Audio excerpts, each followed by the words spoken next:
No politic here. Why you no love Israel?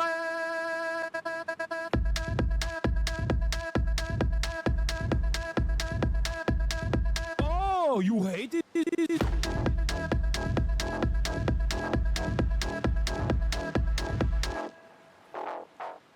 I'm Israel high. I'm Israel high. I'm Israel high. I'm Israel high. I'm Israel high. I'm Israel high. I'm Israel high. I'm Israel high. You have forgotten to say I'm Israel high? Do you love Israel? You must love Hamas. You are Hamas. I'm Israel high. I'm Israel high. I'm Israel high. I'm Israel high. I'm Israel high. I'm Israel high. I'm Israel high. I'm Israel high. Oh, Israel not number one for you. Oh, anti-Semitism. Israel, small nation. Israel, tiny nation surrounded by scary Muslims. Ah, you are anti-Semitism. You are Hamas. You are Hamas. No politics here. Say Israel number one. Tweet Israel number one. No politics here. No politics here. No politics here. No politics here. No politics here. No politics here. No politics here. No politics here. Say you condemn Hamas. Say I'm Israel high. Say you condemn October 7th. You are Hamas. No politics here. No politics here. No politics here. No politics here. No politics here. No politics here. No politics here. No politics here. What's going on, everybody?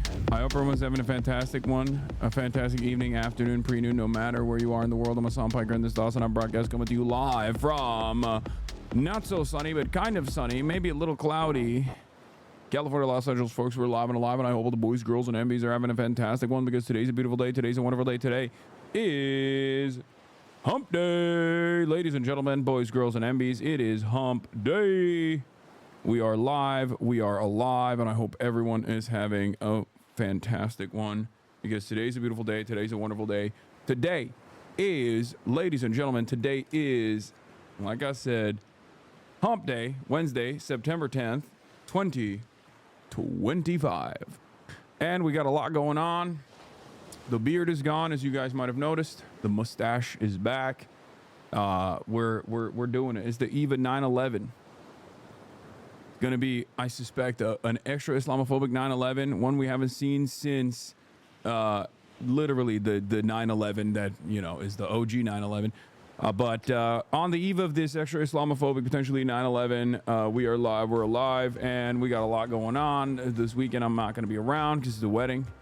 So you already know what that means. That means that there's some craziness that's going to pop off, as always. But folks, this is part of the broadcast where I tell you about my personal news about what's going on in the world of Hasanabi Piker in between the time period where I press the stop streaming button and press the start streaming button. Can you cover Russia attacking NATO? I just started. You know we don't just get into it, okay? You know we don't just get into it. You need to calm down.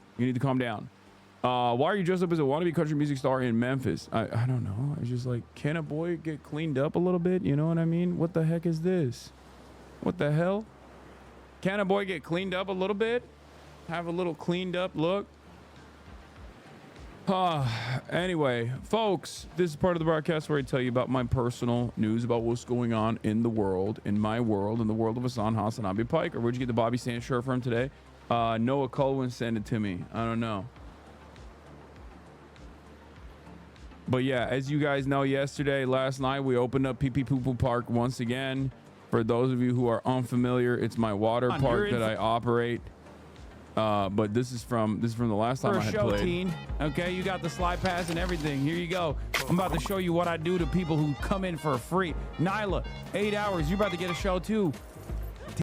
What I do around these parts to people who don't fucking pay. Hold on, BRB. Let me get that glove real quick. Hey, where you at? Where you at, motherfucker? Get the fuck out of here. Yeah. Run away! That's right. Pee Pee Poo Poo Park was operating last night as well. Please play date everything. What is that?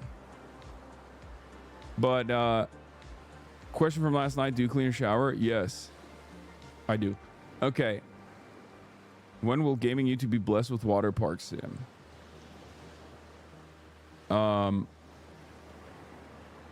What? Later.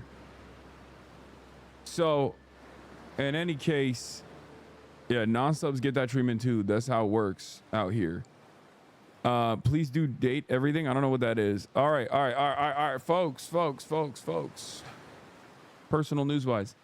Pee Pee Poo Poo Park, that's fine. We did that. And then afterwards, I had to end it a little bit earlier than I normally would. And the reason why I would have to end it, the reason why I ended it earlier than I normally would is because, as I've told you before, my brother is getting married this weekend, and he had to get a wedding cut. So I went and I got my haircut. I got him his haircut. His beard got cut too. He got it all, you know, we got him all looking dapper and whatnot. And then we went out for dinner. I've been eating like absolute dog shit. And by that, I mean, I've just been eating everything. Speaking of date everything, how about eat everything? Because that's my life. Okay. That's my life. This is, I don't know where you got this photo of Pee Pee Poo Poo Park, but this is basically what it is. So that's what I've been doing. Cute Alf Mabruk for your brother. Thanks. Don't know what that means. So is that Arabic? Is that like Mubarak? Is that what that means? Like congratulations type beat?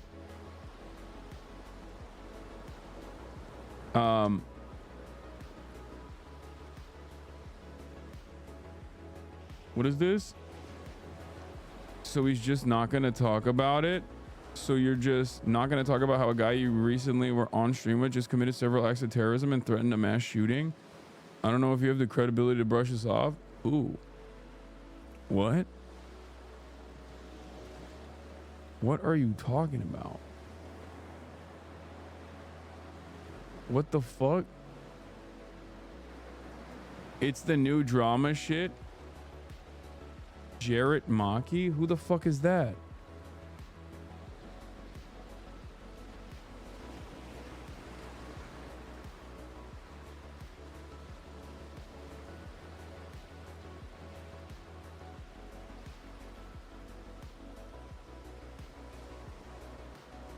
What? Got trimmed? Who is that? I have literally zero clue who the fuck you're talking about, bro.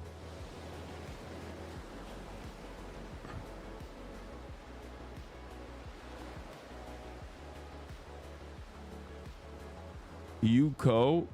Okay. Chat baited you to cover some shooter who got caught before doing so?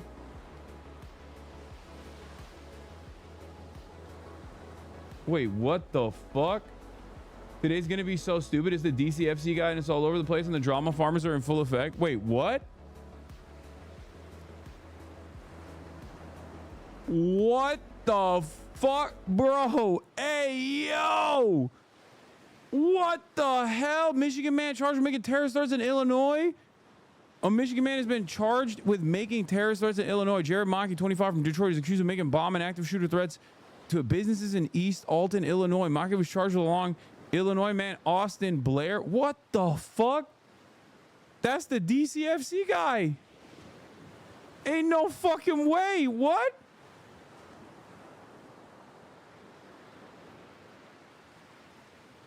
What the fuck? Brother. Wait, how is this my fault, by the way? Wait, I don't fucking know this dude. He's the one who reached out to us to link us up with DCFC. Brother, what is going on? What the fuck is DCFC? According to the reports, the roommate admitted to making the calls. The investigation began in July when businesses began receiving threatening phone calls. Police say the threats caused many businesses to close early. On Wednesday, the police executed a search warrant on the 200 block of Niagara Street in East Alton. Evidence was seized and Blair was arrested. On September 6th, police located Maki at the Worldwide Technology Raceway. Maki was arrested. He was charged with 11 counts of making terrorist threats. Blair received the same charges. There is no way that this dude was doing that. No shot. This is the guy. What the hell? Dude, what is wrong with my fucking sus meter? Is it just busted?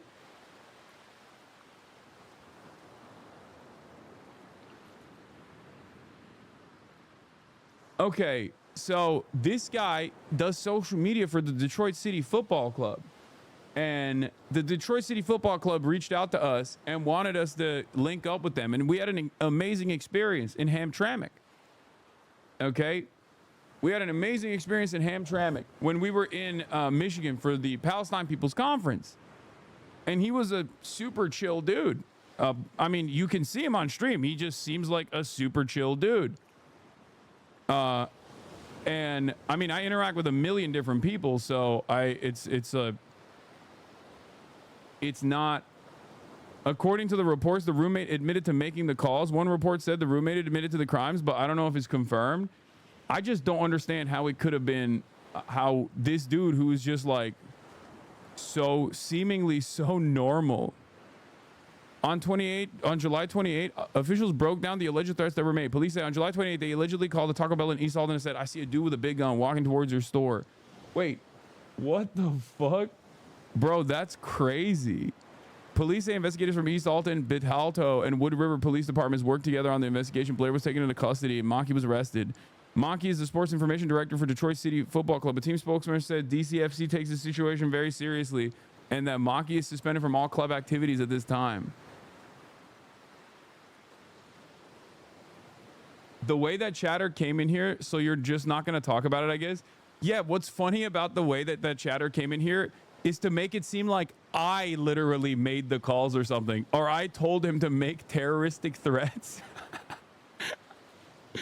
Bitch, I meet a million different people when I'm out and about. How the fuck am I supposed to know? Some of these guys are so funny because they unironically, like, in their minds, like if I went to like a Taco Bell or something and people got sick at the Taco Bell that I went to, they'd be like, "Hasan, aren't you gonna talk about it? Aren't you gonna talk about how you made everybody sick at the Taco Bell?" It's like, bitch, what the fuck? How is this my fault?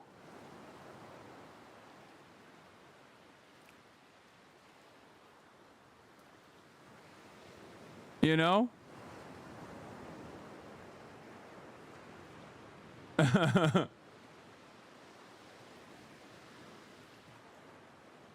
Yo, dude, I'm gonna need you to make terroristic threats 2 months before I meet you. Yeah, that's what happened. What ended up happening was I told him ahead of time. I was like, "Yo, dude, make sure you issue like make sure you issue bomb threats to every local business in the neighborhood before we hang out." It's a big part of what I believe in. It's so funny. Anyway. What the fuck? Anyway, this is crazy. Police say investigators from East Alton, Bitalto, and Wood River police departments work together on the investigation. Yeah, it's in my contract rider.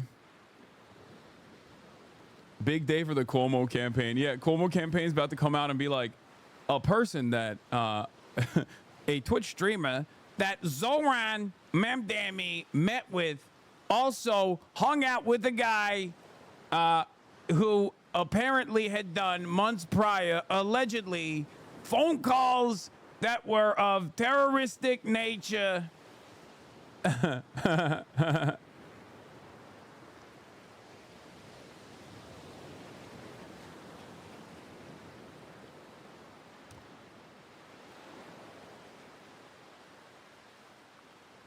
Legal Mindset called him a Hasan Superman. Why do you know this guy? Why do you watch these people?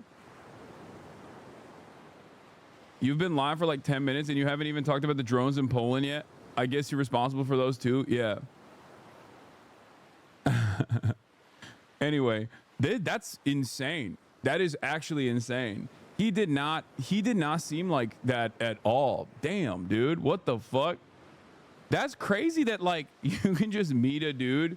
You can just meet a dude and you'd be like, that seems like a normal guy. He seems like a fine dude. By all indications, I mean, you look, I mean, he was on camera the whole time. Like, he just seemed like a normal ass dude.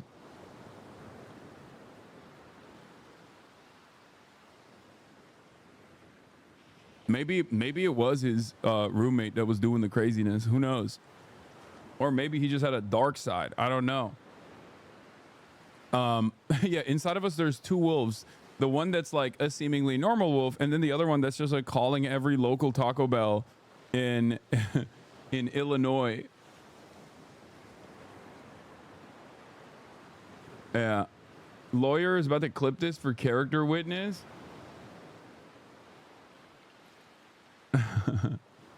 Yeah, let's wait for more info. Yeah, sure. I mean, this is so fun. This is funny. I mean, I don't know what else to say other than how insane. What an insane situation. All right, where was I?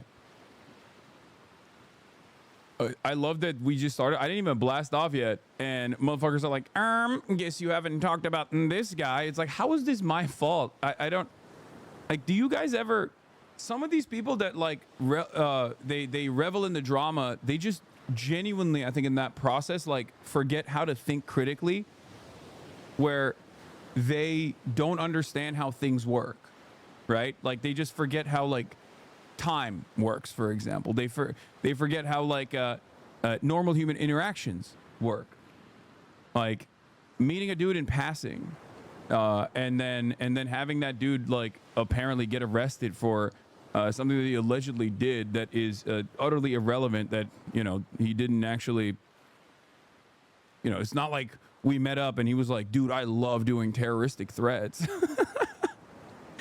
And I was like, hell yeah, dude, I love that. You should keep up the good work. You know what I mean? Like if that was the case, maybe you could kind of like point it back at me somehow. I don't know. But yeah.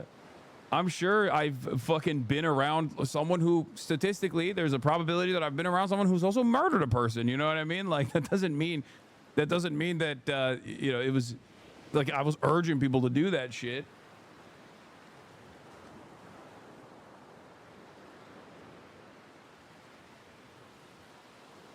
Dude, most of your job is reactions. Excuse us for being overly excited to see your reactions to stuff. Nobody's blaming you. No, that guy literally was blaming me somehow.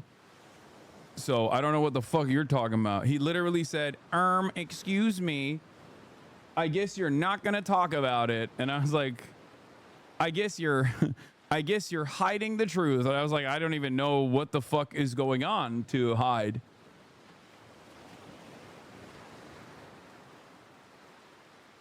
You were at the DNC. You've been in the room with a lot of murderers. True. That is also true. That is valid. You make a valid point. Yeah.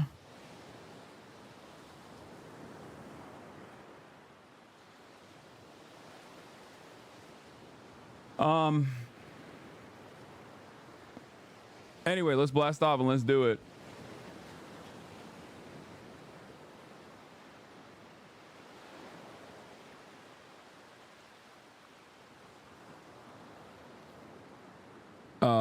Where was I? What was I gonna do? Oh yeah, let's blast off. Thoughts on implementing nationwide Sharia law? Very good. I want that. Obviously, that's a pivotal part of my legislative agenda. So let's get started. Let's blast it off. We got a lot going on, obviously, in the world. Like I said, we got mass protests in France, Trump, DC dinner disaster. We got the Israel-Qatar fallout. Epstein leaks are continuing, and of course the drama continues alongside that. And last but not least, Russian drones over Poland. Is it World War III? And I was on Wired Mag as well. So there is a tremendous amount of news here, which is why it's really funny that chatter came in hot. But important question, will the dogs be at the wedding too? Oh, are you coming to the wedding? Why is this a question from you? But yes, the answer is yes. Of course I'm going to bring my dog and and Murat's gonna bring his. This Illinois man is much crazier than the DCFC dude. Yeah, Daniel Robb. I know. He is a fucking insane person. Like, that's actually a real ass terrorist. Like, not some dude who was making terroristic threats or whatever. You know, that's like a whole ass terrorist, serial killer, mass shooter type dude from Naperville, Illinois. But you know, just yeah, Kamala's new book has some statements about Brandon as well, Brandonian statements. Do we have a blast off meme or what? Do we have a blast off meme, chatters? Pee pee poo poo park later.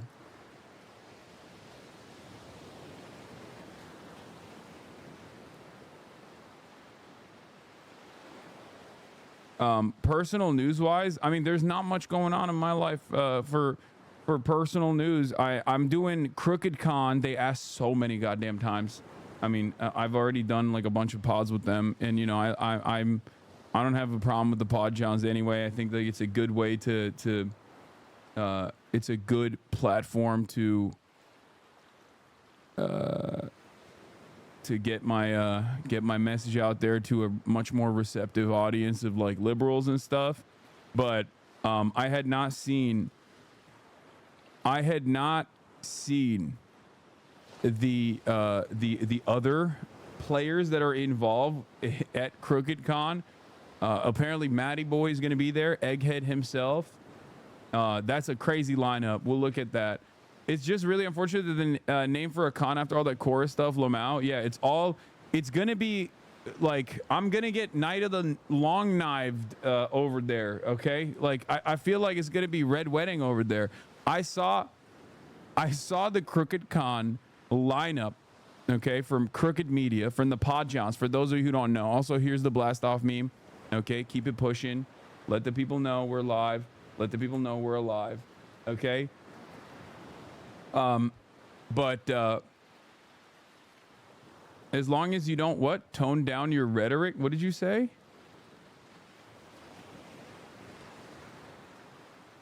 Are you going on those lib pods that really upset the usual liberal Reddit? What? Pedos? No, I just go on those podcasts because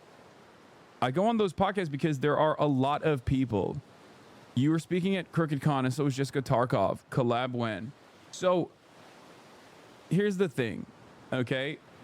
I think a lot of people do not understand something that's very important and is certainly an important part of at least like my method here, okay? I have a method for change. I have a method for getting Americans to be more aware of their class position and be better equipped basically to advocate for their best interests. And a part of that revolves around talking to liberals. Okay? Because a lot of you guys in this community were at some point liberals. That's just what it is. It's just the normal political position.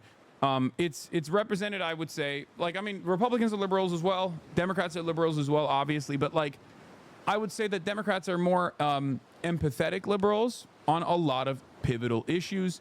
They just haven't been able to communicate their desires or have been shut off from the capacity to dream, right? They haven't like realized that a better alternative exists out there. So that's just the reality. So you have to talk to those guys and be like, hey, it seems like you like these things, and there are definitely a lot of, you know, candidates out there that could advocate for those things that you want. You shouldn't just stop yourself from dreaming of a better future. So of course, I'm always going to go and talk to liberals as well, especially ones that are not like immediately hostile to my worldview. And the Pod Johns are a perfect example of this. We might not agree on everything, but ultimately it doesn't matter. I mean, I've done a bunch of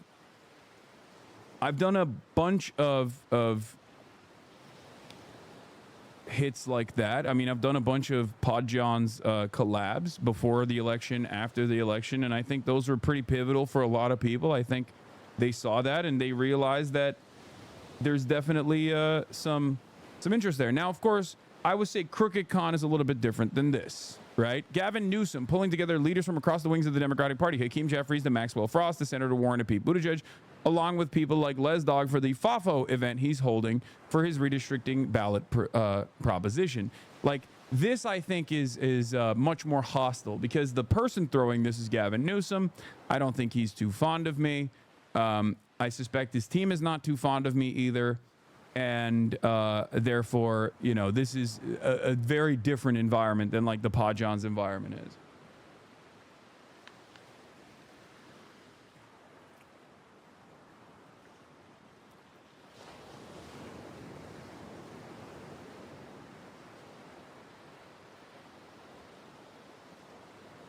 So, do we have the lineup for the crooked? What is this? You write the theory, I'll do the practice. Okay, stop.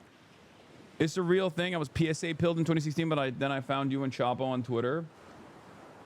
Fear and is now a popular topic for other podcasts. What the hell is this? Hassan Parker gets clocked by Cutie Cinderella and Oscar's working for David Dobrik.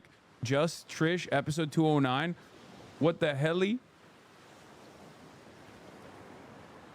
Yeah, I admit I was libbed up and leading right before I found you. October 7th really pushed me deep into your community because I respect the sense of justice you uphold. As a result of being in this community for an extended period of time, I developed class consciousness, politics. So thanks, Abi. Hell yeah, that's the goal.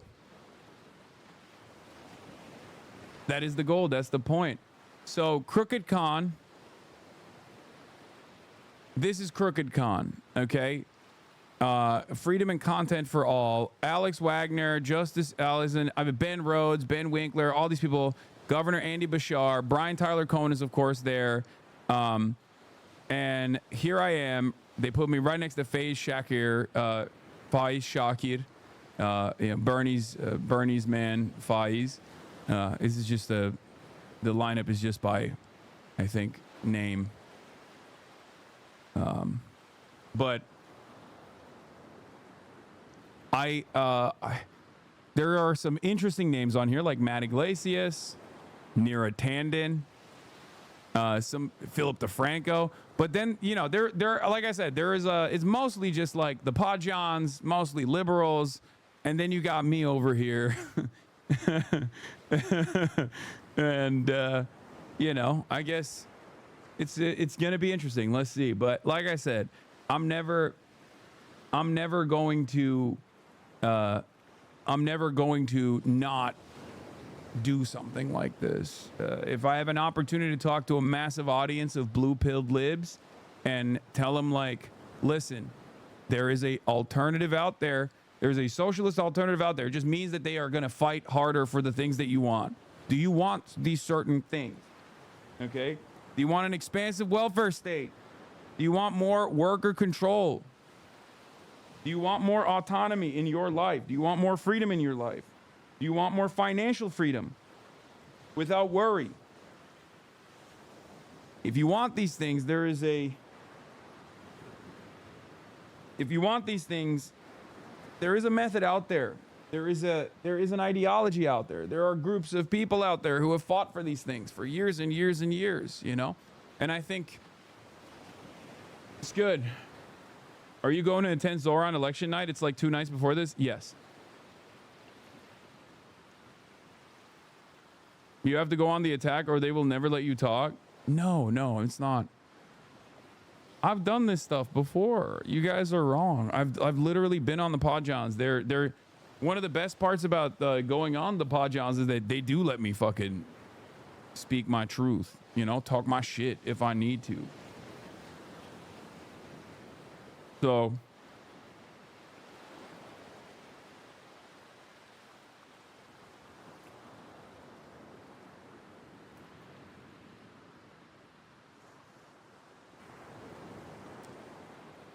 genuine question, will you code switch while you speak? I increase worker protections or unions instead of us using the means. I 100% believe you can connect those and convert those libs. Yeah.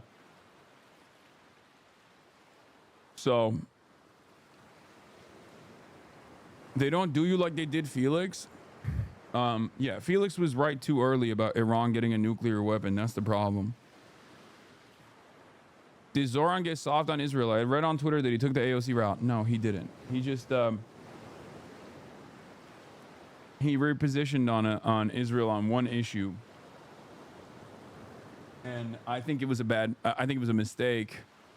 But we'll see. We'll see where it goes. But I don't think he's like betraying the people. I read on Twitter is also a clear-cut indication that maybe you don't have the right opinion on this, you know? But, all right, we'll start out with Zohran Kwame Mamdani. What the fuck? I'm in the Thumbo. I'm in the Thumbo on the CBS New York piece. Yeah, I'm debating Charlie Kirk as well. We got so much going on.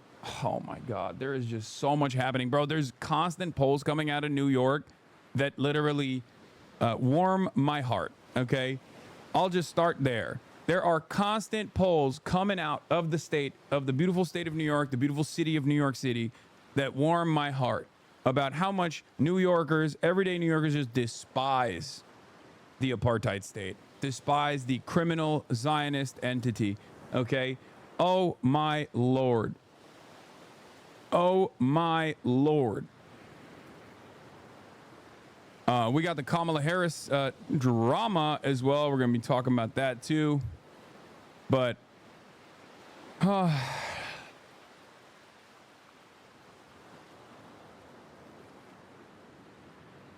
there is so much anger and so much resentment. To that.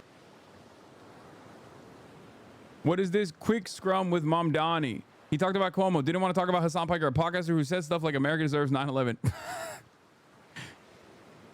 Bro. Oh my Lord. Oh God. They're gonna try to fucking bash him in the head over this. You know, what we can see is a candidate that is desperate to understand why he is so far behind a politics of the future. Why do you hang out with guys like Hassan Piker? Said some nasty stuff, don't you think? I'm here to talk about the World Cup. Town yesterday with Cuomo's camp. I mean, any response to that? You know, what we can see is a candidate that is desperate. Dude, it is kind of crazy that he said some nasty stuff. It is kind of crazy that like that dude is like a drama obsessed fucking weirdo. You know what I mean? Like the dude that I don't think it was a journalist who said that. I don't think it was this guy at least, or maybe it was. I don't know. But it's crazy to me that it's like for a lot of people who are like, I'm a journalist. I want to be a pro-Israel type of journalist. Like, I'm just gonna hit you with some fucking quick TMZ bars and be like, well, this is Hassan Piker guy. He says some nasty shit. It's like, dude, what the fuck are you talking about?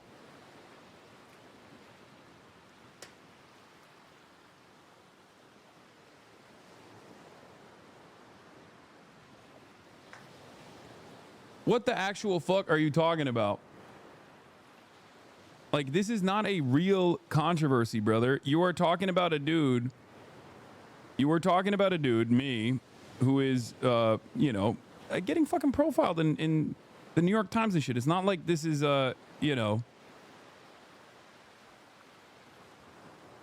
it's not like I'm a random fucking person that has said some really dangerous things. You might try to present it as such to the best of your ability, but like it's very clear that within the context, like a lot of these other mainstream outlets like very clearly understand what this is.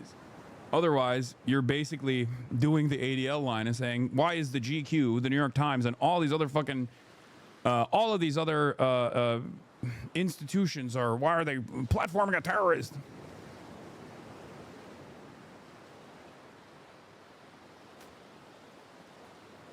The only actual gross shit you say is that you willingly love shitting your pants on airplanes? That's not. I've never said that.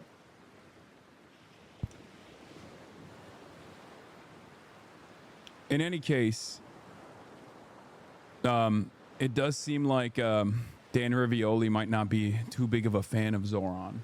But it is annoying. It is lame as fuck. It's whack that they're just like constantly trying to badger him over with this shit. And it's only a matter of time until he probably will be like, It's only a matter of time until these people will probably fucking be like, all right, well, you know, I don't know the guy. Oh, it was a PragerU guy.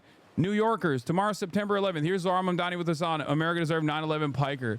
Tomorrow, don't allow Mamdani anywhere near the 9/11 memorial. First responders will pretend to care. Unlike Mamdani, the real New Yorker stands with FDNY and NYPD. Political commentator at PragerU, Shabbos Kestenbaum.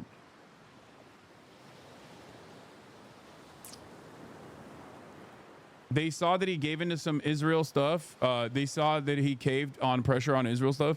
I think that isn't the reason. I think they're just trying everything. They're just trying every attack line, and this is another one. It's just so stupid. Mamdani hanging out with terrorist Hassan Piker. The issue with Mamdani getting yelled at about his allegiance with me or some shit is that if he caves on that, then it's going to open him up to an unimaginable line of attack for him as well.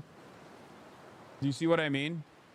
So, like, the same line of attack that they are hitting me with, where being like, he's a bad guy, he's a terrorist, he's a Muslim who loves 9/11, he wants to do more 9/11s. Like, it's unironically, it's the same exact thing that they can hit him on. So, even if he was in this like unique predicament where he was trying to be like, I'm distancing myself from Hassan Piker, then they're gonna turn around and be like, well, why did you fucking celebrate Dipset's 9/11 takes? Blah blah blah, all this shit. So that's it. It stems from the same racist place. It's not like a real logical attitude that people have. It is just an unironically racist fucking diatribe that people land on. But of course, because there are plenty of other people who have this kind of incredibly Islamophobic attitude, that it kind of gets more mileage than you normally would expect. And that's it. But of course, he is too charismatic and too buttoned up for this kind of stuff to shake him, in my opinion. But that doesn't stop me from being annoyed that they're just like consistently using this. Yeah, the New York Post article gave the game away where the lady mentioned Zohran mentioning the Holy Land 5, like this attack is not genuine. Exactly. So it's always the same shit. Has any actual media outlet reached out to you for the comment on Cuomo attacks? No, they haven't. I think it hasn't like built up yet. It hasn't even like built up that significantly. It's kind of interesting that you're being brought up in a New York mayoral race. Yeah, I never in my life would have thought that it would get to that moment. Out of the mayor's race, where things are getting even more heated between Andrew Cuomo and Zohran Mamdani, a new poll shows Mamdani with a double-digit leader, but there's an asterisk. Political reporter Marcia Kramer explains. The pictures on an easel at Andrew Cuomo's Ground Zero press conference showed Zohran Mamdani with Turkish-American podcaster Hasan Piker, who once said America deserved the 9/11 terror attack.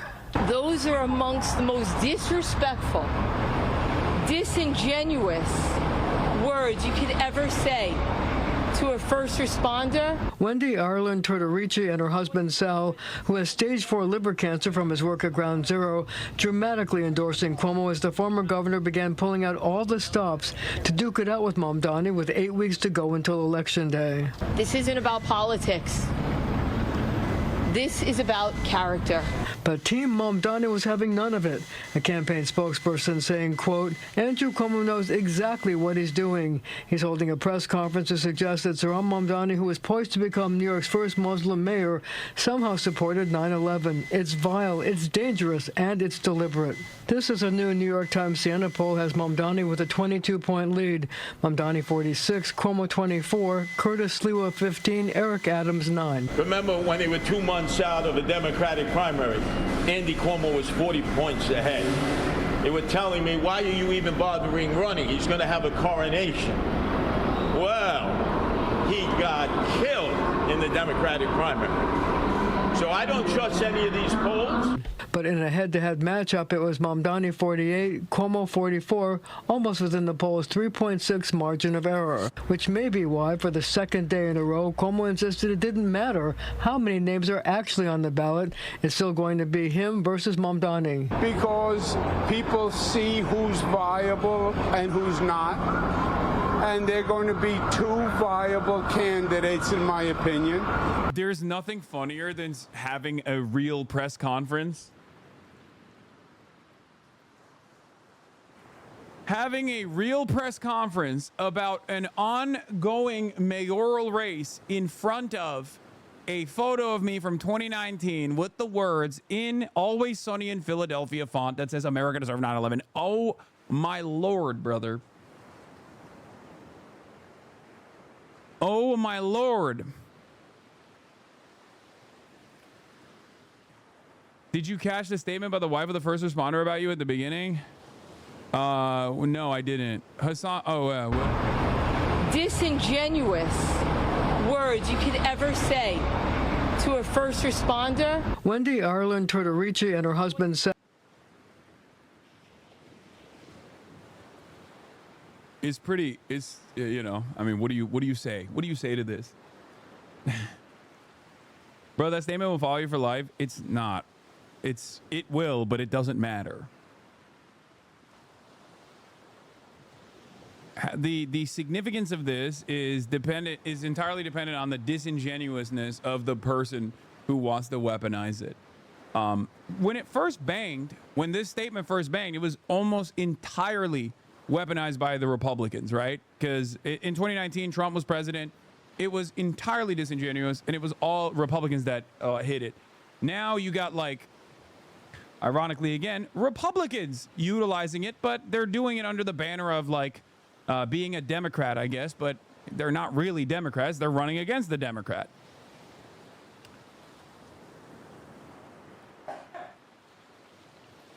This makes it look like you caused 9/11. They panned the camera to a first responder being sad. I know. Like, it is what it is. They're talking about it like you personally said it to a first responder. Yeah, also, they're talking about it like I'm saying it's good that, like, 9/11 killed Americans or something. That's not my statement at all. And if you look at the full quote, you very quickly understand I'm talking about blowback, but it doesn't really matter. Yeah, I said what I said. All right.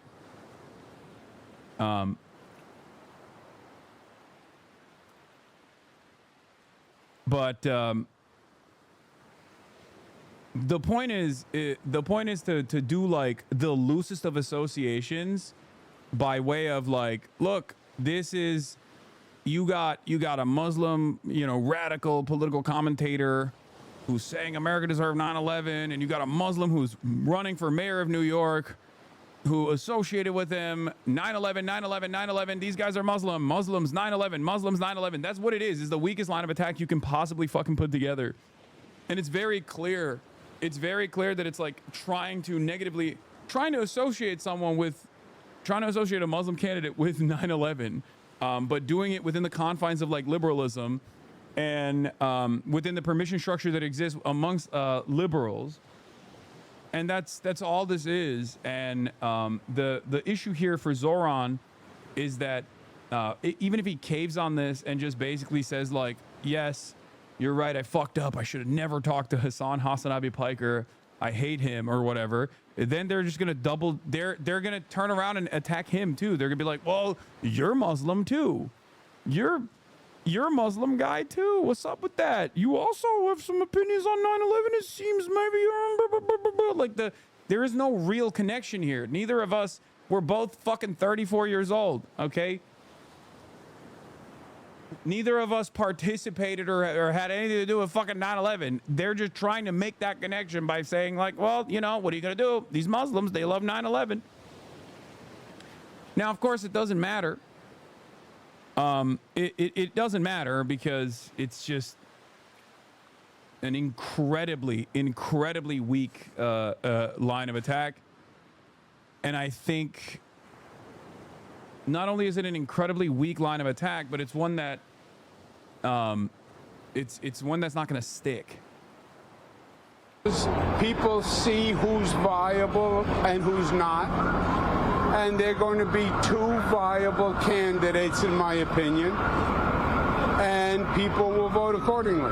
Cuomo also held an emergency meeting with about 80 business leaders who say they're worried about Mamdani. So I'm here because Andrew is obviously a better candidate to be running the city. I'm very concerned that New York City is going to be... What are these guys doing, by the way? Like, Andrew Cuomo already lost the primary. Are these guys like desperately trying to find anyone who will openly say they're an Andrew Cuomo fan? Is that what's happening? What the fuck's going on with CBS New York, man? CBS New York is in the tank, it seems. Decimated if the other guy takes office. Meanwhile, Mayor Adams insisted he's planning to meet with business leaders, too. We need to make sure that this city does not go into a state where decriminalizing prostitution, where we don't go into a state of emptying out Rikers Island. I'm Marcia Kramer, CBS News in New York. Former mayoral candidate Jim Walden wants off. Charlie Kirk just got shot at UVU, unconfirmed, but it looks like what just happened. Okay, first of all, you literally are a New York Times photojournalist. Please don't do this, okay? This doesn't mean Charlie Kirk got shot, okay? This just means shots fired at the Charlie Kirk UVU event.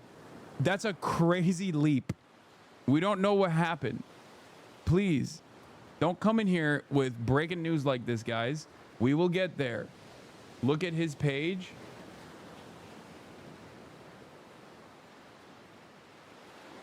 Make Utah great again.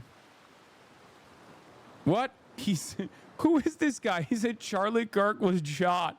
That's crazy. If that's the case, if that was the case, there'd be fucking video footage of it, I'm pretty sure. I mean, this is not, it's Utah. It's not that backwards, okay?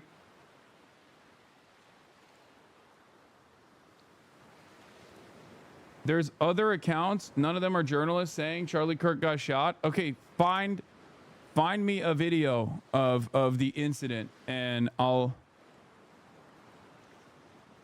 Okay, that's not a video of the incident. That's just people saying Charlie Kirk has been killed in Provo, Utah. What the fuck? Charlie Kirk just got shot in the neck. Please stop.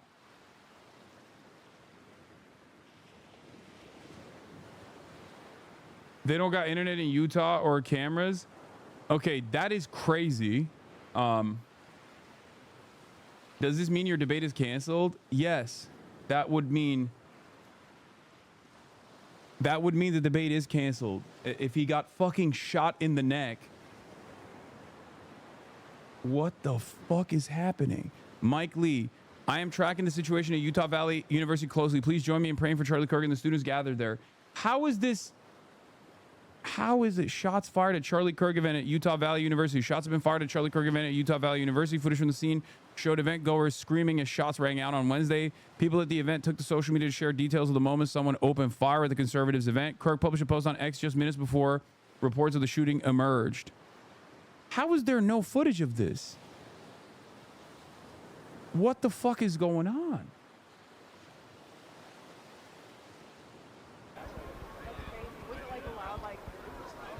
Okay, there's a live stream. Did this live stream show the shots being fired?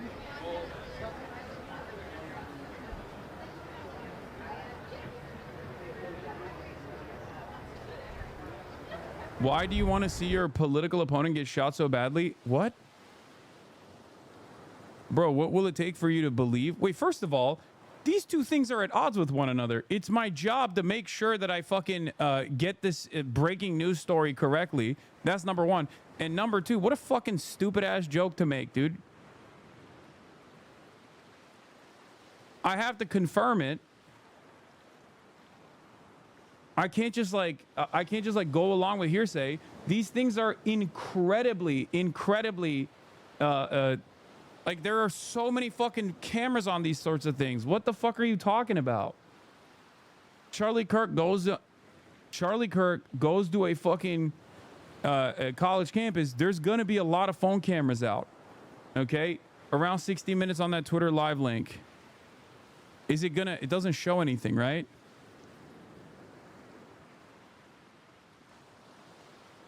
They still should not be mass murdered. Their children shouldn't be killed at the age of 0. We also don't condone Hamas either. We don't think that's all right. We're not supporting terror. Say that one more time real quick. We also don't condone Hamas. We think that genocide, people have a right to live. And that's kind of back to... Oh, shit. You're going to go down and see the get closer? Are they like restricting you guys up here or what? Nah, it's too crowded. It's just there's just so much. Before we had a flag and we had it, so it was Holy shit! Holy fuck! Okay, so then it cuts. The live stream literally cuts.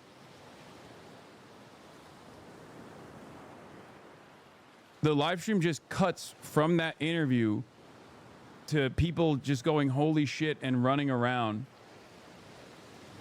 Also, if Charlie Kirk was shot, it'd be an incredible amount of annoying political leverage for Christian conservatives to blame the left for mass shootings. Shots 9-10 minutes ago at the YouTube video. Wait, he was doing a YouTube video as well? Oh no, this is another person. Okay. This is just a random. Holy shit, Charlie. I don't know who's been shot. Say that one more time real quick. We also don't condone this is the Hamas. same one, we yeah. think the people have a right to live. And Why does that's it kind of skip? back to like the loved one. Why did these fucking live streams skip right as the shooting happens? Look. Like, oh no, this one doesn't. It's just there's just so much. Before we had a flag and we had He just got shot! Holy shit! Holy fuck!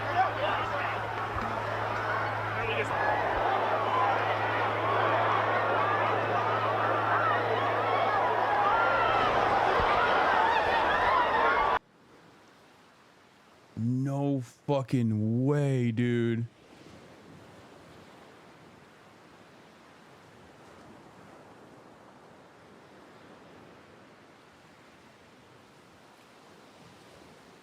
No fucking way. Deseret is reporting he was shot. Okay, Deseret News now reporting Charlie Kirk shot at Utah event. Charlie Kirk, this is a breaking news story, will be updated. Charlie Kirk was shot at an event at Utah Valley University in Orem, Utah on Wednesday. Bystanders report seeing Kirk shot. Jesus fucking Christ, dude. Oh my God. Bystanders report seeing Kirk shot near his neck during a Q&A with students. What the fuck is happening, brother? What the fuck is happening? Dean Withers, Charlie Kirk was reportedly shot in the neck. Why would Dean know? Was he there? Did he attend this event? I know he like tries to go to Charlie Kirk events to try to debate him.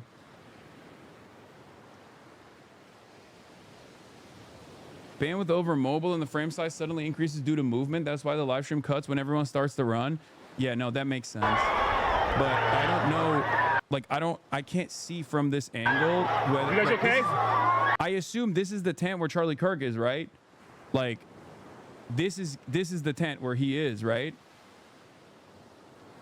Minute 1814. Guy says the security said that, and there are people with guns. Check for the live chat.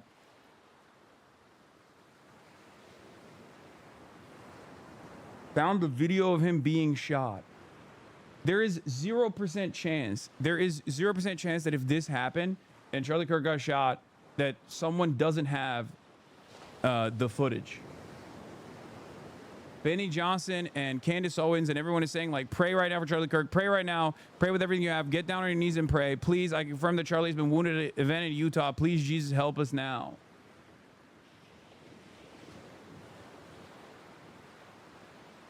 A journalist is reporting on this. Deseret News and KSL are gathering as much info as we can. A witness told our newsroom that they heard a blast like a firecracker while Charlie Kirk was answering a question, creating panic at UVU. So is it actually...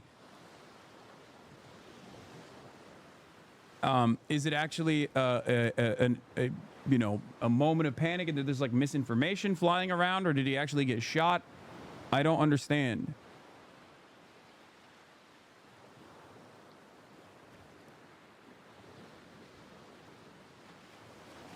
Because, like, this is the photo that this guy posted. It said Charlie Kirk breaking. Charlie Kirk shot in the neck.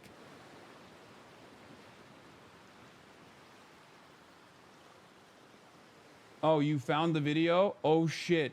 Hold on. I'm going to look at the video right now. I told you there's got to be a fucking video. Wait. All right. Oh, my God. Holy fuck. Oh!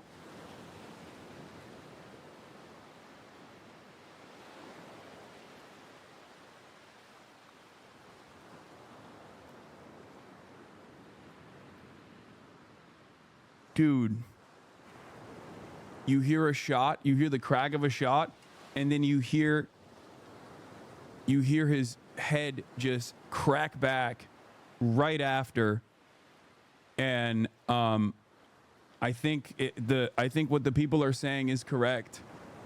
That he might have been shot in the neck. Oh my God. Okay. Holy fuck, dude.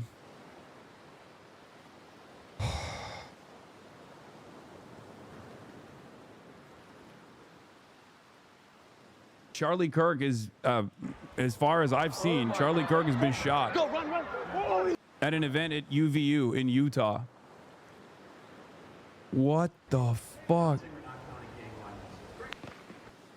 What? But I don't know if it's the neck though, because the moment of impact, I see, like, on the moment of impact, you see his t-shirt go like this. And I don't know if that's because of the, like, you see him recoil and his head rocks back, but I don't know if it was actually him in the neck. I think it was in the chest. Because the area of impact that you see, is on the shirt. Like, I'm looking at it right now. I'm looking right at the video. It's in his neck. Blood comes pouring out. Oh, second photo. Look at his neck. Oh, shit. Yeah. Wait, how did he...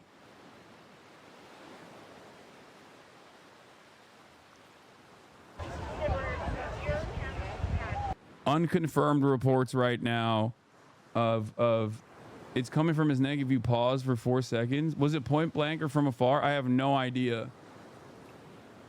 I don't know. Disavow quickly and vehemently for your own safety. Yeah, no shit, dude. What the fuck do you mean? Of course. I don't think you guys understand. I was supposed to debate him in a public setting like a month from now. Obviously, like, even aside from the principle of it all, yeah, no shit. It's also for my own personal safety as well. The fuck? I'm also, I don't know if you guys know this, but I'm also a public figure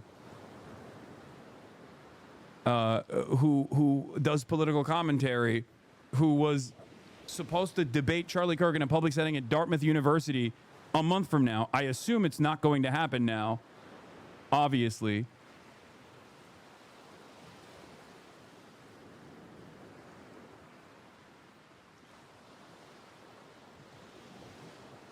UVU, I go to UVU and I got this emergency message. UVU alert. A single shot was fired on campus towards a visiting speaker. Police are investigating now. Suspect in custody.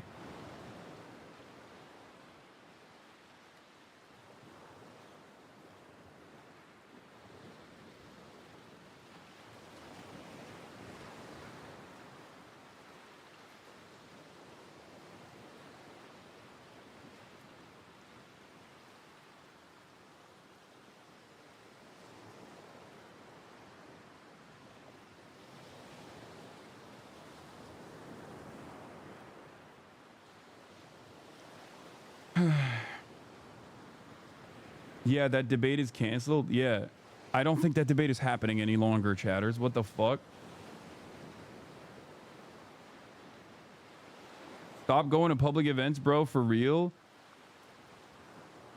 Yeah. Bro, stop going. Stop. Cancel your public events. Hogs are going to want revenge. What do you mean?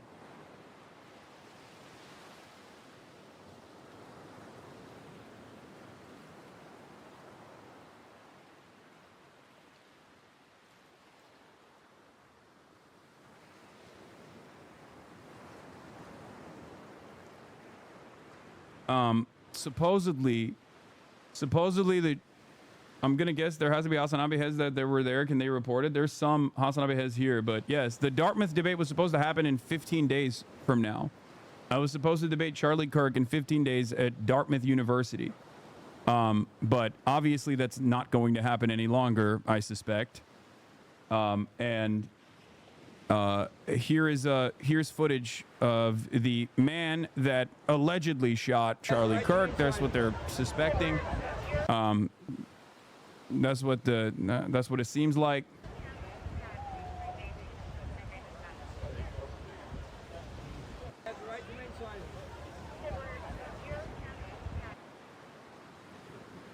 Like an old dude.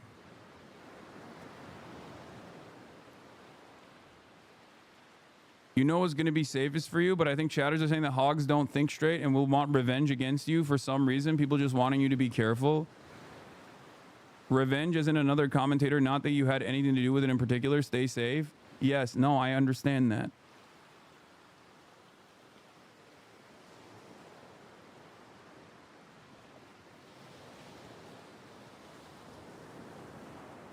Yes, chatters, Charlie Kirk got shot in the neck. I watched it. I watched a video. It looks like it's just he gets shot.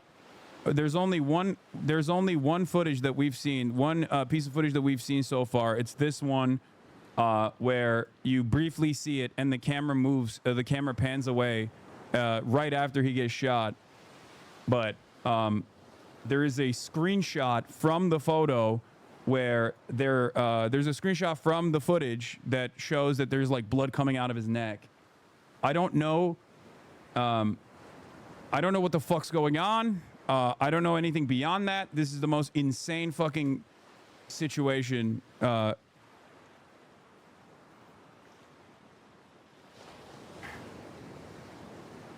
We have no additional evidence or no news beyond the fact that the police have already said that it was a single shot that was fired at UVU. Police said there's a worse clip on Twitter from the front row. Send that to me as well. But my point is, he gets shot, and he gets shot in the neck, and the campus police statement on it was single shot fired against event speaker, and the shooter has been the suspect has been apprehended. So that leads me to believe that most likely the guy that shot him was probably the old guy, because he is the guy that has been apprehended. Candace Owen says, everyone please stop what you're doing and pray for Charlie Kirk, please. There is a close-up. There is a closer footage of Charlie Kirk getting shot in the neck here as well, where you can oh, he's dead. Oh my God, he's definitely dead. Oh my God, I can't believe I just saw that. Oh my God.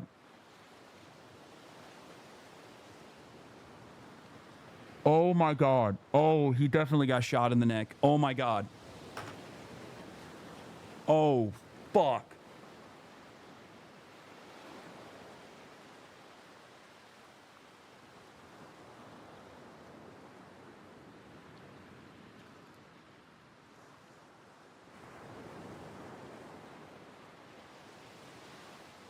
Oh yeah, no, that footage, that you do not want to see that. You do not want to see that. You do not want to see that. That footage, the close-up footage shows very clearly immediately blood pouring out of his jugular.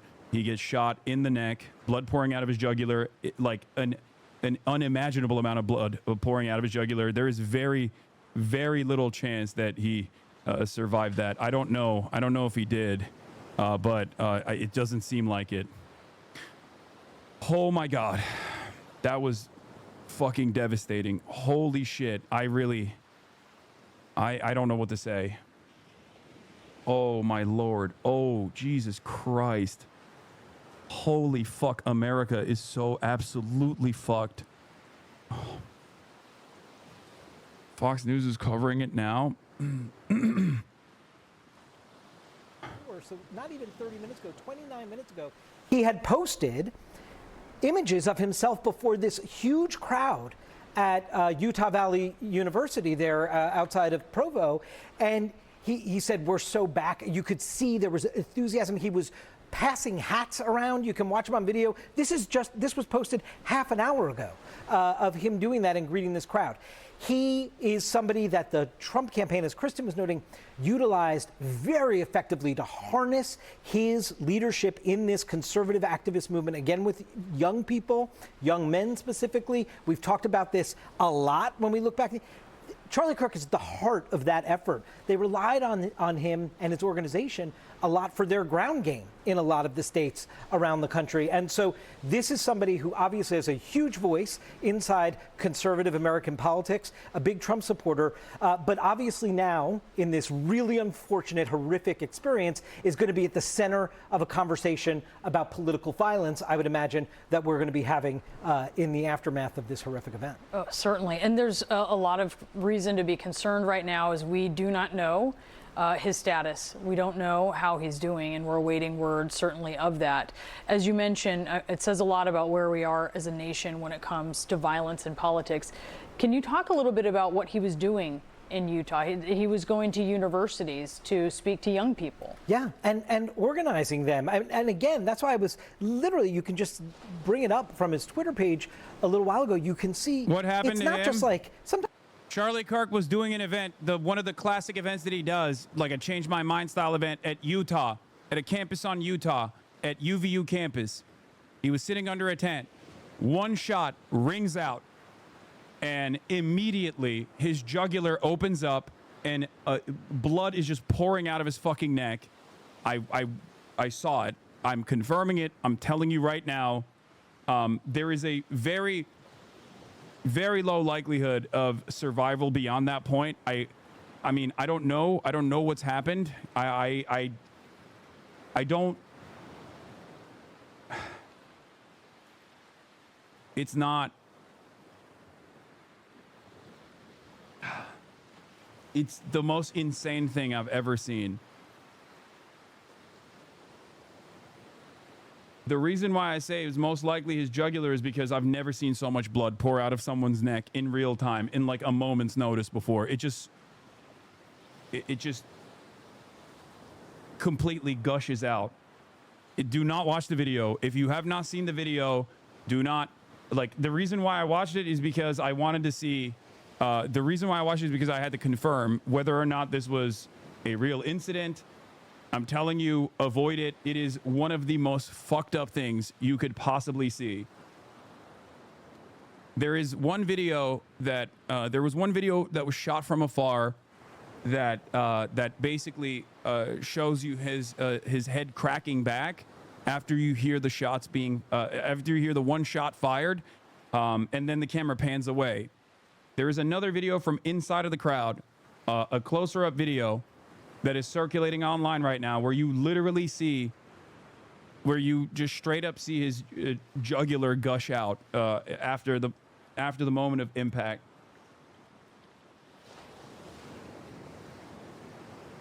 That second video, the close-up video is from like 15 feet away, and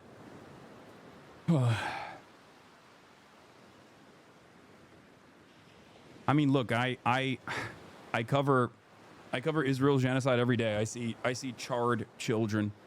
I see children carrying their dead parents in trash bags to the hospital every day. It still is a little different, at least from my perspective, I think, because this is a person who does what I do, but on the opposing side, I was supposed to debate him at Dartmouth University 15 days from now in a public event, in a public setting. I go out to public settings like this all the time. So there's a level of closeness in that regard because of the nature of what I do.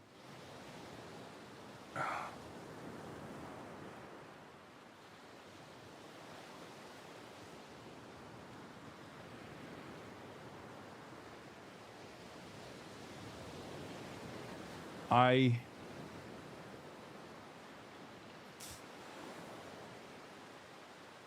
mean, look, I have a policy of not living in fear, and but we'll see. I might have to reconfigure certain things.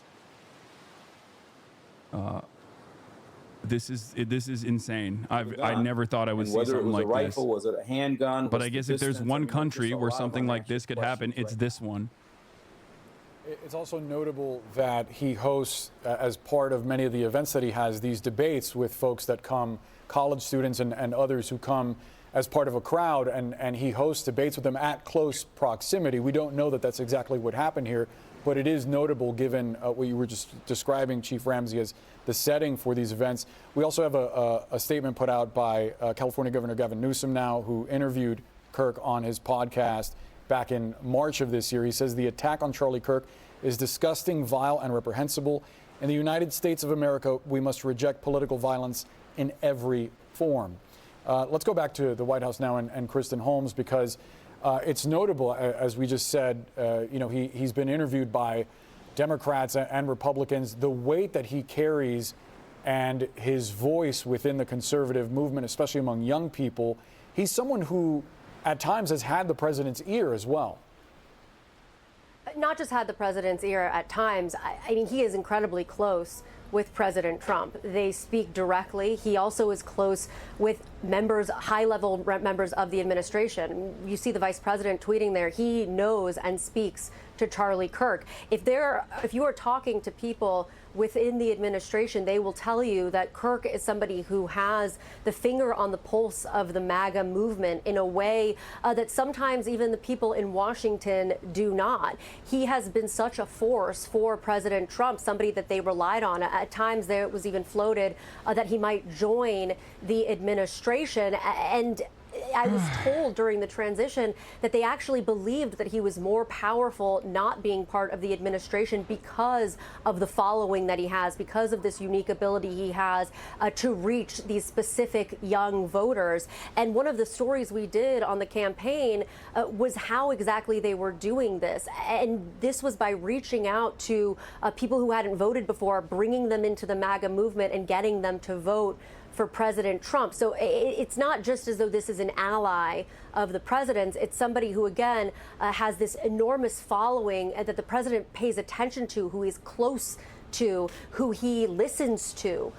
We can recall that there have been issues that Charlie Kirk has brought to the president's attention that people in the base were upset about. This is something we've reported on extensively. So this is, again, I just think it's really important to note here, while he's not a government official, while he is not a member of the administration, he's essentially the closest thing you could get to that position without actually being in the government. He's influential in Washington, he's influential in the Republican Party, and he's certainly influential with President Trump and influential. This is part of the reason why I don't make a big fucking public show of a lot of the public events that I'm attending ahead of time until it's happening in real time, you know? I'm like, this is obviously always a fear, especially in the United States of America. There is not, I mean, I don't know what the fuck to say, dude. I don't know what the fuck to say other than America is an incredibly violent country, and it's getting even more violent every day. It's one of the most insane, this is one of the most insane things I've seen. This is he dead? From what I saw,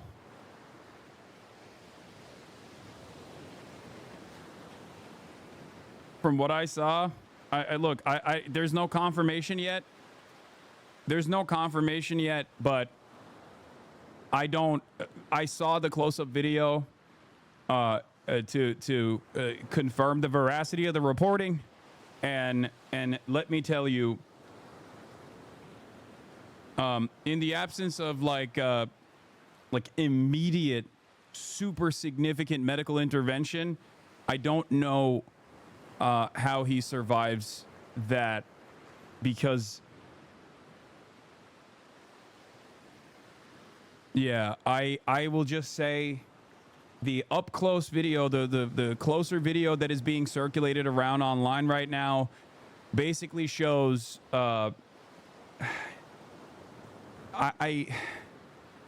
it's right in the fucking neck, and the amount of blood that gushes out of his neck in that moment in real time implies that there is very, very low likelihood of survival. Like, that's not, I think if your jugular was cut like that, I assume.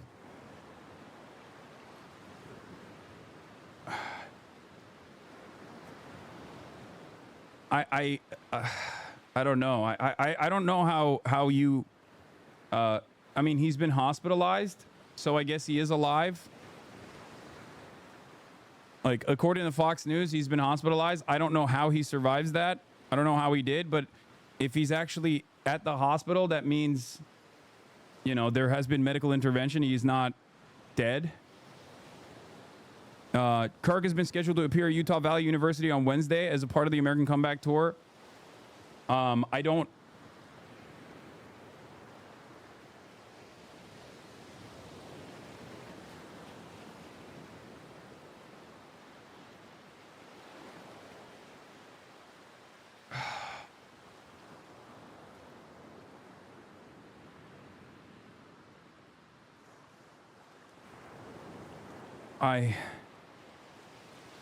Yes, I was supposed to debate him in 2 weeks at Dartmouth University.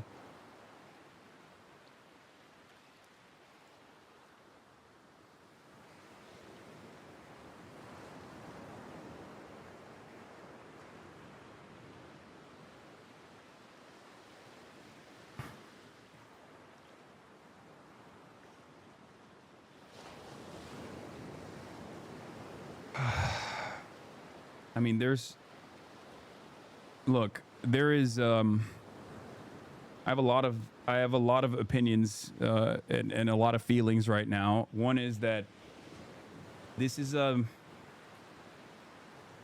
person that I have known and have been that I've debated in public settings since 2016. I had 2 very public debates with him at Politicon, and I was supposed to do another in Dartmouth in 15 days. I obviously also do public events such as this one, as well as a political commentator on the opposing side. I mean, obviously, this kind of violence is completely unacceptable, and I'm just letting you guys know. Obviously, I have in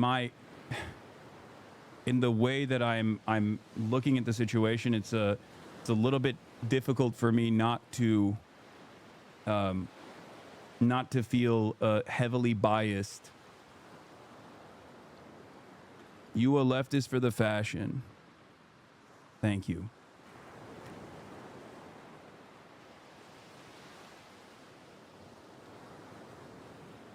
There's an 87 to 90% chance of surviving a gunshot wound to the neck if no major arteries were destroyed.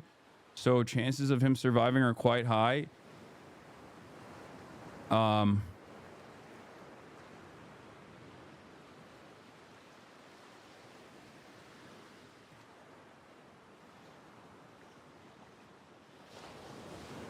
I mean, it's there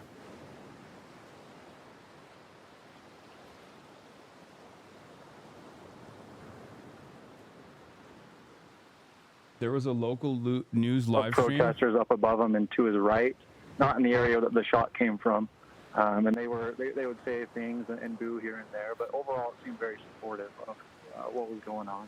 And with the tiers, the levels, when events are held out here, obviously this was a big crowd, but are they typically occupying those balconies and those enclaves? Look, I don't know if it was his jugular or not, but the amount of blood that I saw fucking spurting out of his neck made me think that it was most likely his jugular. Okay, well, we appreciate your Like, it is the insight, most Jeff. horrifying Thank thing you so I've much for ever joining us seen. and jumping on with us for our call.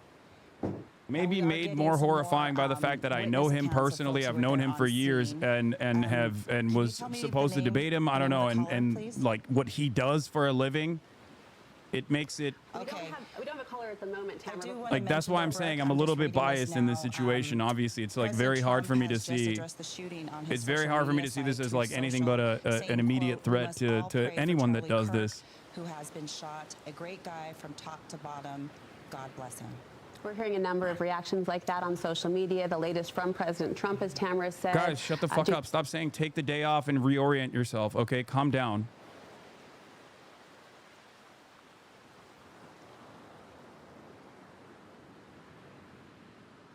Jesus Christ.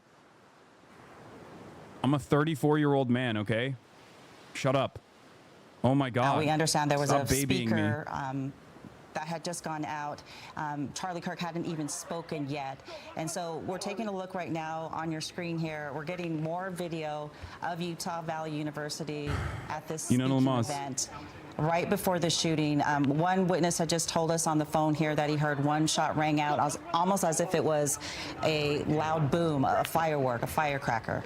Response was immediate. Charlie Kirk did hit the ground, we're told, and security detail appeared to immediately protect him, climb on top of him, and you imagine how quickly people then scattered just as a result of that single shot, that single sound. But we're told the police presence was quite significant, both uniformed police officers, but also those who jumped into action after this particular event, helping to clear the area, helping to get people to safety. So the response itself seems to be pretty quick.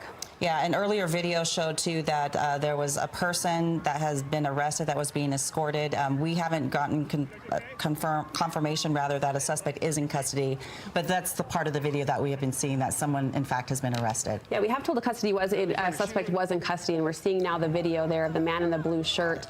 And spectators say that attention immediately went to this individual. Obviously, it's hard in a situation like that. Bro, when people immediately go, hey, you have to hire security or whatever. You guys realize that he has the best security, right?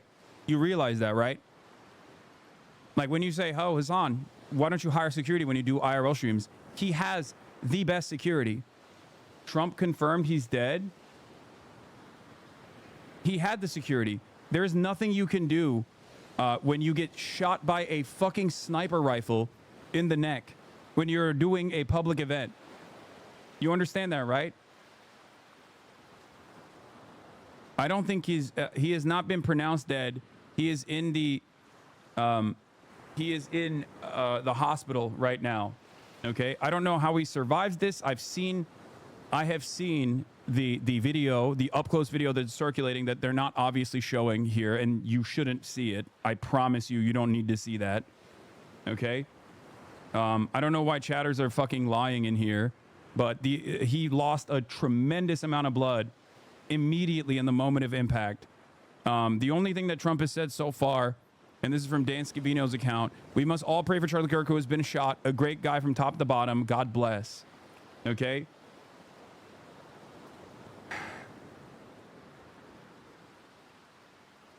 It's unimaginably graphic.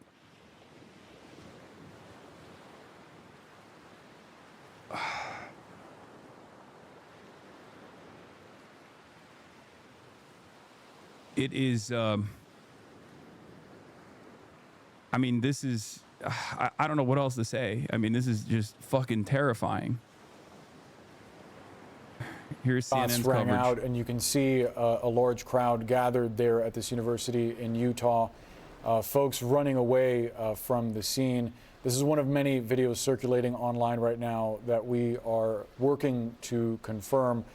But as John was saying, I mean, the challenge of securing a wide open campus, what appears to be a courtyard there with a number of tents for officials, or rather for students and attendees to participate in the event.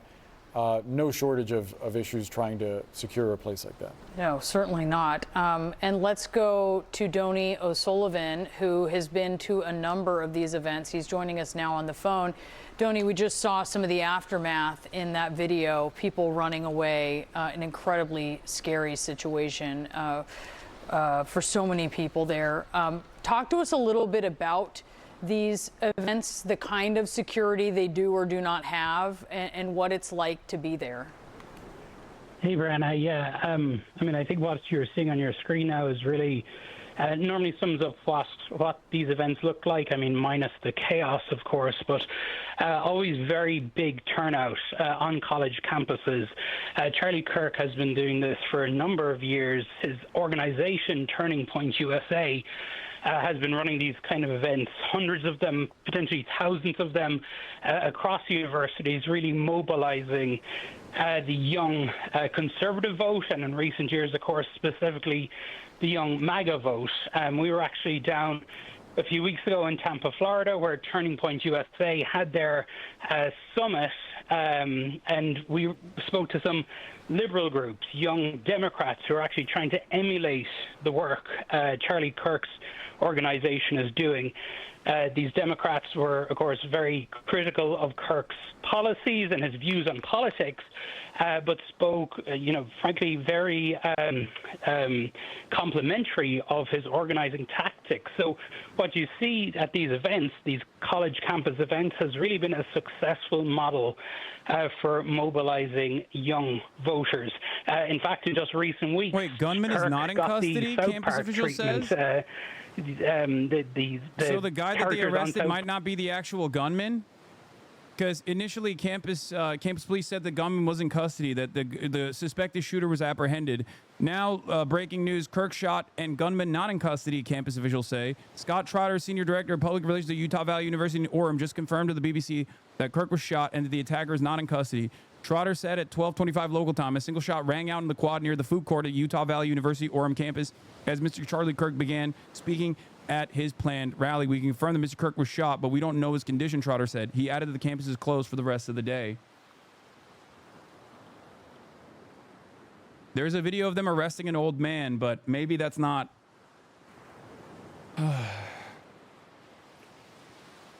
maybe that's not the shooter then. I don't know. I don't know what the fuck to...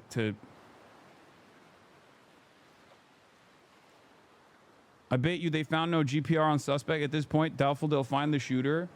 I know Netanyahu tweeted about it as well. Look, it doesn't matter. It doesn't matter,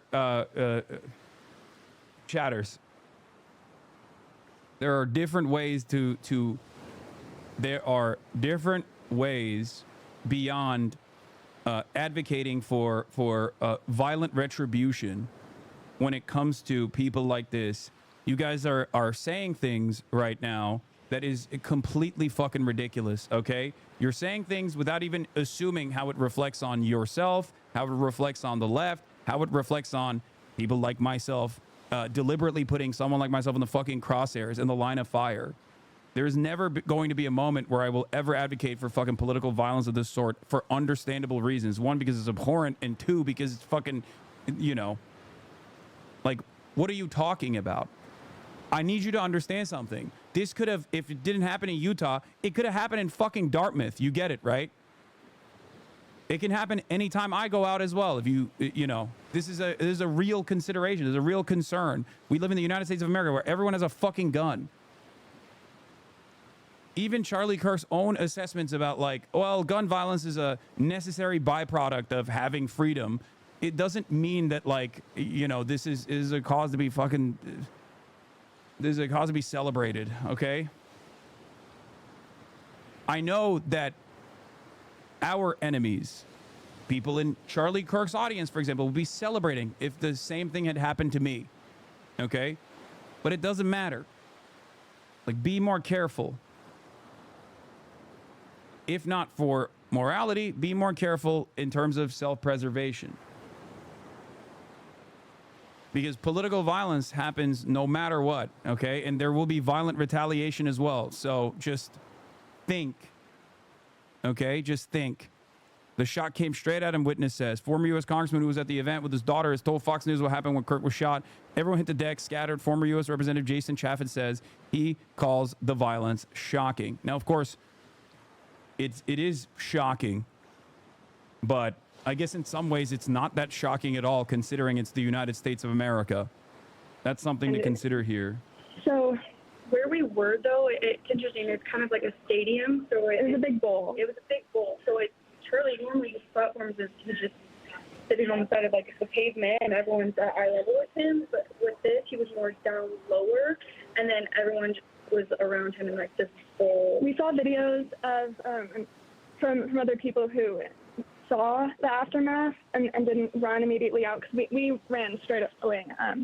But it looked like it was an older gentleman wearing a uniform who was taken away put in custody pretty much right afterwards. He was the man in his 50s or 60s. And just to be clear, Emma, you're saying that you saw that through a video because you ran off from the scene. You didn't actually see the man being taken into custody yourself? We didn't actually see the man about 10 minutes ago, so almost 30 minutes after this all happened, I want to say. We found the people that we had originally interviewed with that were super happy to be there and excited, and they had recorded it, and so they were showing us from their phone. Right. Okay, so you saw videos from people that you had actually talked to ahead of time who had recorded it themselves. What else did they tell you? I mean, nothing really from any of them. I think everyone still here is in so much shock. The university's been completely evacuated, so the only people left in the building are people who witnessed it firsthand. We have heard reports that Charlie Kirk is stable and breathing. That was a couple of maybe 10, 15 minutes ago. Are they really reporting out those Facebook? Okay, I can tell you things that I saw with my own two eyes with an absolute certainty. Right now, there's a lot of misinformation flying around. I myself have also shown you some of the things that people are suspecting that was going on. But one thing I can tell you with a certainty is that Charlie Kirk got shot. It was one in the video that is readily available that is circulated. There's two different videos, one from afar and one up close. Okay, both of the videos show that there was only one shot. Okay, both of the videos also show that he was shot in the neck, and he lost an unimaginable amount of blood. And immediately after the moment of impact, he got shot near the throat, and blood starts gushing out, like spraying, which is consistent with what is it, like a main artery, a piercing through a main artery. Okay, it is very, very unlikely to survive a shot such as that one. But there is no confirmation that he actually has. There's no confirmation. The girl on CNN said that his condition is stable. There's no confirmation that he has died. Okay, there's no confirmation on that whatsoever.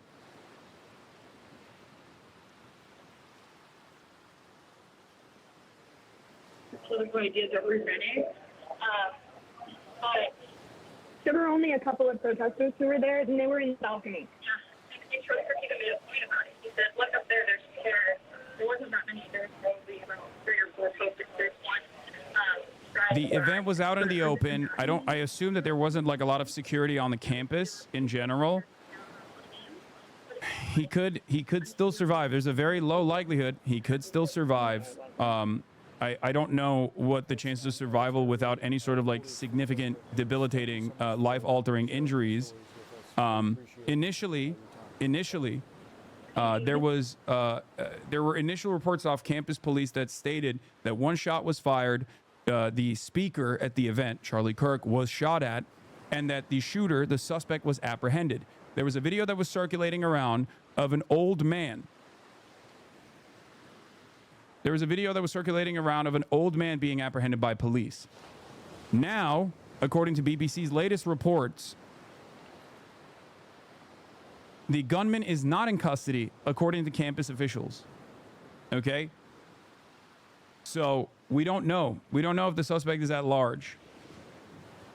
But the New York Times is now confirming that via school spokeswoman that the suspect is in custody. So I don't know if something changed in the last couple of minutes, or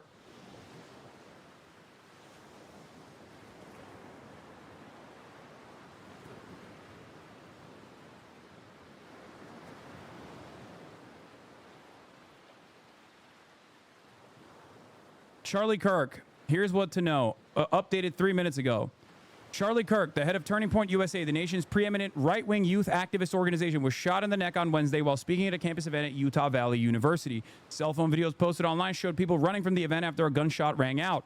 one single gunshot. One video appeared to show Mr. Kirk's head jerking back as blood poured from his neck. He had been delivering remarks while sitting under a tent with the slogan, "The American Comeback," printed on it. A university spokeswoman, Ellen Trainor, said that Mr. Kirk was struck about 20 minutes after he began speaking on campus. She said a suspect had fired at Mr. Kirk from the Lucy Center, a building about 200 yards away, and had been taken into custody. The suspect was not a student, she said. Condition unknown. Ms. Trainor said Mr. Kirk's security had taken him away after the shooting, and she did not have any information on his condition. Andrew Colvette, a spokesman for TPUSA, confirmed that Mr. Kirk had been shot in the neck. President Trump posted on social media in support of Mr. Kirk. Benjamin Netanyahu posted, saying, "Pray for Charlie Kirk. We must all pray for Charlie Kirk, who has been shot," he wrote on Truth Social. "A great guy from top to bottom. God bless him." A close ally, Mr. Kirk, 31, has emerged in recent years as one of the most influential young right-wing figures in the country and established himself as a close ally to the president. Mr. Kirk co-founded Turning Point USA in 2012 and has since become a fixture on college campuses where he hosts rallies like the one in Utah that often draw large crowds. Even though he's not part of the administration, Mr. Kirk's influence in the White House is significant. Since the November election, he has helped vet prospective appointees, testing their loyalty to Mr. Trump. Okay? My own interactions with Charlie Kirk start around 2015, where I debated him at Politicon when he was an upstart, basically creating Turning Point USA as a entity that was specifically designed to manipulate college campus elections and student government elections in general in high schools and college campuses, heavily funded by Republican donor Foster Freeze, who passed away. I debated him publicly twice at Politicon on 2 different occasions, and I was slated to debate him at Dartmouth 2 weeks from now. We were also supposed to have a public debate 2 weeks from now at Dartmouth University. I say we were supposed to. I don't think that's going to happen any longer. Yes, I did see him at the DNC as well, but that's besides the point. That doesn't matter. But I have, I have used Charlie Kirk as an example of like the way that the Republican media ecosystem works and how they prop up figureheads and how they bring in figureheads from the right directly into the horizontal and vertically integrated media infrastructure that the Republican Party uses, the propaganda outlets of the Republican Party uses, because Charlie Kirk and myself basically gained prominence in American politics on opposing sides at about the same time. And his career obviously has been explosive, and he has found himself not only in charge of this heavily funded organization, Turning Point USA, but also has become a close ally to the Trump administration twice now.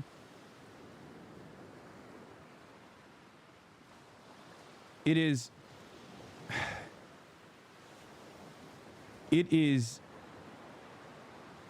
actually terrifying to see what political violence is turning up. Like how much political violence is happening in this country. It's an incredibly violent nation. America is an incredibly violent nation already. It is, everybody has a gun. This is a terrifying prospect in general. It's just,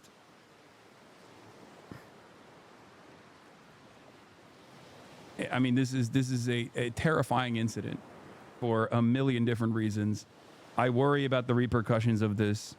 I think that the reverberations of people seeking out vengeance in the aftermath of this violent, abhorrent incident is going to be genuinely worrisome. Of course, this is a country where children get slaughtered on a weekly basis by school shooters. Like I said, violence and ultra-violence in general is a very common thing that takes place in this country. But this is a attempted high-profile political assassination on a political speaker, and it's I don't know. It's hard for me to. It's hard for me not to see a close parallel here and worry about where things may go from this point on.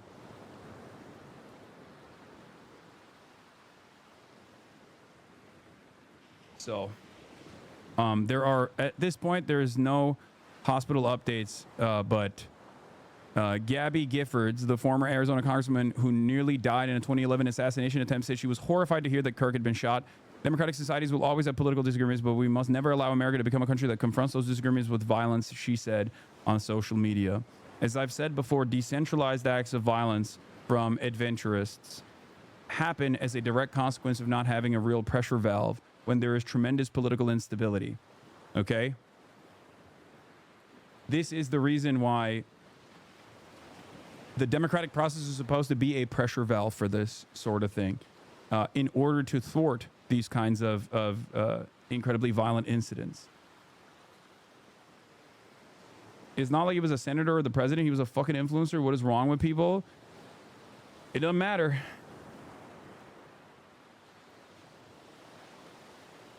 He was a close advisor to the president and a very visible, high-profile advisor to the president. That is the reason why it's massive. It's you know, it's very consequential, and a lot of people are talking about it. Or including the buildings and other, open spaces. Because also, Donald Trump literally sicked the entire fucking. Donald Trump sicked the National Guard on D.C. because of big balls getting jumped by a 15-year-old teenager. One 15-year-old girl and one 15-year-old boy. What the fuck do you think he's going to do after this? When one of his top advisors, the guy that he has named numerous times as a creditor to his success with Gen Z voters, was shot in the fucking neck in Utah. Okay?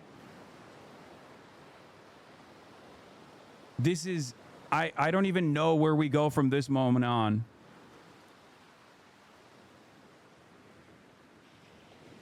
I don't know. I don't know where we go from here. I don't know what the administration is going to do.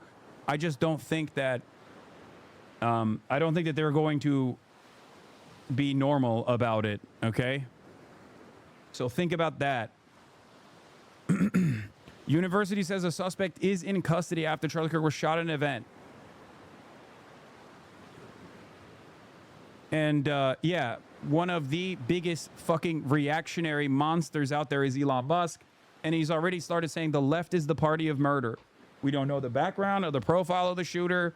We do know that statistically speaking, these sorts of political violent incidents do not actually often come from the left, but it is usually right-wingers, former Trump supporters themselves shooting at Trump, people who have voted for Trump shooting at Trump, or attempting to assassinate Trump.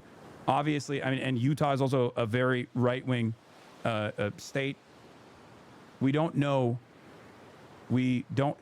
Of course, I'm not going to still debate him. What are you talking about? How am I supposed to debate him? We don't even know if he's alive. No, Chatter, stop asking me stupid questions.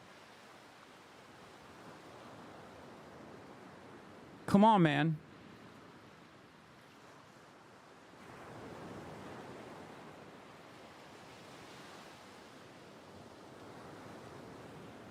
Abby D. Phillips says, the degree to which the algorithm on this platform is pushing video of the shooting is incredibly disturbing. There has to be some human that can turn the dial down in a situation like this.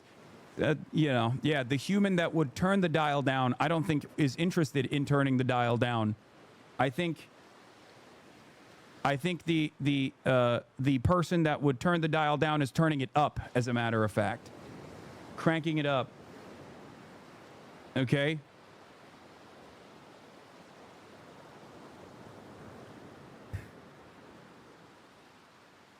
This is the 46th shooting at a school this year. Guys, don't link me AF Post. We don't know yet. AF Post is not giving a firm confirmation. Okay, just wait. Wait until there is a real news report. Not from America first.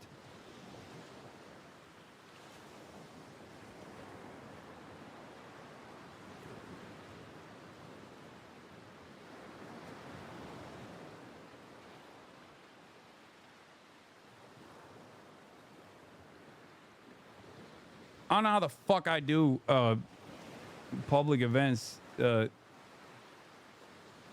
going forward. Like, I don't know. It's just not. Oh, there's another angle of the video as well. A third angle.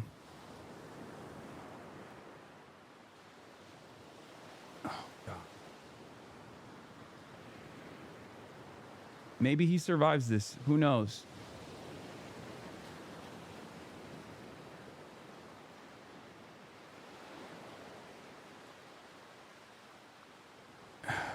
I don't know. I don't know how. Turning Point USA confirms the shooting, says Kirk is in the hospital. Turning Point USA, the conservative youth organization founded by Charlie Kirk, confirmed in a statement to CNN that Kirk was shot during the organization's campus tour stop on Wednesday. This is an ongoing situation. We can confirm that Charlie Kirk has been shot. He's in the hospital and we're preparing for him at the time. Why won't anybody say that his condition is fucking stable, dude? Like, I don't understand. Every single person just keeps saying he's in the hospital. They're not.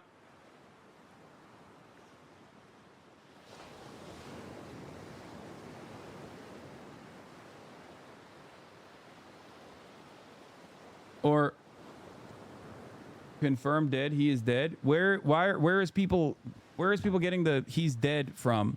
I'm looking to see if it's updated, and I haven't seen any updates on this at all. Because as I said, this was the first time he was going to be out on the road this fall. It's America First post. They don't fucking know shit. In the coming months. And, you know, Turning Point USA, the group that he runs, is now confirming, quote, Kirk has been shot. He is in the hospital, and we are praying for him at this time. The prayers are so all-consuming right now and bipartisan. Everyone from President Trump and Vice President J.D. Vance to members of the cabinet to Democratic leaders like Hakeem Jeffries and Chuck Schumer. Bipartisan condemnation of this act of political violence. It's a reminder, Brianna, that in a country like America, in a democracy, we only have a democracy if we settle our disagreements with words, not with violence. You know, for the liberals, for the anti-Trump voices, for the anti-Kirk voices out there who feel despair, you know, about the direction of the country's politics, the way to address that is through words, not through violence. And so whenever we see one of these appalling crimes, it is disturbing because it cuts to the core of how the American democracy functions. Yeah, certainly does. Turning Points USA just released a statement to CNN confirming the shooting. They say this is an ongoing situation. Kirk is in the hospital and we are praying for him at this time. David Chalian and Laura Coates are with us. And David, it's important to state again just the significance of Kirk in politics and specifically his appeal to younger conservatives on college campuses, in large part has to do with his accessibility, his desire to get out in front of a crowd and debate. Yeah. You know, it's hard to hold these two things simultaneously. When you're dealing with a story like this of just potentially horrific, just tragic political violence, unacceptable political violence in this country, the fact that he is a conservative star is central to that, right? We're talking about political violence. And yet, and I know this is maybe hard for like cable TV news viewers or political news consumers, everything gets so divided up and everybody, you know, we're in such a polarized time. So we also have to separate out the human tragedy that's happening right here and the fact that this person, that Charlie Kirk, has devoted his career. Again, I get that a lot of people watching right now may find his views abhorrent or maybe totally have worked against him politically. But the fact that he was the conservative star that he was, the fact that he was putting himself in the public spotlight to advance his beliefs and advance a movement seems to be at the very cause as to why he was shot today and why his family may be shattered. And again, we don't know his condition right now, and our prayers should be going his way and his family's way, and they are. But it's impossible in this moment that you don't want politics to be part of it at all. it is impossible to separate it because it is clearly, it seems from everything we know, this is going to be the centerpiece of a conversation about unacceptable political violence in this country and how this country can move from this moment forward to a place where that decreases or where that is less. I think that They seems did take pretty the old man elusive away. to America right now. I think it does, David. Yeah, I don't know if because it's real or not, but something like chatters are this saying he was happening. talking about mass shootings. Like he was answering a question about mass shootings when he got shot. And there is something about this that feels different. And yet when you Bro, I already got motherfuckers commenting in my chat, in my did CDC and you start going like on my YouTube instantly. exactly Like, right. look, You this could is what I continue mean, on okay? for This so is many what I years, fucking mean. in sort of this modern era. Someone going, should have been him and not Kirk. It's really not Like that just happened. That's a YouTube notification from literally political objectives are. It's horrifying. It's a horrifying. minute ago. And it's not sustainable, it seems to me. Like in this Do you understand? democratic experience and experiment that we are ongoing. This is what I have to. I mean, I deal with this like literally every fucking day of the week. I deal with this every day of the week. So it's a little bit. It's you know, it's a little bit different from the way I'm watching the situation. Okay. That is, you know, if anything could come out of this, if there's some kind of wake-up call that come out of this, I know I probably sound naive saying that, it would seem like we've got to find a way to be able to have politics in this country and differences of opinion that do not end like this.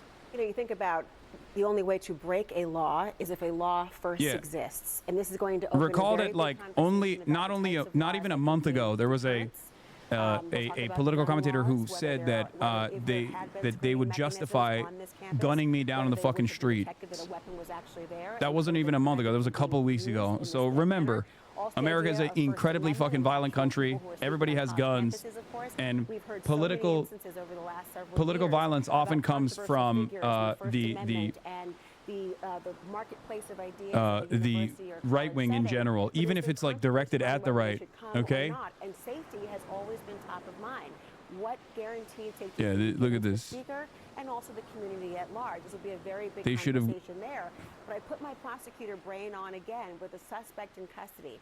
We sadly are a nation plagued by gun violence, but we're also plagued by sometimes the inability to have the person account for the violence that they have been Oh alleged fuck! to New have York Times is posting it too. Charlie Kirk was scheduled to debate progressive influencer Hassan Piker at Dartmouth College on September 25th. On his Twitch live stream, Piker reacted to the news with horror, urging some of his followers to stop making jokes about the shooting, and he expressed fear that he could be similarly targeted. This is a terrifying incident, Piker said. The reverberation of people seeking out vengeance in the aftermath of this violent, abhorrent incident is going to be genuinely worrisome. Amend or reinforce laws to ensure, much like hate crime legislation that came before, the idea of if there are specific aspects you are targeting of a person can increase penalties, undermine the ability to actually have those crimes occur. And so this will be a part of the conversation. And again, we're talking about what appears to be just a guess here, given the facts we have, a premeditated act. If it's premeditated, if there's only been one shot fired, not targeting any other person, this is no longer generalized violence, and that means the investigative trail begins. It is electronic. It is what was on that person's body, how many cell phones, who they communicated with, where they may have been before this, who knew about their whereabouts. Did they travel across state lines? Were there other people involved in now possibly an interstate or intrastate activity? Will the FBI be involved? Will it be a state or local aspect of it? This is at a time, of course, as you all know, David, especially about the motive from the President of the United States to ensure that crime is at an all-time low in the presence of reinforcing military officials at times to make sure that's the case. Will there be an expanded move now in that aspect of it? And if that's the case, will college campuses, which has traditionally been a bit of a island unto itself in terms of the ability of local law enforcement to come on, will it be treated differently? The investigation begins simultaneously when the family begins to process what it would be like to explain to these young children that daddy is hurt, and will he be coming home tonight or ever? We certainly are awaiting answers as to his medical condition. A Turning Point USA official says Charlie Kirk is at the hospital, but it doesn't look good. Confirmed Kirk was shot in the neck. This is from Jennifer J. Jacobs, CBS News senior White House reporter. Here's a video of the old man being walked away in cuffs. Footage showing the person who allegedly shot Charlie Kirk being taken into custody. As of now, we have no firm confirmation that this was the actual shooter. For the record, this is just footage of a suspect being apprehended. I'm going to repeat once again. This is footage of a suspect being apprehended. It's the same old guy that we saw earlier as well.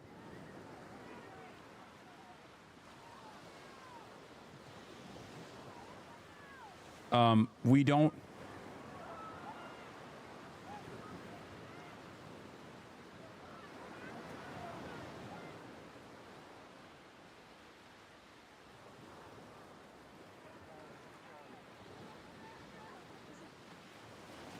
I mean, look, in a normal environment, if we lived in normal times, if we had a normal, responsible government and not a bunch of fucking psychopaths running the show, they would look at this incident and go, we have to actually take serious precautions and we have to look at gun control seriously.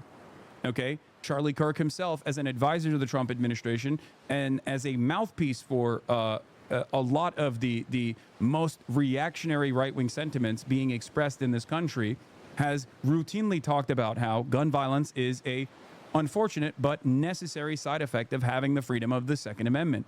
Okay? Quite literally, he has verbalized his opinions on this issue with the false notion, with the false assumption that it might not ever happen to him. Okay? And in a moment like this,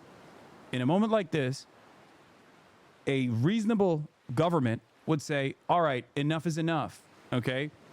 But one that hasn't said that in the aftermath of Sandy Hook is most likely not going to say that in the aftermath of this incident as well, especially considering that there are school shootings happening with regular frequency. As I've said already, the Charlie Kirk shooting is the 46th school shooting that has taken place this year. 46.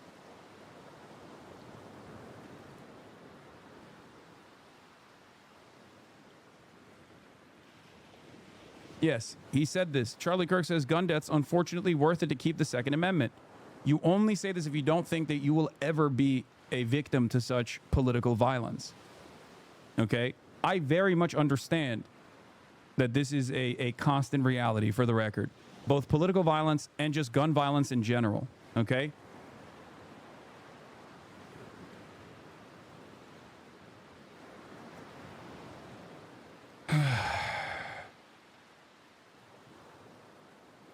There has been a 47th now, a fresh one in the same county as Columbine. Jesus Christ. There is another school shooting happening as this took place. Wait, what? Multiple people shot at Evergreen High School in Jefferson County? Okay, well, this is also breaking news. I'm not going to go into it, but AP says he's in critical condition. Is that what it is? Kirk, okay, Associated Press has an update, says Kirk is being treated and is in critical condition. A law enforcement official briefed on the shooting told the Associated Press. The official spoke on the condition of anonymity because they were not authorized to publicly discuss the matter. Kirk co-founded Turning Point USA in 2012 at the age of 18 and soon became a regular presence on cable TV where he leaned into the culture wars and helped praise on then President Trump.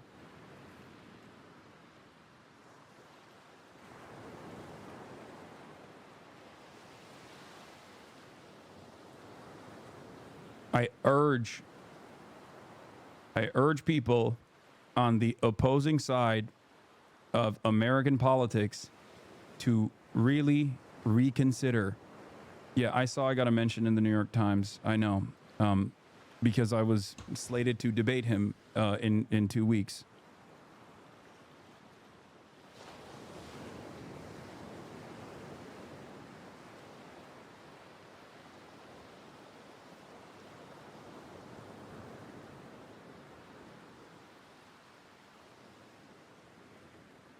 For the people who keep saying,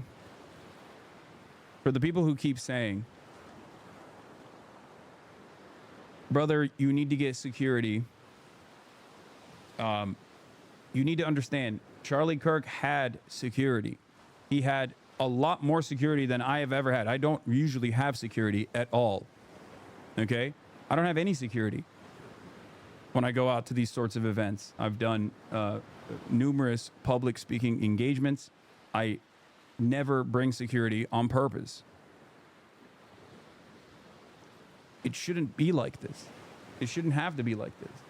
And the reality of the matter is, this is a systematic problem. This is a systemic issue. Okay? Charlie Kirk had security. What do you do when someone is shooting at you from 200 yards away?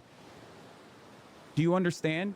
That's why you have to solve this issue with good governance. I don't know what will happen with Dartmouth. I am not in contact with them. I've already informed my management on obviously Charlie Kirk getting shot. So we'll see what takes place now. I don't think that I know that it's not going to be with Charlie, but I don't know if there's going to be an event at Dartmouth at all. We shall see. And before people say, wear a bulletproof vest, again, he got shot in the neck. A bulletproof vest would not have saved Charlie Kirk. Okay? Security did not save Charlie Kirk. The only thing that could have potentially saved Charlie Kirk from getting shot in the neck was if our administrations, prior to this one and this one as well, actually had reasonable gun control as a policy provision in the immediate aftermath of, I don't know, 100 other school shootings that took place. This is why I keep responding over and over again to people that go, hey man, why don't you get security? Hey man, why don't you get a vest? There's nothing. None of those things will save you. Okay?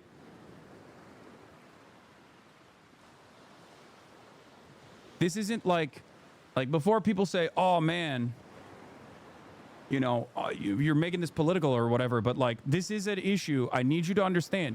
This is an issue that is obviously very close to myself, considering that not only do I engage in public speaking with regular frequency at events as a very visible political commentator who just yesterday was called a terrorist and a 9/11 lover by the former governor of New York.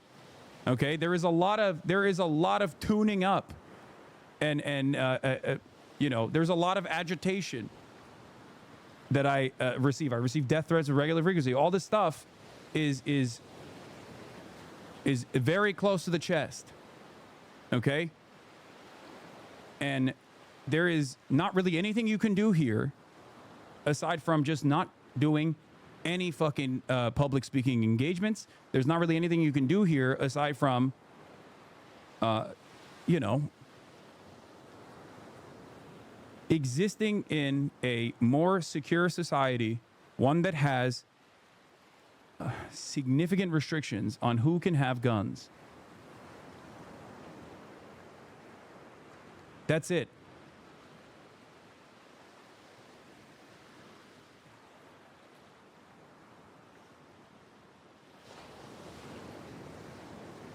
He had a 10-man private security detail for this event, along with campus and local police. Not fully confirmed, though. No, I know he has mad security.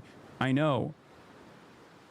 But what do you do, regardless, in that situation where someone fires from 200 yards away and shoots Charlie Kirk directly in the neck? There's nothing you can do in that situation. There's nothing I would be able to do in that situation. It's just a matter of luck.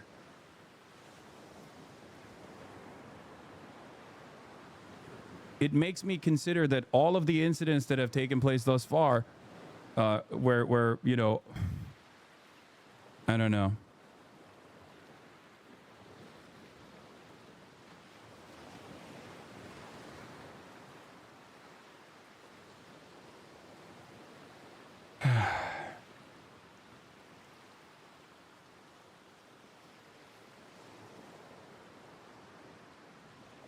What if they didn't? What?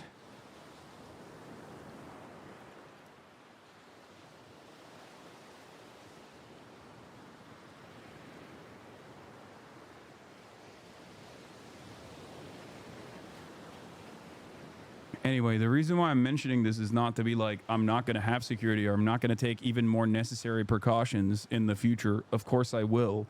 But the reason why I'm mentioning this is because, like, Charlie Kirk did take those necessary precautions. Okay? And now he's in critical condition at a hospital. So one must ask the question, why? One must ask the question, how we got here. And if you personally think it's just because, you know, kismet, I guess, well, there are ways to prevent this. There are ways to prevent this, not just for Charlie Kirk, but for the little school kids. The parents that are worried every day when they send their children to kindergarten, to school, to church. You shouldn't have to think about potentially being a victim to a mass shooting when you're out in public. That is insane.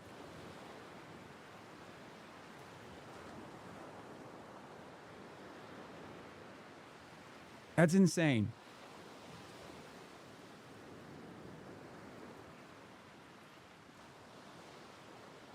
Some reporting from the ground. I can't see it, but I think I have Fox here. Anyway, fuck, man. The Charlie Kirk shooting is terrible, and I'm more broadly afraid that we're in a period of rising vigilante violence. I don't know what you can do other than condemn it, regardless of who's responsible. Yeah, key political violence and resilience trends from 2024. Yes, I know the New York Times mentioned me. I know. Charlie Kirk was scheduled to debate progressive influencer Hasan Piker at Dartmouth College on September 25th on his Twitch live stream. I was supposed to debate him 2 weeks from now at Dartmouth University. This is why I'm saying it's a you know, I have a closeness to the incident.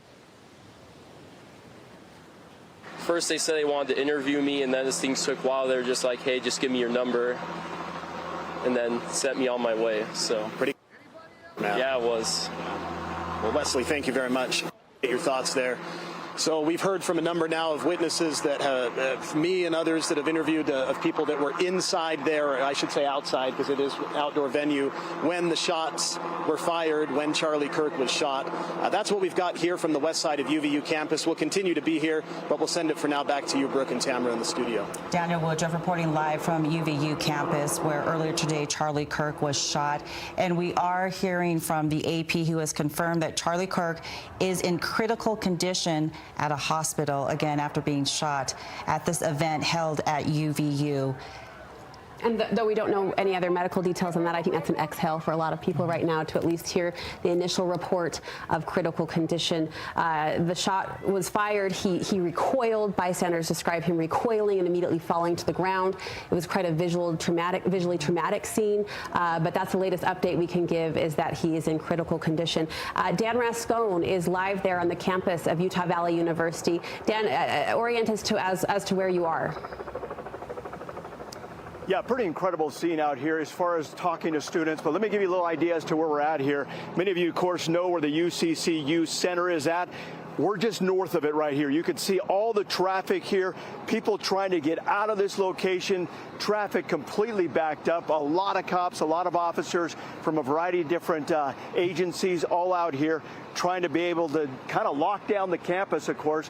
And we've been hearing from students all along here. Many of these students right here, all these students have their own story. Let's start at the end here and kind of get your reaction. It's Ike. Yes, you sir. say, okay, Ike, tell me a little bit about where you were at, how close you were, and what you saw. Yeah, so I was about 20 yards off the right-hand side of Charlie. Obviously, it's a traumatic thing. Nobody should have to see that in their lifetime. The taking of a life is hurtful and hard to see. But, you know, we were talking about, he was having a conversation with somebody about gun violence, actually.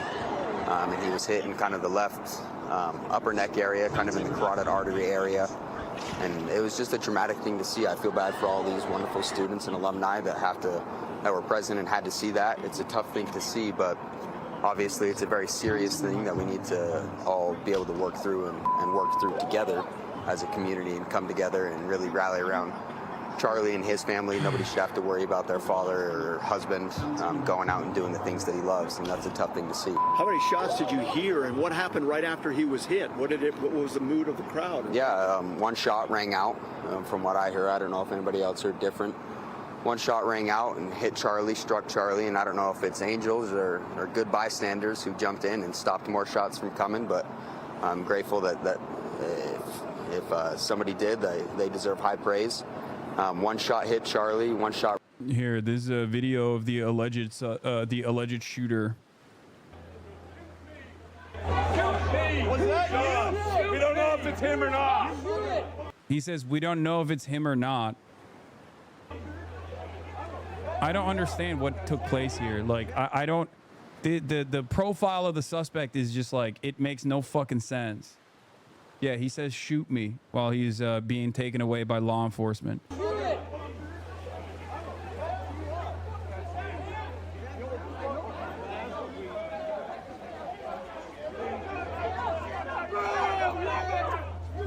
Where the fuck is where's the gun? We don't know anything.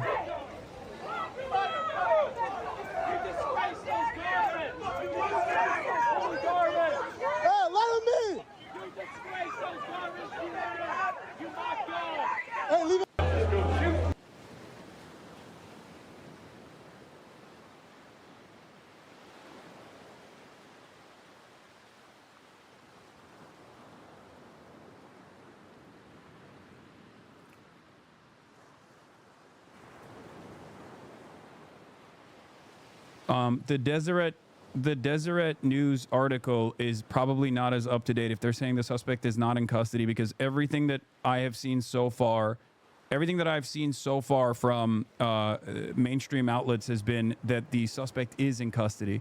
I have no reason to believe that is not the suspect, considering that that's what the media is presenting it as.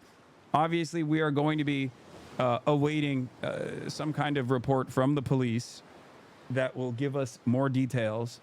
It's important to wait in these moments to get like verified information, but we'll see.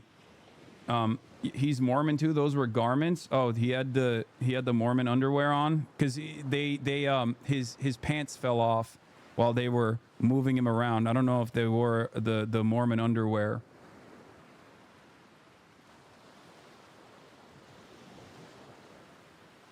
Young people who attended the recent Turning Point events expressed alarm about Wednesday's shooting at Charlie Kirk in Utah. It's absolutely sickening, said Ella Guidry, who has gone to several TP conferences, including a summit for young conservative women. For people who follow him, it's reminiscent of the one day in Butler, Pennsylvania, she said. A reference to the attempted assassination. I wonder if these guys are going to, like, put two and two together, by the way, about, like, the ready availability of weapons and how all it takes is just one fucking person. You know, it seems like they're not. It seems like they're able to compartmentalize this as a totally separate thing, as though this is the type of violent incident that is, unfortunate, but always going to happen, and has nothing to do with, like, the increased likelihood of political violence taking place with weapons, because you can just, like, purchase an arsenal of gear to do things like this. People then turn around and say, oh my God, I feel so safe when I'm in Japan, when I'm walking the streets. And it's like, yeah, you feel safe when you're walking the streets of Japan because they don't have guns. Like, that's a major part of the reason, okay? There's just, the people that you are around are not, at any given moment, could take out a weapon and shoot you.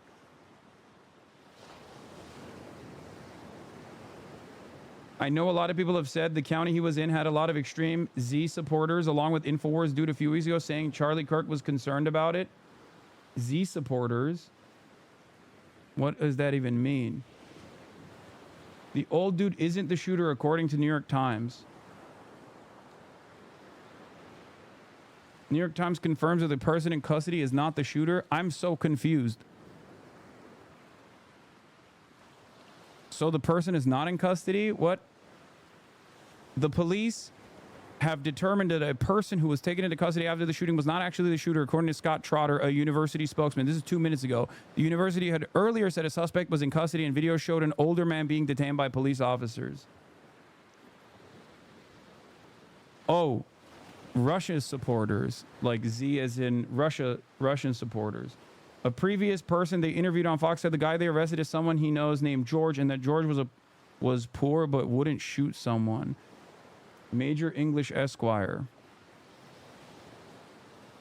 Like I said, Big Balls getting beat up. Big Balls getting beat up triggered a military occupation of DC.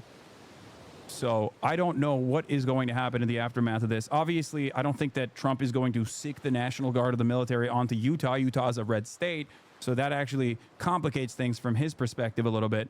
But I could totally see him enacting vengeance on every college campus, in blue states specifically. Check the CNN article again. He was talking about transgender shooters right before he was shot.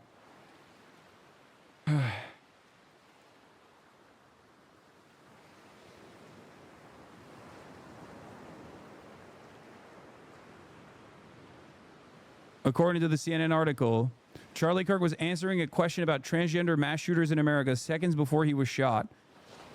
The exchange goes as follows. Audience member, do you know how many transgender Americans have been mass shooters over the last 10 years? Charlie Kirk, too many. The same audience member went on to say the number is 5 and proceeded to ask if Kirk knows how many mass shooters there have been in America over the last 10 years. Counting or not counting gang violence. Seconds later, the sound of a pop is heard and the crowd screams as Kirk gets shot and recoils in his seat.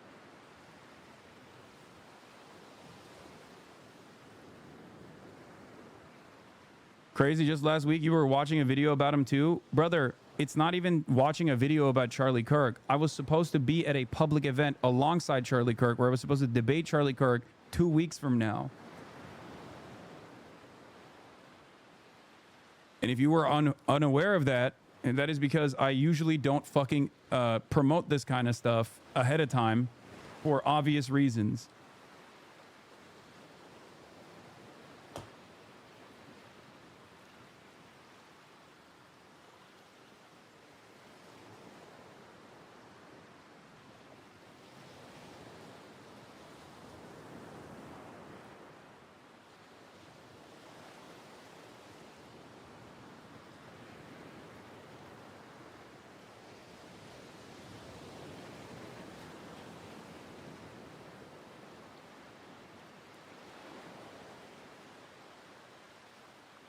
Ay, ay, ay.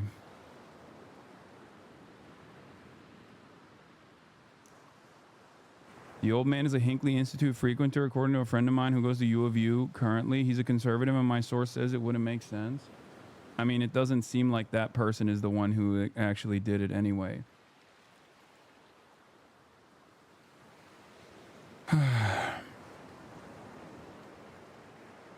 Yeah, while this is taking place, apparently there's also another high school shooting that's taking place in Colorado as well. Obviously, I'm not going to get into it until we have more details. But the conservative commentator Glenn Beck told Megyn Kelly on her live YouTube show that his daughter was at the event where Kirk was shot. She confirmed on Instagram that she was about 10 feet away and saw everything.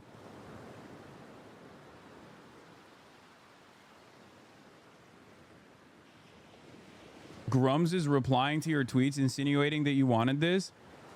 Dude, why would I fucking want this? I literally have debated him publicly. I was supposed to debate him 2 weeks from now. Why the fuck would I ever want this? Are you stupid? Do you think I want to die? Do you think I'm suicidal? What are you, dumb? I'm a fucking political commentator that gets death threats every fucking day. 1,000,000 times a day. People call me a terrorist up and down the internet. I do public events all the time. Do you think I think this is good? Like, think for a moment. Even political ideologies aside, okay? Political ideologies aside. Think for a brief moment. Does this person have self-preservation? Me. Do I have self-preservation? Do I think about things like this potentially happening? Is this not on the back of my mind, for example? It is.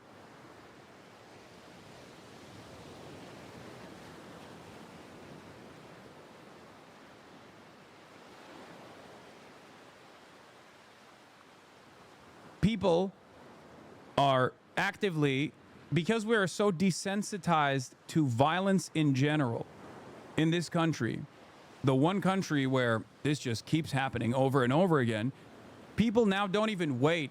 There's no thoughts. There's no prayers. They just immediately go, who is my immediate enemy that I can shift the blame over to? How can I redirect the conversation? How can I redirect the conversation immediately back to not like a reasonable solution and ways to potentially prevent this sort of thing from happening, but instead, how can I move this conversation back to an enemy that I have online, for example, without even considering what that implies?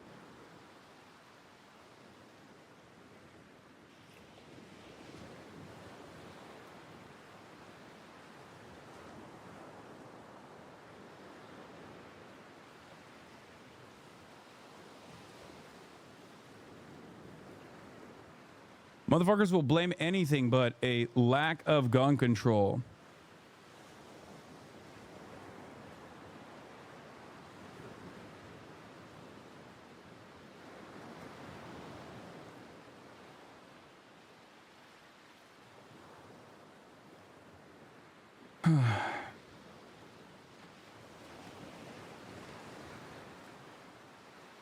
Omar Fateh had a good response. The shooting of Charlie Kirk is horrifying. We cannot normalize or condone violence of any kind, especially across political differences. Minneapolis has been recently impacted and traumatized by a similar disregard for life. Gun violence must end.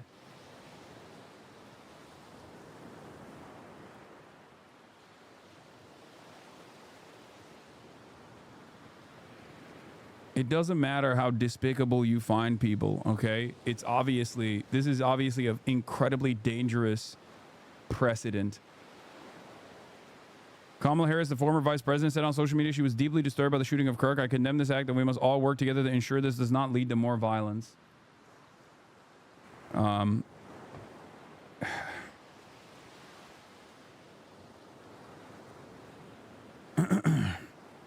Where is the, as far as the shooter, whether he's in custody or not, like I don't understand. They keep going back and forth on whether or not the shooter is in custody or not in custody. The police have determined that the person who was taken into custody after the shooting was not actually the shooter, according to Scott Trotter, a university spokesman. So I think like the old person that they apprehended might not have been the shooter after all.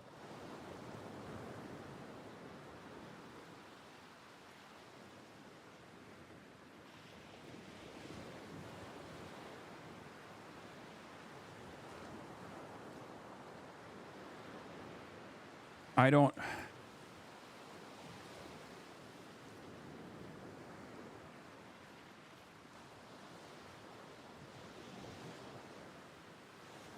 Insane that the close-up video has 4 million views on Twitter and is still up? Yes, of course.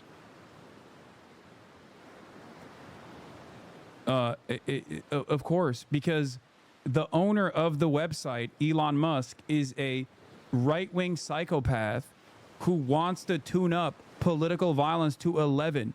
He has already used this as an opportunity to say, clearly, it's a leftist that did this. Leftist violence is out of control. And for many people, that's all they need. They need like bias confirmation of this sort. Suspect not yet in custody is an insane statement, by the way. Like, I don't understand. So did the dude get away? Is he at large? What the fuck is going on? This is one of the most televised and filmed events of all fucking time. So the very fact that they are not actually able to figure out what the fuck took place here is crazy to me.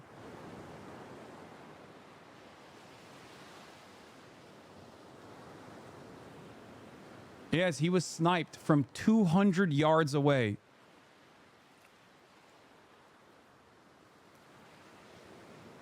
...200 yards away. What is this? Utah Speaker Mike Schultz confirms Charlie Kirk is dead. Brigham Tomko, politics reporter of Deseret, says Charlie Kirk, 2 sources tell me Charlie Kirk is confirmed dead.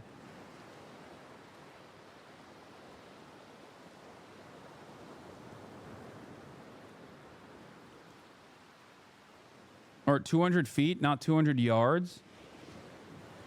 Audio, the footage is not, oh, it's 200 feet. It was not a sniper. It sounded like a handgun. Initially, they said, wait, what? There's a new version of this post. That was from an hour ago. Utah Speaker Mike Schultz confirms Charlie Kirk is dead. Last edited 2 minutes ago. I mean, I'll await more. I'll await further confirmation. It's a rifle. You don't hit a shot like that with a handgun? Yeah, that's virtually impossible. I mean, it could.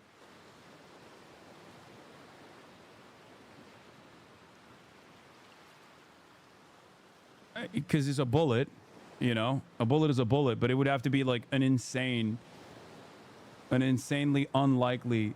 It's just impossible. Like, it's virtually impossible. It just doesn't. It's ridiculous.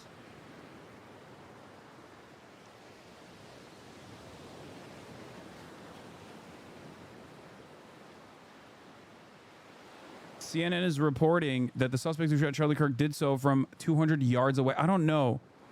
I don't. If that's true, it means he was further away than the Trump assassin in Pennsylvania, and further away than Lee Harvey Oswald was when he shot Kennedy. It must be 200. It must be 200 feet and not 200 yard, right? Like 200 yards is like, I mean, that's an insane shot. That's like historic, right? Am I crazy?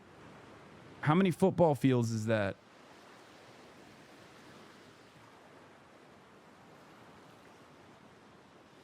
Two football fields length. Yeah, no, that's. But if it's also 200 feet away, then I feel like they would have apprehended the shooter instantly. You know what I mean? And the initial reporting, I think, said 200. The initial reporting said 200 yards. I'm pretty sure. The university spokesperson and a lot of people. A lot of the original reporting said 200 yards. And the very fact that they were not able to apprehend, like the New York Times reporting said 200 yards, but now NBC is saying 200 feet. But I don't know.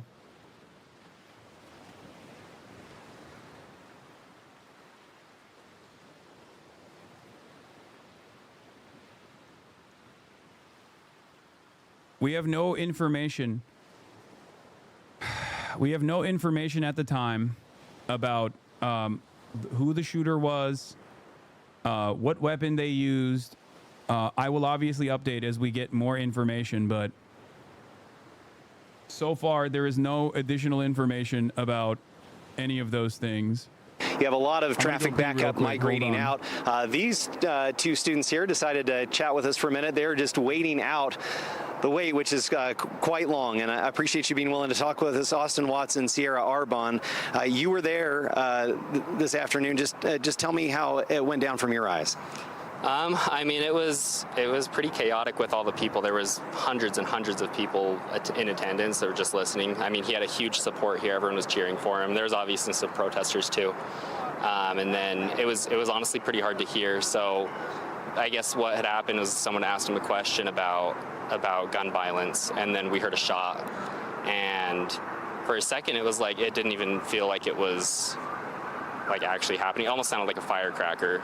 And then from where I was standing, I wasn't right up next to him, but I saw him double over, and then everybody like went down to the ground. And then after a few seconds, it was just like a sea of people just trying to get out of there. And yeah, there's videos you can see online. There's just, everyone's coming out full speed, and there's phones on the ground, AirPods, like everything. Everyone's just leaving all their stuff, and it was pretty chaotic. So it was crazy. Sarah, you were watching that. What went through your mind as this was just happening?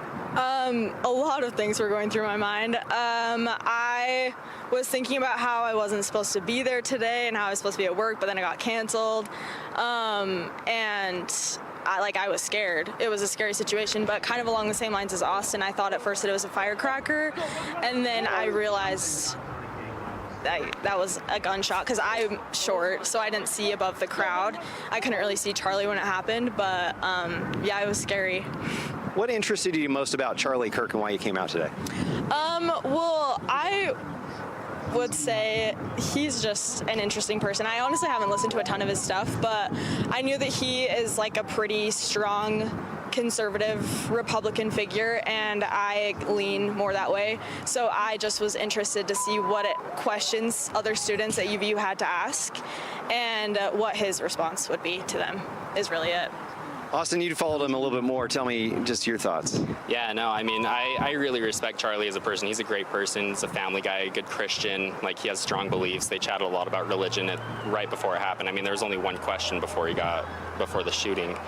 But I really think he's a great person, and he sticks up for what he believes in, and I respect that. And I enjoy watching him debate people. He knows what he's talking about, and he comes from a state of logic, and I respect that a lot. And so I've watched his videos for a while, for years now, honestly. So I think, yeah, he's a really interesting person. I was pretty excited to hear that he was coming to Utah so that he could see, you know, what Utah's about and have his support group here, because I know a lot of people really respect him here. So it's pretty sad that it had to happen here.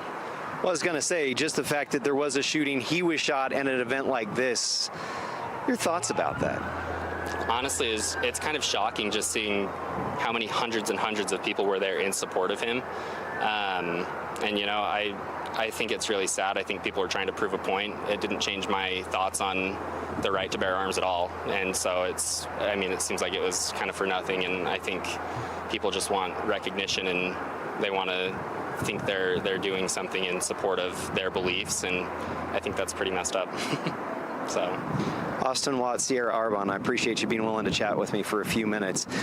Everybody just trying to take this in, what happened here at UVU, and of course, trying to get away from campus is going to take a while. If I can actually just push the camera over here, I didn't prep Stuart for this, but if you look over here, there's this line of cars, and so it's going to take a while. Just getting in here is tough, getting out of here is tough. Some people just wanting to sit it out because there is no easy way out of campus as it has been closed, and as police, as we've seen, have been sweeping the grounds here. So we're going to change positions from where we are. We'll bring you more, but toss it back to the studio for now. All right, Andrew, thank you for that update. We have an important update that we want to bring you now. Earlier, this is NBC reporting that the university had confirmed a suspect in the shooting. A suspect in the shooting of Charlie Kirk is not in custody, so the shooter who reportedly shot is at large. I mean, we don't know. But Donald Trump spoke to New York Post. I asked Trump about how Charlie Kirk is doing. He's not doing well, he said on the phone. It looks very bad. How Trump is feeling, not good. He was a very, very good friend of mine, and he was a tremendous person. Bro, he's talking in the past tense. He's talking in the fucking past tense, Prove me wrong, Tor. We understand he is in critical condition. We are checking in with our news specialists that we have out there on campus. Let's go ahead and check in with Jody Reynosa right now. You are in one of the parking lots near where this event was taking place and had a chance to talk to some folks who were there and witnessed this. That is correct. In fact, we are still seeing such heavy traffic, as everybody has mentioned before. Here is an egress right here. Pretty much every artery going in and out of campus is just packed. Because right here it looks like, oh, maybe there's a lull in traffic. Nope, you turn this way. I'm having Greg turn this way, and you have a whole line of traffic trying to exit. And parking lots right now, I'm seeing they're packed because of some students just wanting to kind of, you know, wait it out, see what's happening. Now, let me point you to the direction. Students are telling us that in between these buildings, so you see on the right side, there's like these little pyramids on the top of that roof. Gunburger capital, everyone, pickups, parking lots, guns, killings, everything. Everything is gun, everything is burger, everything is parking lot, everything is fucking cars. Oh my fucking Lord, I'm gonna lose my goddamn mind. And as you mentioned before, I do have two students. These are unique students in that they are high school students, okay? They are at Cedar Valley in their senior year. They were just here on campus, though, to take a test. So I'm here with Ryder Warner and Kylie Stauffer. Okay, Ryder, let's start with you. Tell us, like, what was going on, because you were there at the venue when it first happened. Yes, ma'am. We were driving past it. So when we passed it, obviously you have all the news cameras, all the cameras pointing towards them, all the students rushing in to go and see what's going on. So we got to witness that, and, you know, just a normal talk by Charlie Kirk. It was kind of cool to see Charlie Kirk here. You know, we watch him on TV a lot, watch his clips a lot on YouTube, whatnot. So it was cool to see that. I was in a rush for a test, so I didn't get to stop and see, but I did get to see the venue. It was super pretty. Whole student body was there. It was super pretty to see. Got here, and it seemed like everything was in chaos. They were super hesitant about letting us test. Before we get to the test, though, I want to just take us back to where you were in the venue, because you said you actually witnessed the shooting. Yeah, so when they shot, it was, I wasn't actually there. I just saw it afterwards, the aftermath, the cops rushing up, the helicopters flying in. I just saw videos afterwards. It was probably too much. Charlie Kirk, I mean, not Newsmax, Real America's Voice is saying that he's passed away. Trump is talking about Charlie Kirk in the past tense. This guy didn't even see the incident, by the way. He just saw it on the news. Okay, it's no different than like asking someone like, you know, any number of different chatters in here. People got down in waves when shot was fired. Witness says Andrew Piscadlo was standing in the middle of the campus amphitheater on Wednesday waiting to debate Charlie Kirk about the 8th Amendment when a single shot rang out. It was surprising. No one really got down until the people in the front of the stage did. Mr. Piscadlo, 28 of Salt Lake City, said in a phone interview, people got down in waves. He had been in line at the campus event at Utah Valley University waiting to speak and debate Mr. Kirk, as students typically do in the so-called Prove Me Wrong debates that Mr. Kirk, a right-wing activist, hosts. Confirmations are coming in slowly. I mean, this is Global Eye News, but it's just... It's... I obviously saw Utah Speaker Mike Schultz confirm Charlie Kirk is dead a while back from Brigham Tomko, who is the politics reporter at Deseret News. So we don't have confirmation yet, but like it is. All I'm fucking saying is it is very, very, very unlikely that he survived that shot to the neck. After what I saw, I don't, you know, I just don't understand. I don't see how that happens.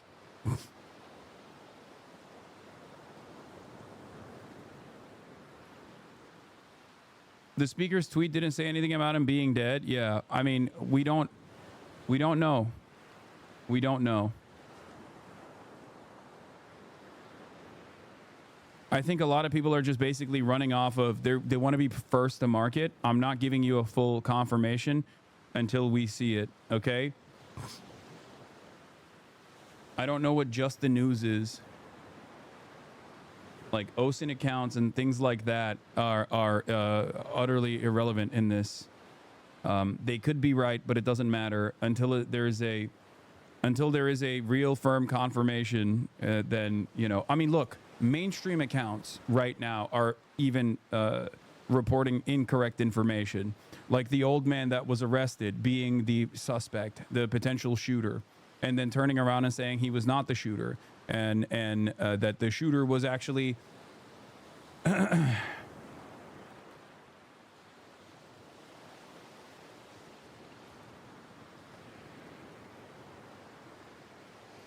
all we know is he's in critical condition at the moment right now. That's the last piece of verifiable evidence that's come out. I know that Charlie Kirk's own news broadcaster, conservative online channel Real America's Voice, is saying that he's dead, but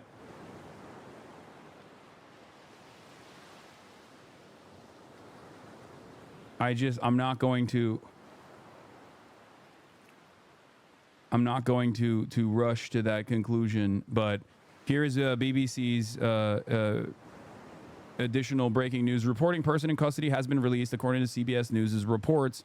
University spokesman says that the person who was taken into custody after the shooting has since been released, which means that they did, like, it seems like they don't have the actual shooter. So does that imply that the actual shooter is at large?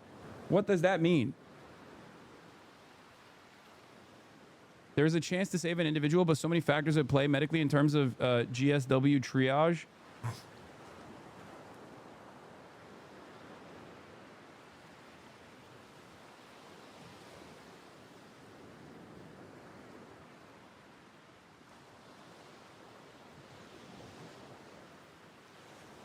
I know the New York Post White House reporter asked Trump about it, and he spoke about him in the past tense. Not good. He was a very, very good friend of mine, and he was a tremendous person. That's what he said.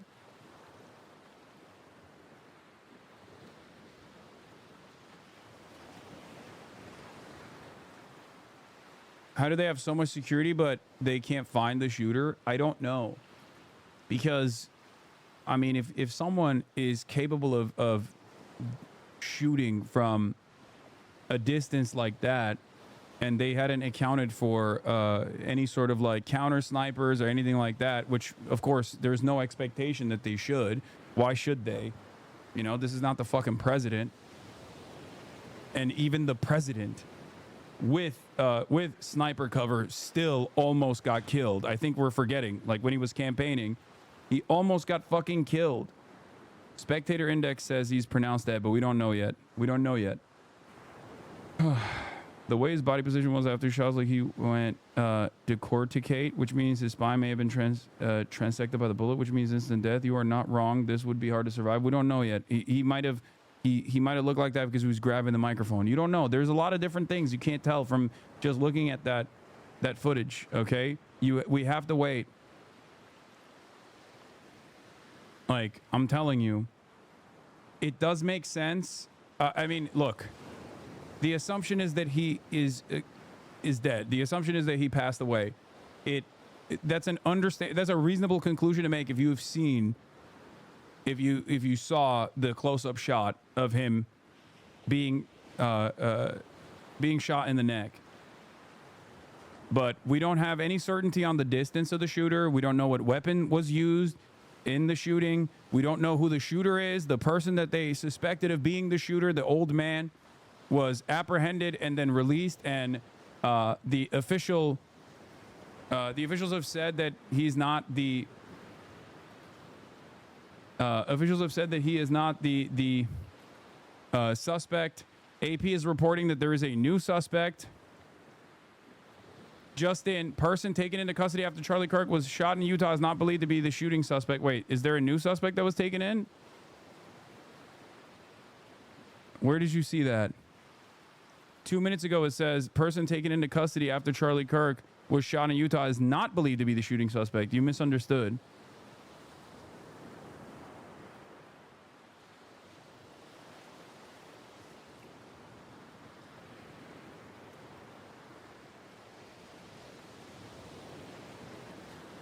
No new suspect. CNN is also reporting that he was not the shooter. Yeah.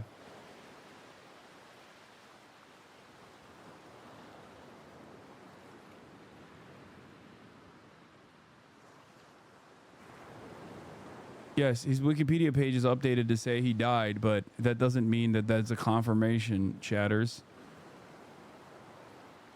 I can't believe the incompetence of everything, everyone involved here as well. Oh, Jesus, the fucking audio is busted. I mean, I assume that it's virtually impossible for him to survive that. That's the word that's around. And some people may be afraid. I don't think that most people are like hunkering down or fearing for their life. But when the cops, when the police say, could you stay in your homes and keep your doors locked, then you just probably do that more to stay out of their way. But yeah, I'm very, very curious. I mean, you probably have a way better information source. I really feel like I'm a little bit isolated here. Lots of phone calls and lots of communication going on, but all of it, so much hearsay. No, of course, and we're of course reporting out with the official authorities, but as you were someone who was there, who was with Charlie Kirk today, Phil, before I let you go, I know it's been I'm sure, incredibly difficult day for you. What are your reflections? What were the things that Charlie Kirk said to you before this tragedy unfolded?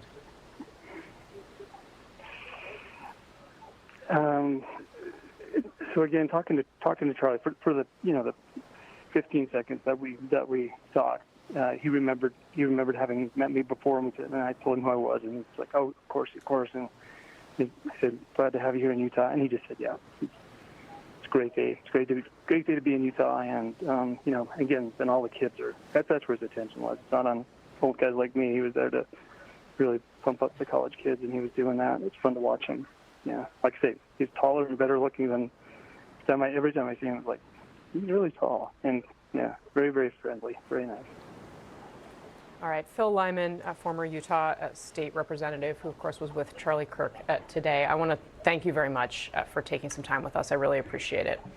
I think I want to bring in Edingermentum is now right. our Jeff Zeleny. Yeah, Edingermentum says this is the one case where far-right new media outlets are going to have the info quicker than the mainstream news, and they're all saying that he's dead. I know that they're all saying that he's dead. Trump is speaking about Charlie Kirk in the past tense. I'm not going to give you an official confirmation until there is an official confirmation. That's it. Okay? It's just there is very, very, very low likelihood that he survives something like that. Especially, look, I'm not a medical expert at all, but I just saw the amount of blood I saw gushing out of his neck on the moment of fucking impact. It makes me feel. It makes me feel as though it's, you know, it's super unlikely. I mean, that was a shit ton of blood in literally less than a fucking second.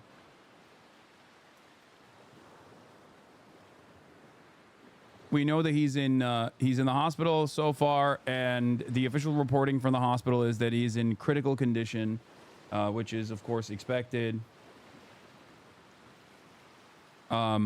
The scourge of gun violence and political violence must end. The shooting of Charlie Kirk is the latest incident of this chaos, and it must stop. We cannot go down this road. There's no place for it in America. We wish for his recovery. A doctor pronounces someone dead, not the news. Yeah, no, that's what I'm saying. But the news will report once the doctor has pronounced someone dead. Do you not understand? That's why I'm saying I'm waiting for official confirmation. Unlike any other. And I attended many of his rallies during the campaign, and he attracted you're quoting Newsroom. Oh my God. Gross. Aaron Sorkin? Really?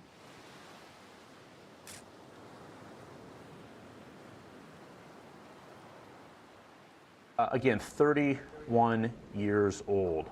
Casey, I can tell you the president, the White House, watching this very, very carefully. I've been talking to a Turning Point USA official who was on the ground in Utah.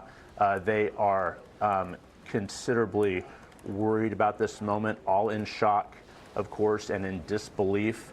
But President Trump is a friend of Charlie Kirk. So at some point we will obviously hear from him as well as the afternoon moves into the evening. But there is no one like Charlie Kirk in terms of his assistance getting President Trump reelected. And that was clear.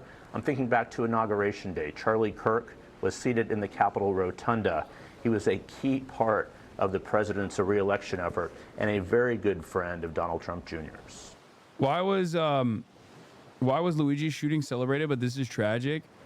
Couple different reasons. I think there are a lot of people who have some semblance of like parasocial connection to Charlie Kirk, which is as weird as it sounds. It's a public event. It is at a school, and Charlie Kirk is not seen as someone who is like responsible for the social murder of tens of thousands of Americans. You know what I mean? So those are probably some of the reasons why.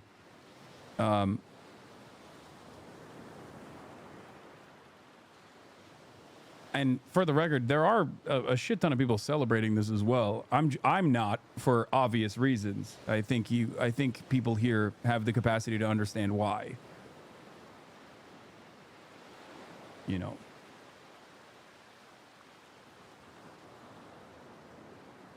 It's just like, I'm going to keep repeating this over and over again, but like, this is the ultimate fear. Okay? For a political commentator, this is it. This is the thing that you don't want happening. Okay? This is the thing that you never want happening. This is what a lot of people fantasize happening to me all the fucking time and say they will do to me all the fucking time. obviously, especially because it's Charlie Kirk, someone who I know personally. I'm not, fond of his worldview, obviously, but someone who I have debated in public settings on numerous occasions since 2015, and also someone who I was slated to debate at Dartmouth University 2 weeks from now.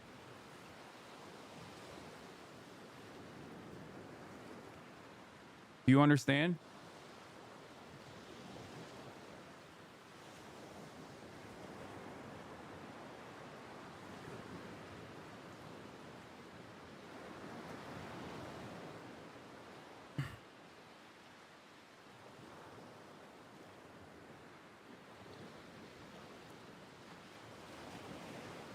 New York Post confirmed the death. I mean, whoa, fucking Christ, they immediately.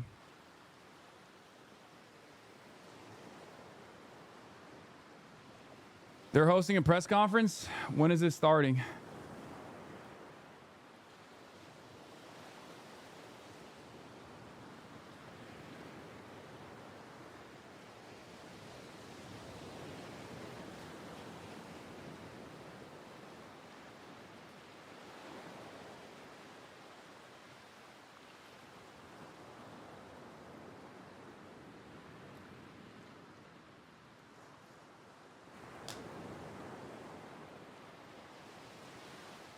Anyway,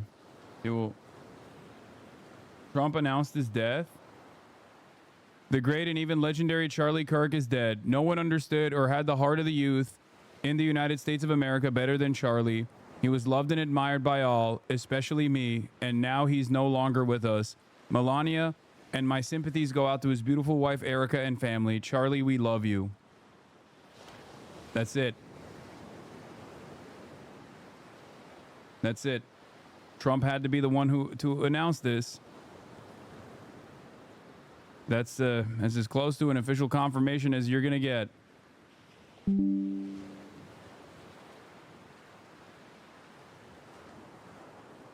He's dead. Charlie Kirk is killed.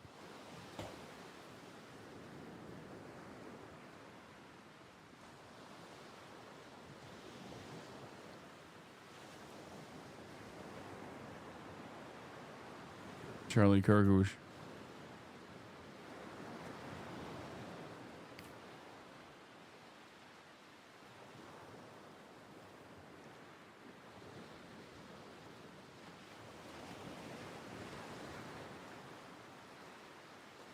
Wow. This is insane.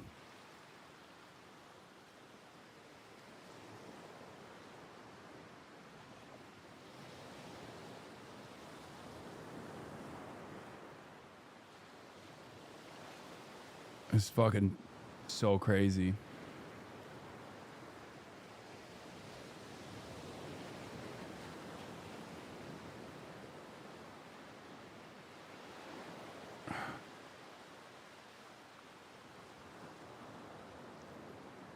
Two minutes ago. This is from Trump's official Truth Social, by the way.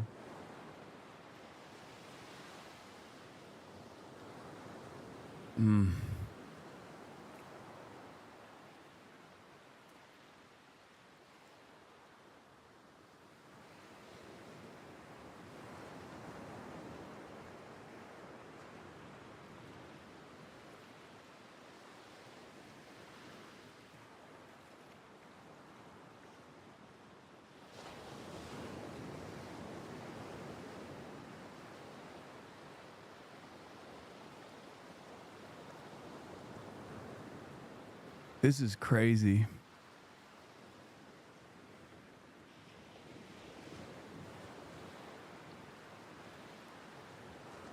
I don't know if Trump is the best source. No, he is the best source. What are you talking about? Dude, as insane as as crazy as the things are, it would be Trump that announces that he's dead.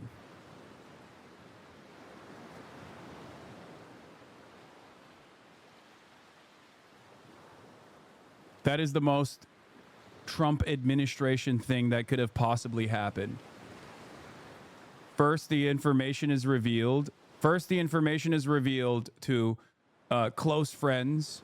It leaks out to close friends and family, and immediately starts getting reported on by, One American News and stuff like that. But then the official confirmation must come from Trump. And my sympathies go out to his beautiful wife, Erica, and family. CNN Charlie, is now reporting we that love you. Trump has Again, announced that President Charlie Trump Kirk is dead. Telling us at this hour that Charlie Kirk has died. Kirk was shot at an event at Utah Valley University earlier today, shortly after noon, according to the university. There was a single shot that rang out. He was shot in the neck, and now the President of the United States, someone that Charlie Kirk was close to, is reporting that he has died.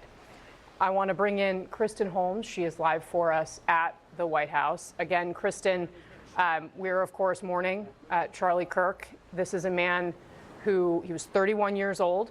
He had two very small children, 3 and 1 ages, I believe. He is someone who was very close to the President of the United States, close to the Trump family, someone who played a critical role, if you talk to people around the president, in the president winning his second term. What are you hearing from those close to us? We, of course, read the statement that just came through from President Trump. It's a very somber mood here. People are very upset. It's not just at the White House, it's really among Republicans as a whole. The Republican Party has become the party of Trump, the MAGA movement, and Charlie Kirk was really Andrew at the Colvin, heart of all of that. Kirk's spokesman says Kirk is dead. With a huge portion of Trump's win in 2024. He was on the ground. He created an entire system to get young voters out and excited and enthusiastic about Trump. And it's not just as though he was some kind of outside influencer. He was very close to the president himself. I know specific examples of times that the two of them went back and forth over various issues. When Charlie thought something was important to the MAGA base, he brought it to the president's attention. There are some people who believe that Charlie had his finger on the pulse of Trump's base more than even some of his own cabinet officials. He had a huge following and, again, was so close to the family, to President Trump himself. And one of the things, I continue to bring up is the fact that there was a lot of conversation during the transition as to potentially making Charlie Kirk part of the administration. But the ultimate decision was that he was more influential, had more power outside of being in a government position. He had been in Washington a number of times. He had been here with his family. He went to swearing-ins of numerous officials. Bro, how the fuck do they not have the shooter? I can't comprehend this, okay? One of the most televised events, okay? This is an incident on a college campus. Everyone's got a fucking smartphone. Everyone, I guess the shooter shot from a distance, but God damn, dude, that is crazy. That is crazy. He's over. Oh, I don't like what is going to happen in the aftermath of this.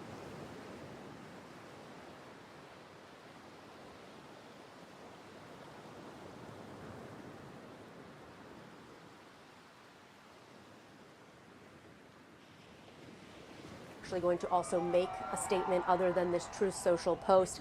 I know that they are in touch still with everyone close to Charlie's family, with his team at Turning Point, with the team around him, just trying to make sense of what happened. But I will tell you, I talked to, again, a number of officials within the administration who are close to President Trump who just can't wrap their head around what happened earlier today. Yeah, I already... Of course. I know. The New York Times reported saying... Stand by for us as we continue to cover this story. I want to bring back our Scott Jennings. Scott... the New York Times posted what I said after he got shot. I know. Somebody that you knew. What are your reflections on his life, his legacy in this moment? Well, Charlie was one of the most unique and special people in the conservative movement today. What he was able to build, the people he was able to organize, was just so large. And of course, they're like, AP is going live in DC in response to the death. Yeah. I think that right now, wait,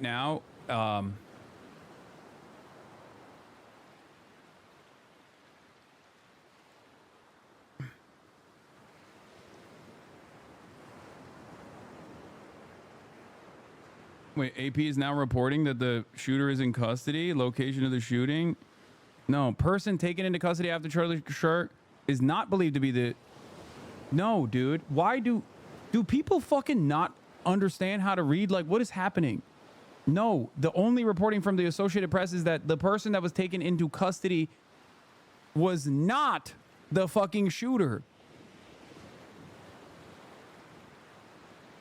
I don't get it. I don't get why people keep linking it. Like, maybe I'm just not refreshing the page or something, but like for the past 11 minutes, people keep repeatedly sending the fucking sending the same update over and over again, and not understanding what the update is. The update doesn't say that they caught the shooter. The update says that the person that they apprehended was not the shooter. So, as far as we understand, like, the shooter is still at large.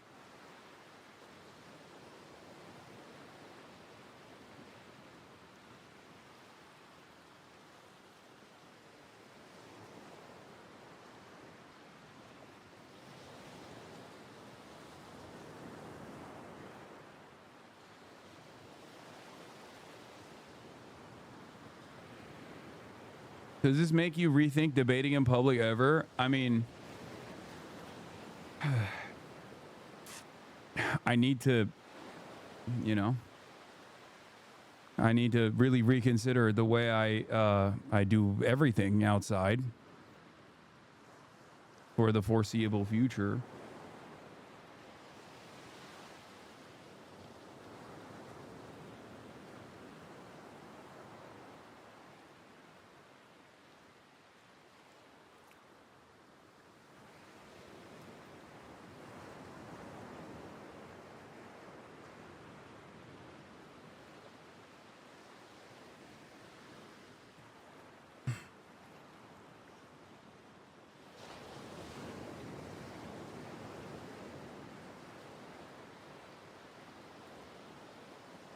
Dude, it's crazy. I got dudes literally stuck in Gaza DMing me about Charlie Kirk. That is crazy.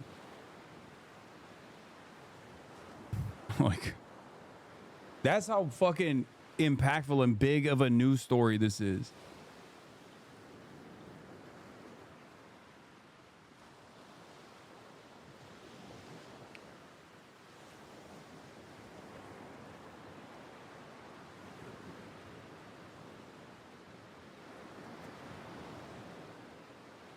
(1:36 p.m.)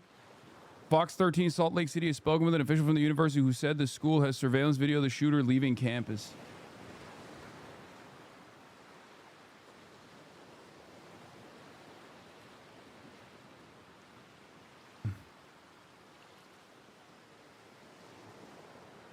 That's crazy, man. I fucking can't believe what he was doing was Scott the opposite Jennings. of what Shut the fuck up, dude. Oh my God, I happened to him hate is Scott violent. Jennings so much. But he was using his words and his speech, which is our first protected freedom in this country. And so we're going to miss Charlie, and we pray for his wife and those babies. He leaves behind a young family. You know, people like this who exist in the public sphere, we know them as public actors, and we see them in front of crowds, and we see them on TV, and we hear them on the radio.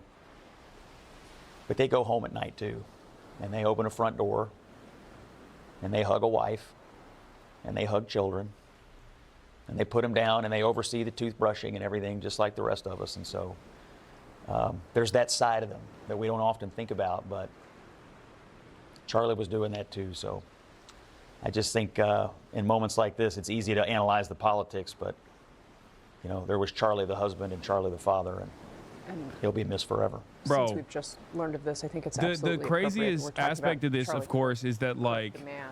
people try to say like, oh, this ultra violence is coming from the left. Ultra violence coming from the left. If it's actually a fucking 200-yard shot, that you know narrows the window of possible shooters quite a bit.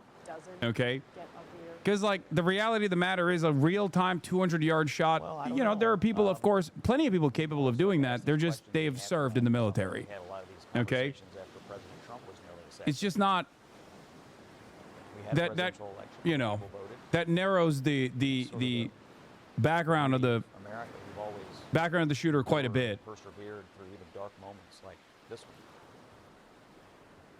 You know, I think there are a lot of people, though, who have given up on politics and have turned their hearts to violence.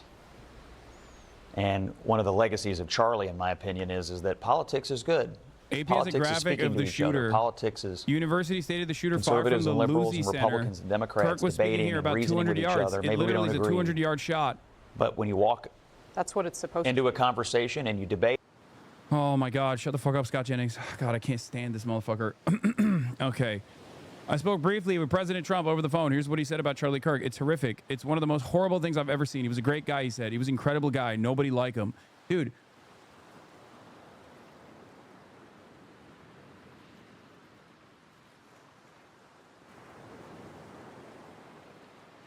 That is a crazy shot. We don't know. We don't know exactly. I mean, this is the suspicion, I guess. That's what the New York Times reported as well, 200 yards. But it's a crazy distance for a shot like that.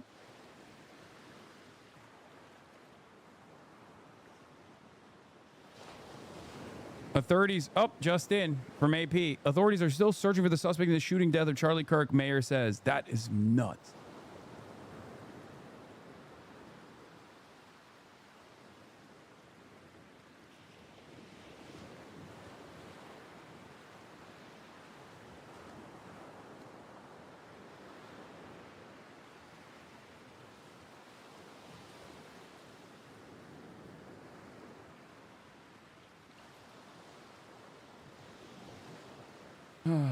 ABC special report. No Scott. Young people into the fold. Yeah, absolutely, David. The president himself did give a lot of credit along the way, of course, leading up to his win in November on the campaign trail. In fact, he gave Kirk a lot of credit, if not most of the credit, for a lot of that younger vote and for mobilizing a lot of those voters to go out and vote for him. I know the multiple times I've been over at the White House, I've witnessed Charlie Kirk there in the West Wing talking to advisors, of course, not a formal advisor. He was responsible, David, for helping with a lot of the vetting of the top cabinet officials and had a lot of input. He was one of those people right next to Trump in a lot of these meetings in his ear, and Trump was taking his advice. It wasn't just the White House, it was across government agencies, the Department of Justice. I know Kirk was very close with the Attorney General, with the Deputy Attorney General, so he did have quite an influence within the administration, even though he wasn't so outwardly seen, if you will, at these agencies. Catherine Falder's with us from our Washington Bureau. Catherine, we appreciate you and the team and the reporting here this afternoon on a very difficult story. Again, Charlie Kirk, co-founder of Turning Point USA, was shot and killed in Utah at a campus event, to the horror of the thousands who had gathered there. He was in the middle of what has become a trademark for him at these visits, in the middle of a debate of sort of back and forth questions being asked of him. I want to show you there was a moment of silence on the House floor in Washington for Charlie Kirk just moments ago. Bipartisan calls to calm this down, to bring the rhetoric down in this country. Again, there was a moment of silence that came. Dude, by the way, right-wingers saying, oh, we got to tone down the rhetoric once again is an insane statement here, okay? It's like people who perhaps are most responsible for setting up an environment where violence and instability is the norm for everyday Americans, okay? People who have set up an environment where there is just no solution to unlimited gun violence every single day, where parents send their children to school and there's no guarantee of their safety, and some experience exactly what the Republicans, the fear and anger that the Republicans are currently experiencing because they knew Charlie Kirk. Regular people experience that, unfortunately, all too frequently. Okay? Meanwhile, while they're talking about toning down the rhetoric of violence, Elon Musk, the owner of this fucking website, took no time, like didn't even wait for the confirmation of Charlie Kirk's death, to immediately go, the left is the party of murder.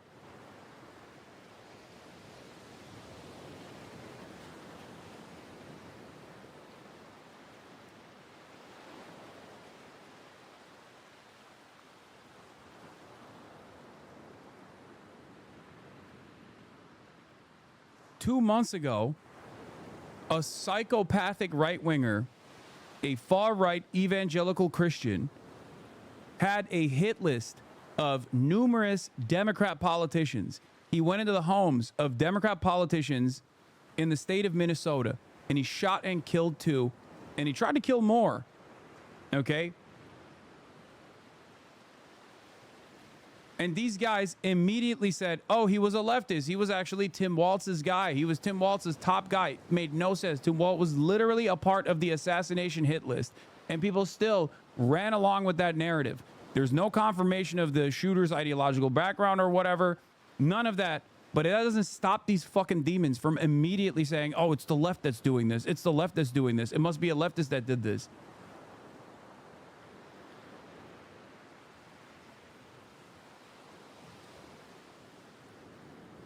So spare me the fucking bullshit about toning down the rhetoric when this is the common meta.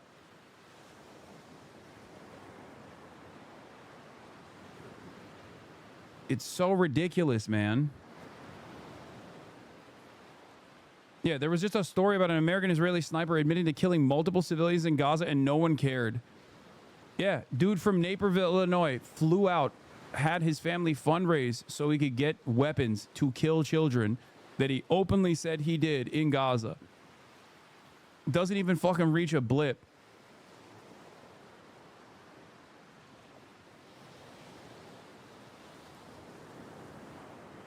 That kind of violence, by the way, does inevitably come back here, okay? That's my point. My point is, America is an incredibly violent nation all around the world. We are so violent. We're a constant presence, a constant force everywhere. That has a tendency to normalize these kinds of incidents here as well.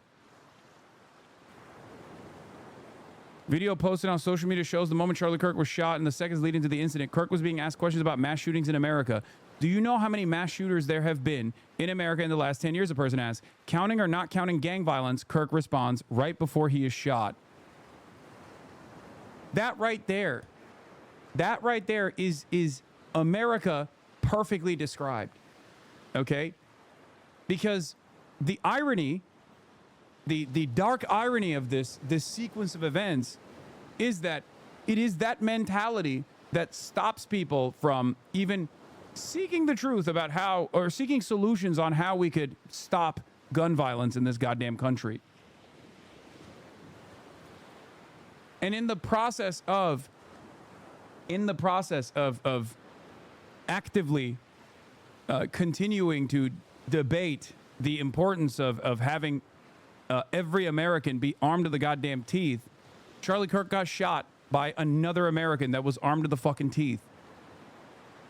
And now he's dead. And now Republicans turn around and talk about the violence of the violence of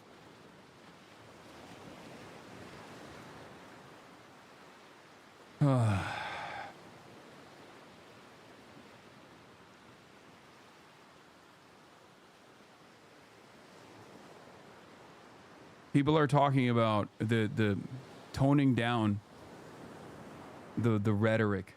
The very same people who never tone down the rhetoric.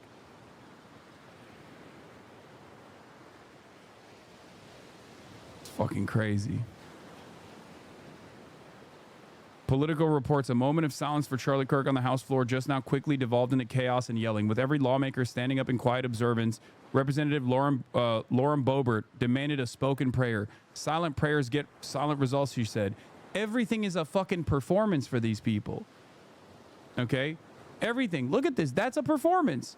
She is trying to get her 15 minutes in the spotlight. Silent prayers get silent results, she said, leading to jeers from Democrats with some shouting about a school shooting that also happened Wednesday, which is also true. There's a school shooting that took place while this is happening. You understand? Representative Anna Paulina stood up and started shouting expletives at the Democrats before Speaker Mike Johnson gavelled lawmakers down. This is disgusting, said House Republican granted anonymity to react candidly to the clash.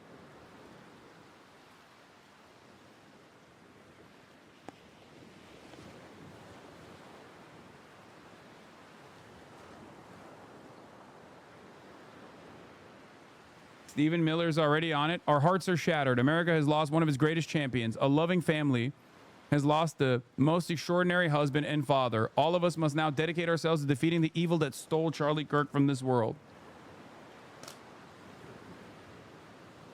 I agree, except I think our understanding is very different about what the evil is that took out Charlie Kirk.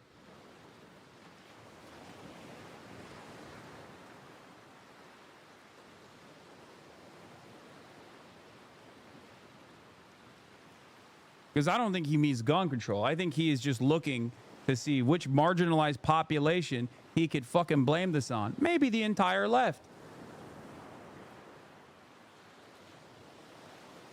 It is pretty crazy, however, that yes, the person, and you can't, wait, where is it?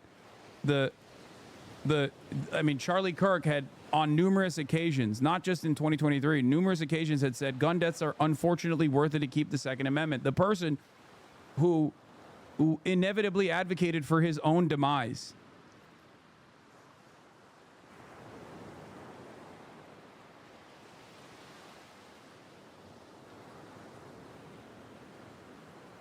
I don't know if we'll ever actually get Republicans to understand this. I just don't think, I don't think they will. I don't think they'll understand it.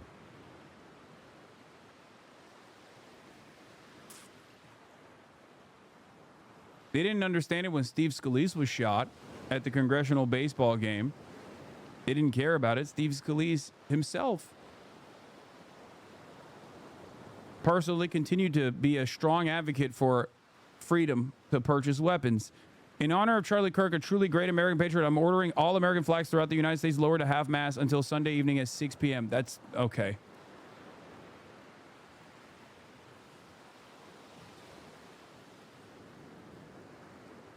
They didn't understand the dangers of COVID when Herman Cain died. They just don't care. They don't fucking care.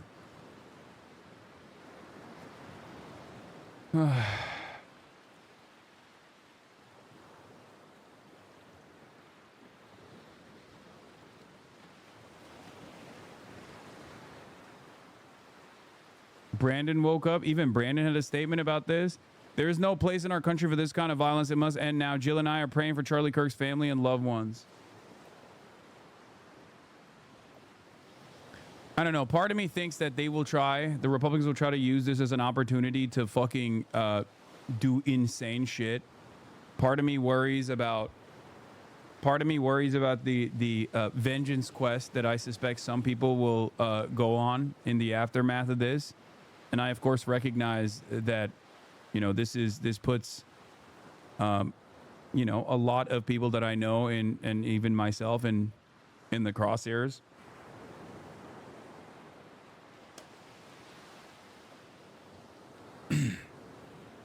But beyond that, beyond the adventurists and people on a vengeance quest that might choose to take matters in their own fucking hands, there's also obviously the administration and what they will use, what they will do in the aftermath of this incident. Also worrisome.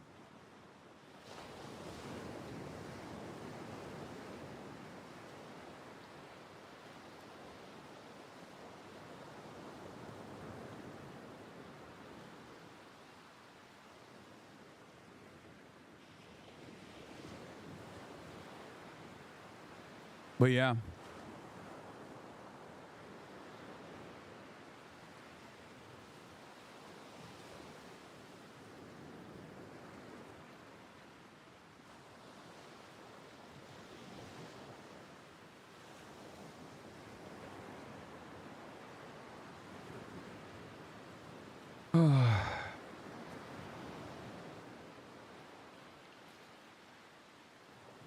I will say, from my perspective, as someone who does like live streams and events such as that one, the only times when there's like weird shit that happens in those live streams is always in a fucking red state. Now, of course, I'm not a conservative commentator. I'm a leftist, and maybe that's the reason. But the only time I've ever had like weird experiences when doing IRLs is if I'm in the state of Texas, even in a blue area, still a red state, or in Nevada.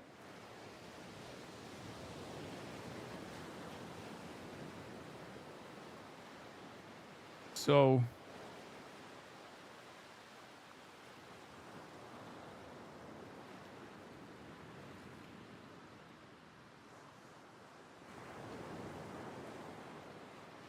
I don't know.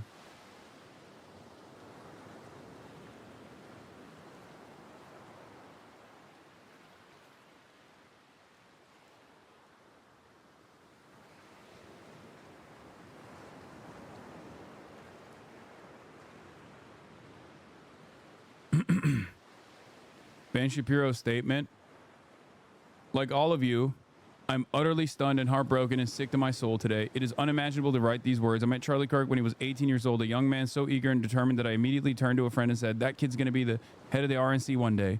Charlie became even bigger and more important than that. It was a privilege to watch this principled man stand up for beliefs to create the single most important conservative political organization in America. But more importantly, Charlie was a good man. Oh my God. Oh. A man who believed in right and wrong, who stood by his biblical values. All of us will miss him, and I can't imagine the pain of his beautiful young family. We all must pray for them, and we must pick up the baton where Charlie left it. I think when these guys say, like, we must pray, like thoughts and prayers, it almost feels like they're just... It always feels so hollow. Like, I don't know how to describe it. Like, I don't think it comes from a sincere place. They might genuinely think it's coming from a sincere place, but it feels so empty. It feels like we just don't want any solutions to this. That's what it translates to me as. And it's not because, like, oh, I'm not a very spiritual person. That's not the reason. It almost feels like you kind of recognize that this is impossible to contend with. So you're just basically saying, like, oh, you know, we should pray. We should pray for this person. We should pray for this. We should pray for that.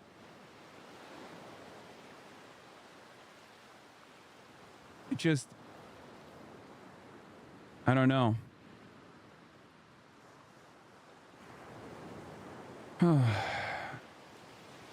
And we must pick up the baton where Charlie left it, fighting for the things he believes in so passionately. We must fight for a better America.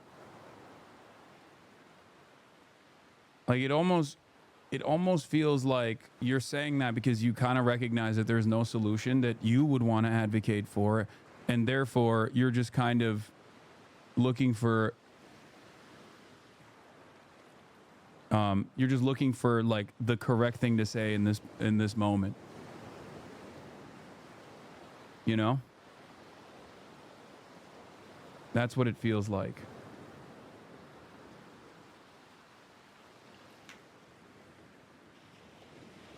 This shit hit the coworker sphere? Oh, yeah. In America, where good people can speak the truth and debate passionately without fear of a bullet. I weep for Charlie's family, and I weep for my country today. Most of all, I weep for Charlie.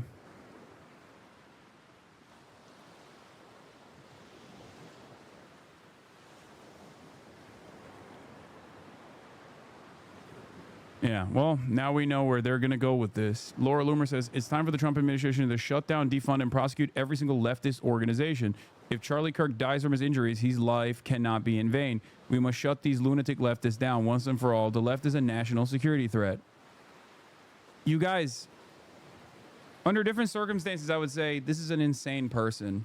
But unfortunately, we live in insane times, and Laura Loomer has been able to actually get a lot of initiatives passed in this administration. She does have, I'm afraid, a lot more motion than you would expect. Not only does she have the ear of the president, she's been able to bully Marco Rubio, for example, into taking actions.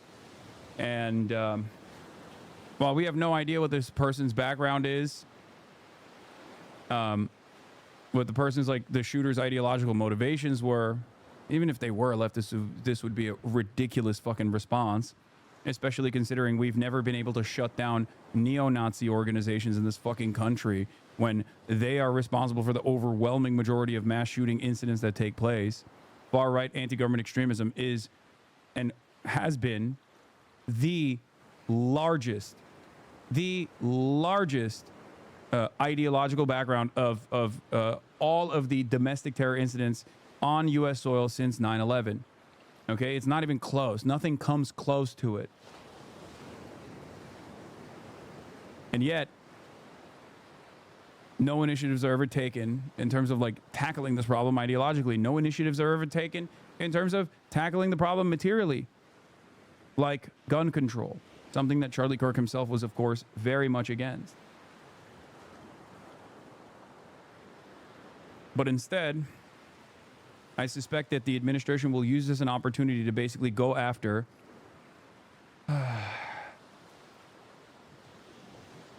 as many people as possible that they have declared enemies, ideological enemies.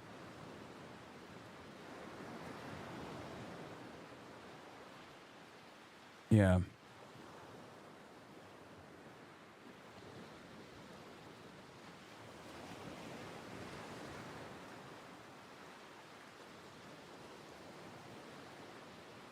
Not great.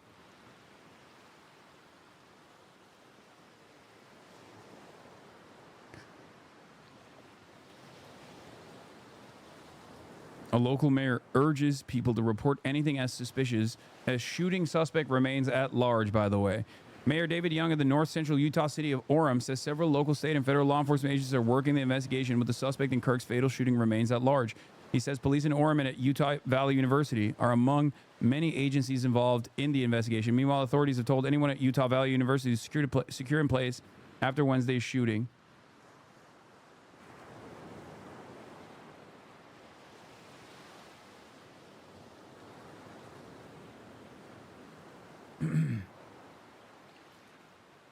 What is this? What the hell is this? Yeah. What Laura Loomer is doing in this, what Laura Loomer is doing there, for the record, as far as, like, making this an opportunity, is identical to what took place with Horst Ludwig George Erich Wessel.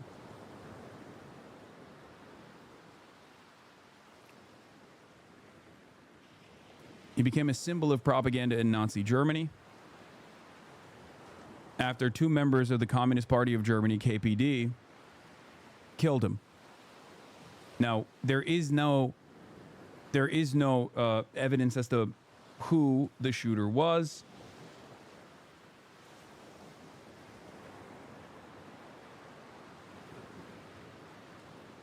There is no evidence as to their background, but it doesn't even matter.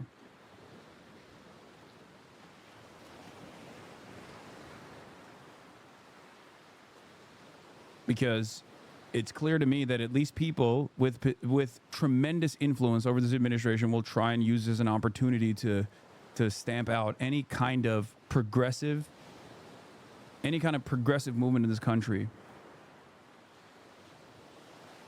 Like someone else said before, you didn't have to pay for them, and honestly, you didn't have to show them at all. People could just walk in, set up where they wanted to sit, and watch everything. So yeah, no security. I will say there were some police on campus, but not checking people walking in, not, scanning for metal, none of that.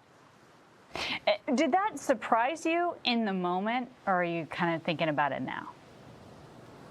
Honestly, no. I mean, I think there definitely should have been security, but no, it seemed like, just a great hangout for everybody to hang out with Charlie and, you know, ask him questions because he's so laid back and he'll talk to you about anything. So I don't know. I guess now, you know, now we know you definitely need to be having a little bit more security. Well, and I think that that was part of Charlie Kirk's appeal, right? That he did want to engage with people. And it was not like he just wanted to engage with fans. He wanted to engage with people that had differing views of his. We've watched these campus events for a while now, and he's traveled the country. This was his first stop. What kind of mark does that leave?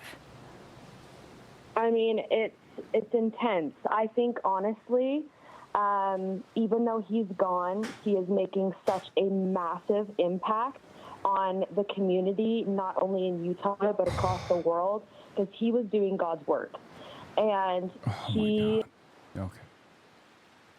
Okay. I don't...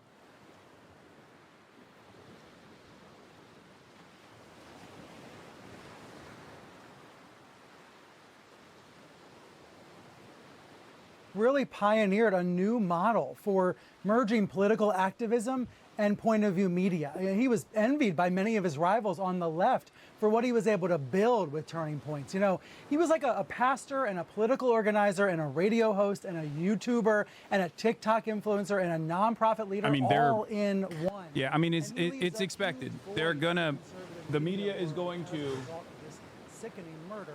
Accessibility was really one of his virtues, Jake. From the left and the right, the media is going to martyr, present Charlie Kirk as a martyr. Tour in Utah today. He had at least a dozen other tours. They're going to talk about it in like completely non-ideological ways. They are going to talk about him as an incredibly skillful communicator, an organizer, and I do think that I do think that this will. I mean, yeah, he is.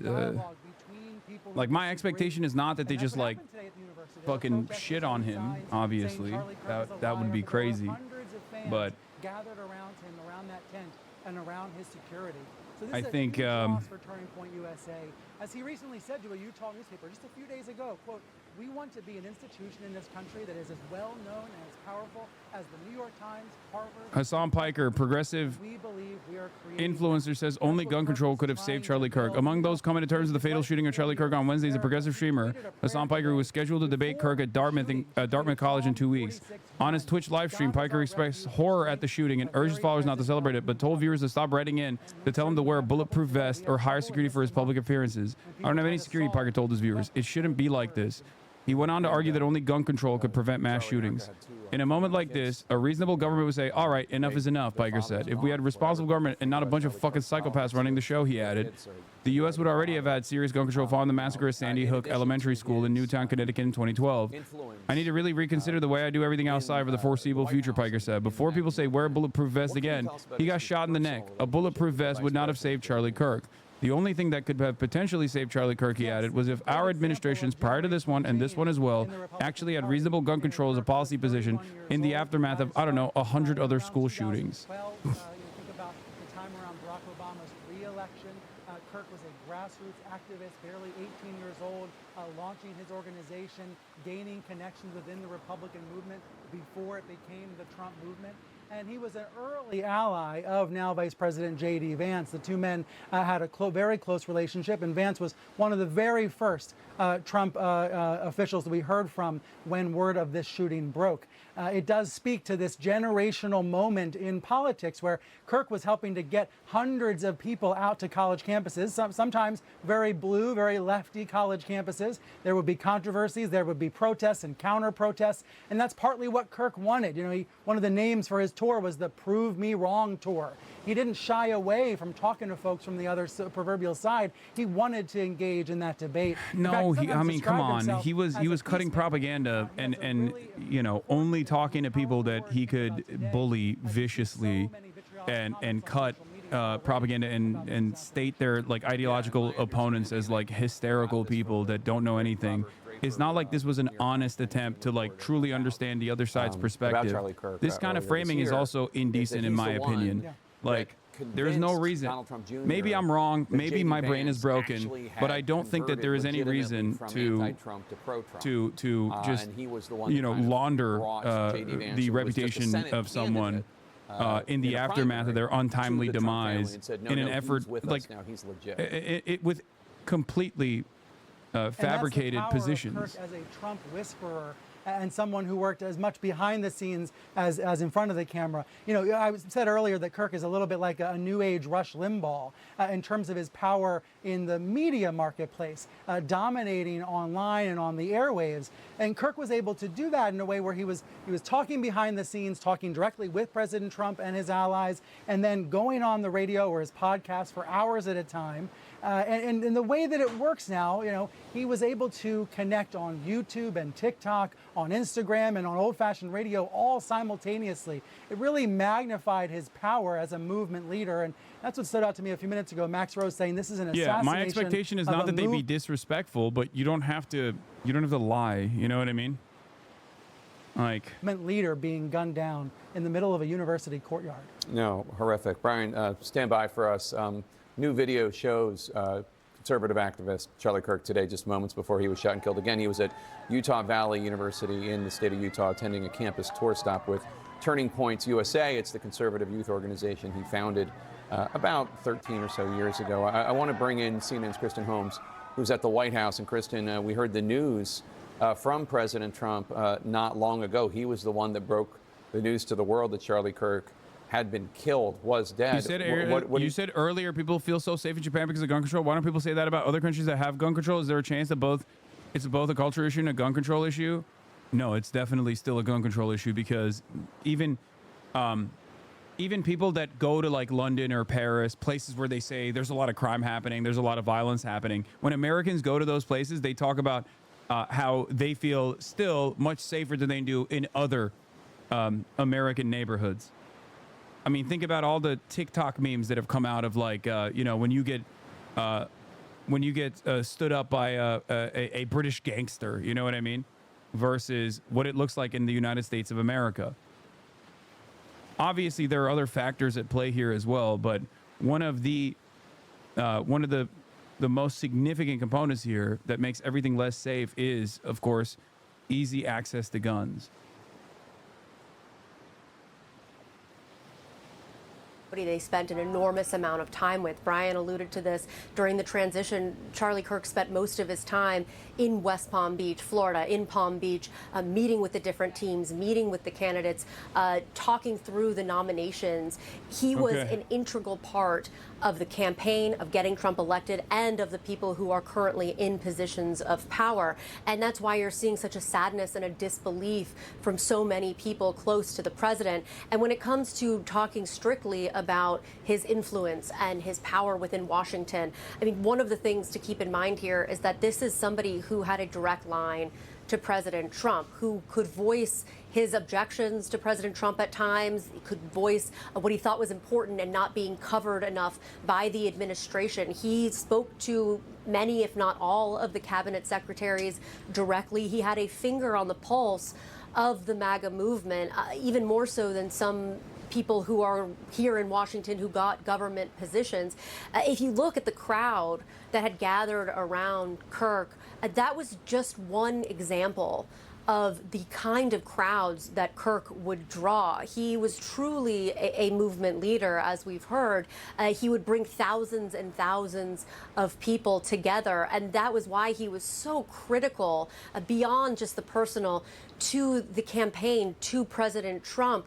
He was the one who really what the fuck? Crossed him over the finish line. You can't hate the media enough. Good afternoon. I was wondering if Charlie Kirk getting shot affects your position on campus scary. If gun control had been in play, could the tragedy have been avoided? Which we know was a huge part of President Trump's strategy. So there are a lot of different levels of all of this. The from his influence, position at the power, the connection Florida to the base, but also the family and the relationships that Charlie Kirk had built with all of the Trumps. We have seen the children responding each individually about their relationships with Charlie Kirk. saying to pray for him and his family. Again, he was a fixture here in Washington, even though he doesn't live here, because he was constantly coming in to sit for the swearing-ins of various officials, because those officials were the people he was close to. So this is a great loss for this White House, not just for the MAGA movement, but even personally for the people who are inside the building there. Yeah. It's tough. Kirk's killing follows political violence elsewhere around the country this year. There are people watching right now who are only kind of peripherally, or maybe even not even aware of who Charlie Kirk was. Ask your kids, ask your grandkids, even if they're not MAGA, if they're on phones, they know who Charlie Kirk is. Teenagers, people in their 20s, they know who Charlie Kirk is. Even if they disagree with him, they know who he is. He really was a voice for this young generation. Again, even if they didn't agree with him. Kristen Holmes, stick around. I want to bring in David Urban now, former Trump campaign advisor. David, I'm sorry to be talking to you under these conditions. What are you hearing from your friends and your colleagues, people who know and follow Charlie Kirk right now? Tell us what people are going through. Yeah, you know, Jake, it's a tragedy for America, not just for the Republican Party or for MAGA, Jake, as you know.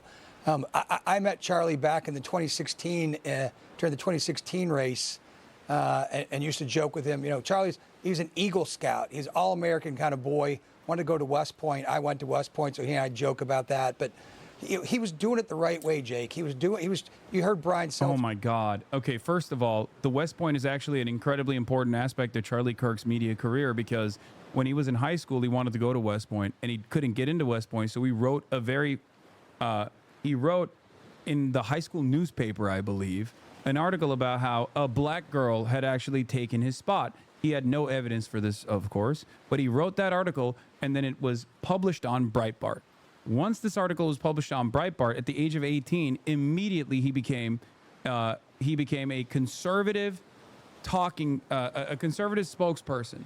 Okay, I use Charlie Kirk's career as an example of how the right-wing media machine plucks people randomly from all around the country, no matter how old they are, and immediately turns them into like spokespersons for the cause. Charlie Kirk then took on this newfound fame from Breitbart all the way to Fox News, because there is a tremendous amount of vertical integration here. And he went back to Foster Friess. He went back to Foster Friess, who was someone that his father knew. Okay, and he begged him for money to start Turning Point USA with the express purpose of turning basically like a super PAC for college and high school student government bodies. That was the initial purpose of Turning Point USA. He went to a bunch of conservative mega donors and said, "Give me money, and I will go and change the outcome of student government bodies." That was how Turning Point USA was created. Okay.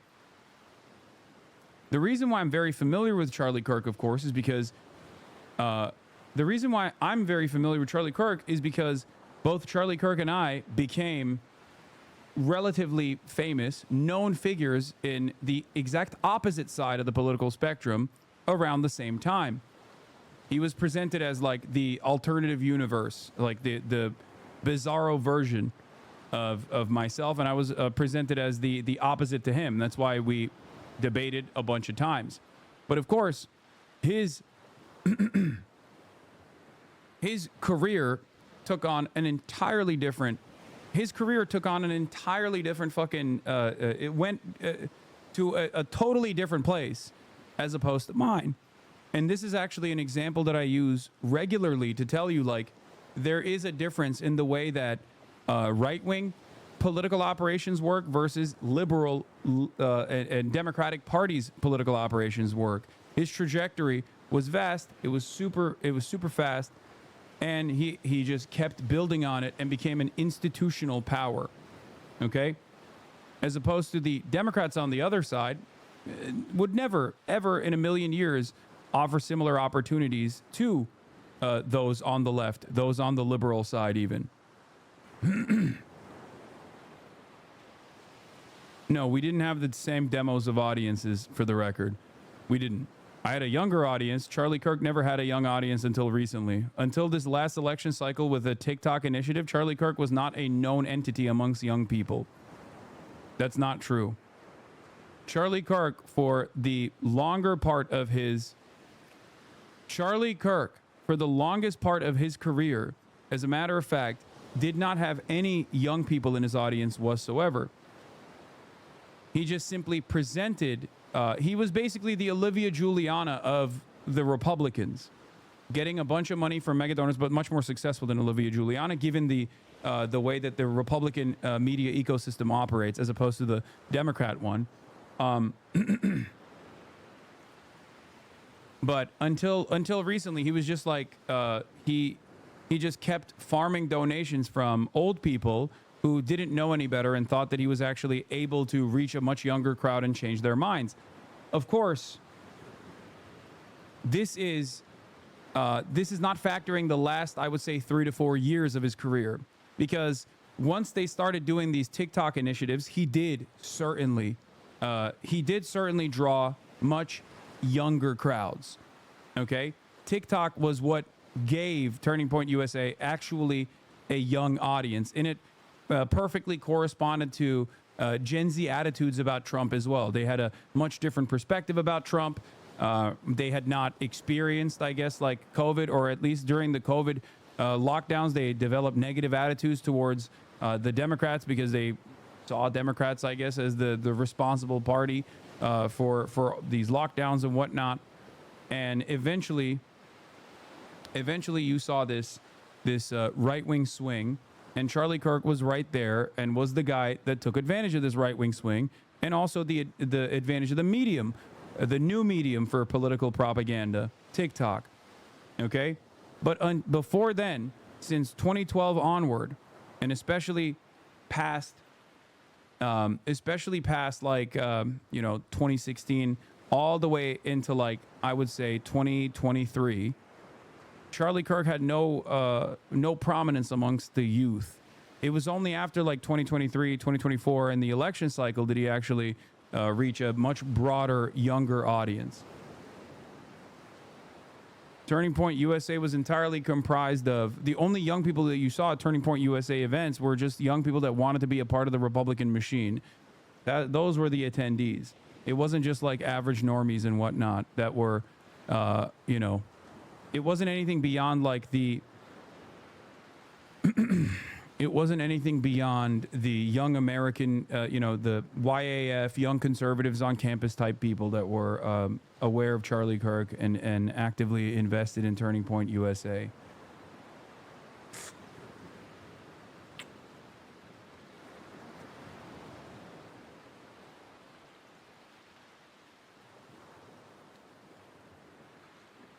I'm worried.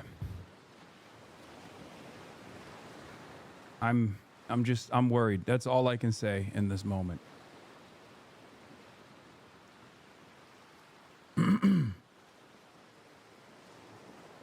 There's a video of the new unidentified person spotted on a nearby rooftop before Charlie Kirk was shot. Suspect still at large. I don't know if this is a confirmed. I mean, this seems, unconfirmed, so I don't know. I'll wait for additional confirmation instead of just like... Are you more worried about Trump or random vigilantes? I'm worried about both. There's good reason to worry about both.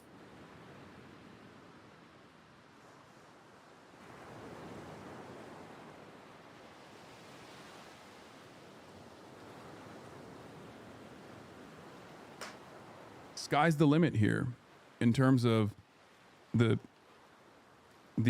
unlimited cruelty that we can experience.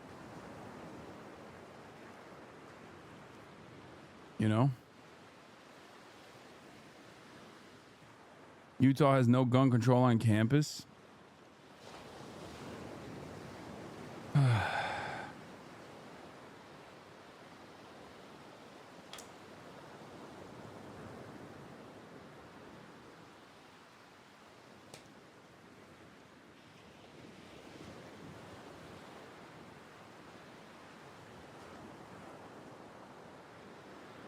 Yeah, There's a White House proclamation ordering flags flown at half staff until sunset on September 14th in honor of the memory of Charlie Kirk. As a mark of respect for the memory of Charlie Kirk by the authority vested in me as the President of the United States by the Constitution and the laws of the United States of America, I hereby order the flags of the United States shall be flown at half-mast at the White House and upon all public buildings and grounds at all military posts and naval stations.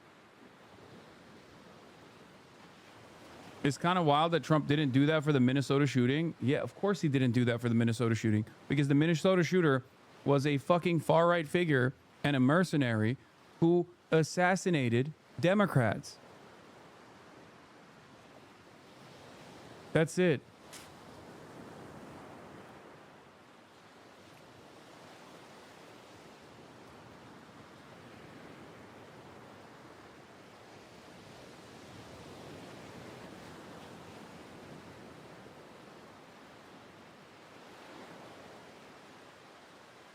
In witness whereof I have hereunto set my hand on this 10th day in September in the year of our Lord 2025, and of the independence of the United States of America, the 250th. Donald J. Trump.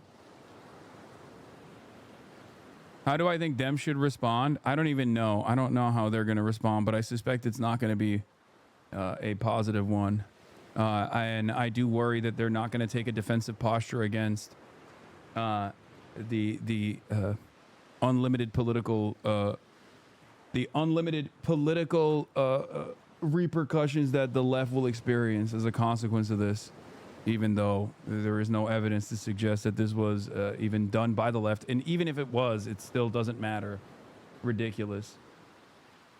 Illinois Governor J.B. Pritzker on the shooting of Charlie Kirk. Political violence, unfortunately, has ramped up in this country. I think there are people who are fomenting it in this country, and I think the president's rhetoric often foments it. It's true.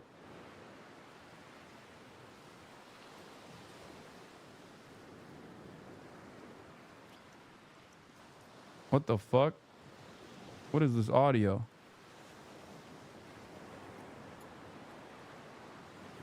What is happening with this audio? Can you guys hear it? Is the tab muted? No.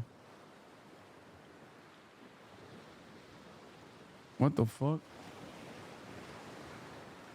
Is my shit busted? Let me see. Utah, and this is, as he No, told me, my shit's not happened busted. in It's his just that video. backyard, It's which fine. He said is a very painful moment for not just him, but for his community as well. This is my backyard. This is very, very personal because of that. Yeah, it really is escalating. We know that. I think it's time for all of us to reevaluate how we're talking about issues. I think that if we're honest, we're having conversations within families that are too heated. We're having conversations among friends that are too heated, and then that obviously escalates as it gets to a broader conversation. It's not healthy. It's not who we are. When I was in college, you used to be able to walk in those doors and just walk right into the Capitol. And we didn't have any of the security. Obviously, airports were the same. And the more we just have this like sickness in society, the more we have to clamp down, and the more you have to have, security barriers and lock down our society because people are just sick. And also, just after that moment, the Speaker of the House tried to ask for a moment of silence. Ultimately, did get a moment of silence. But before that, there was a back and forth that occurred between Democrats and Republicans as one congresswoman tried to ask for a prayer for Charlie Kirk and his family. That led to some back and forth about some of the political violence that we are seeing in this country, just showing just the raw emotion and the tension that is happening right now, particularly in the aftermath of all of this, as members grapple with this, particularly ones who are very close to Charlie Kirk. That he had a lot of allies in the GOP side, particularly in the House over the years, and they're feeling this very personally.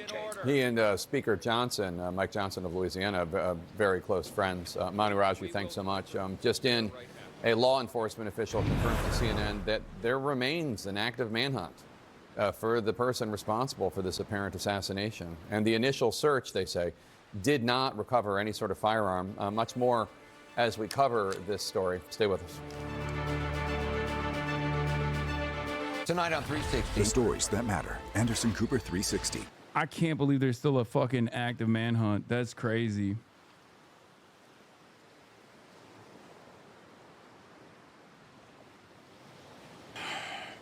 It's wild.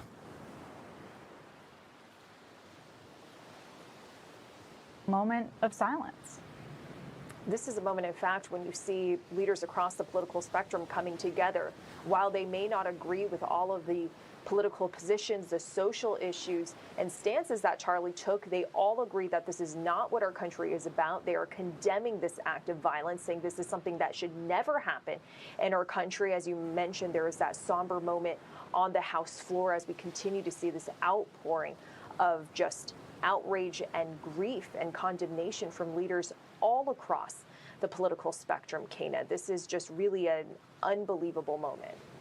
And you know, Selena, I've spoken with several witnesses who were there, and many of them were there just because they wanted to be there. They wanted to be a part of it. They wanted to see him speak. But others who say, I had a question for him. I was lined up. I was lined up with people to ask questions. And what they pointed out, Selena, that was even in the line, because of the area that Charlie Kirk had created, they were having lively debate, back and forth debate, Republicans and conservatives in this line together. And Charlie Kirk was known for sparking that kind of conversation. He has so many viral moments online with his millions and millions of followers for all of them to view, where he has these sparring debates with students who are very progressive, who clash with his views, and he'd like to have these kind of rapid fire conversations. I mean, Turning Point USA, they are across the country. They go to these high school campuses, college campuses. He is an advocate for this conservative movement, for reaching this young base and mobilizing them to become part of this MAGA movement. But it wasn't just about spreading those ideals, but also debating with people who have wildly different views than he has. And he was very effective at using that and turning it into this media empire online through his social media videos, through his podcasts. He's really was seen as one of the most influential MAGA podcasters and right-wing influencers in general. Absolutely. We talk a lot about his appearance on Governor Newsom's podcast. I mean, Governor Newsom chose him to launch his podcast. He was his very first guest. That was the level of importance that even, Democrats really viewed him as. Selena, I want to play for everyone a soundbite here. It's actually from our own John Carl, who was able to get President Trump on the phone. And John Carl's reflecting on the conversation they had, but this was just really moments before the announcement was made that this young 31-year-old father had been murdered. I had a brief conversation with the president over the phone. He sounded quite upset, quite down about this. He told me it's horrific. It's one of the most horrific things I've ever seen. He was a great guy. He was a good man. He was an incredible guy. There's nobody like him. You can even tell there, Selena, when John Carl is talking. Why aren't they playing some of his inspiring and wholesome speeches?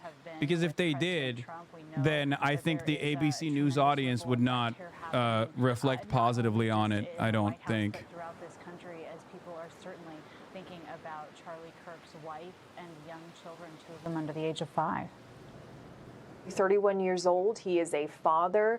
He is a husband and a leader of this movement as well. And just reflecting on what John Carl was saying about his conversation with the president. I mean, this is someone who President Trump has frequently called out, expressing. Bro, I don't get how these guys get away with this shit, dude. Like, it's so insane. Fox host Jesse Waters, they are at war with us. Whether we want to accept it or not, they're at war with us. And what are we going to do about it? Like he just sees this opportunity to do fucking, like, he's just mad that it was Charlie Kirk that was shot. He's like, why isn't it that the leftists are getting shot? Why isn't it that, like, the liberals are getting shot? Like, that's it. This is a call for violence. Like, what the fuck are you talking about? It's so crazy, man. It is so fucking wild that these guys will then also simultaneously turn around and be like, well,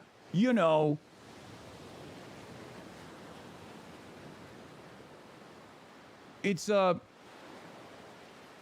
really fucked up.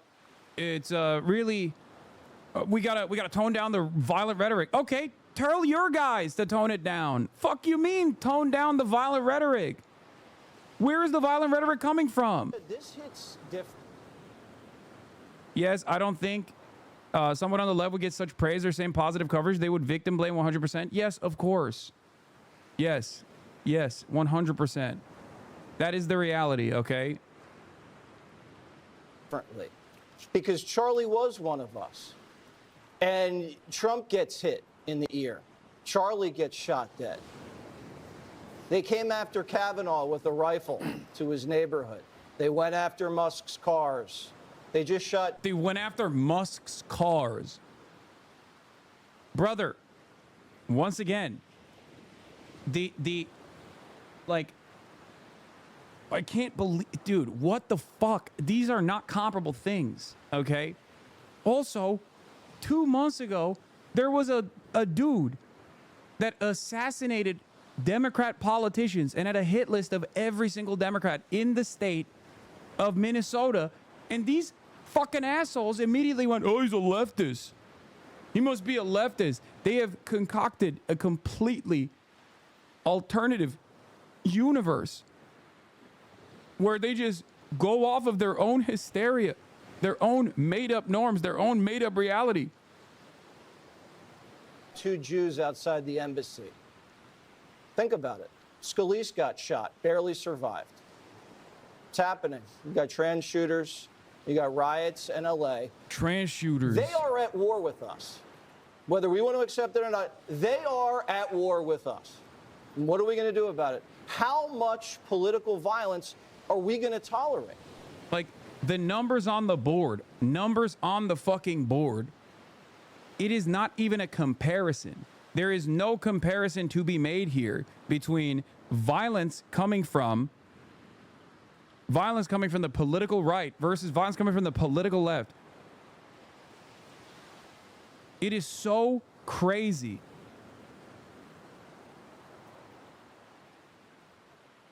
And that's the question we're just going to have to ask ourselves. Now, Charlie would want us to put as much pressure on these people as possible. Holy fuck, bro. These guys are so insane. He's like, all right, one of my friends died. It's time. It's time to fucking use his death to angle for more political repression, political persecution to a made-up enemy that I made up in my mind. Charlie would want that. Okay? Did you see this Jay Schlatt tweet?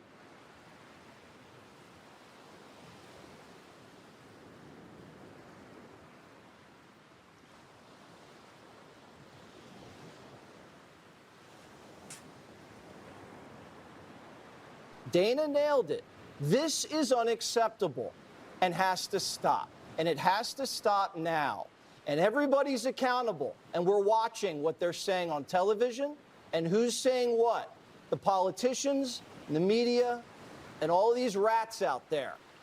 This can never happen again. It ends now. Greg's right again. This is a turning point, and we know which direction we're going.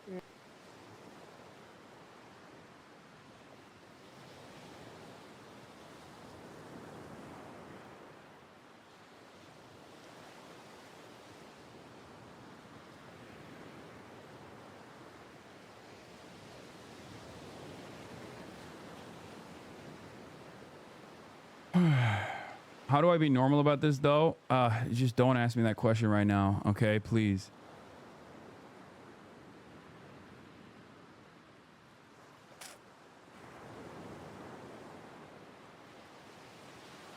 There are, look. This feels like a nightmare. One of the most horrific things I've ever seen. I feel absolutely gutted and devastated. Pray for Charlie Kirk's soul, his young family, and for our country. The violence and hatred has to stop. Our country needs Christ more than ever. That's crazy. That's crazy because the person saying that is Nick Fuentes.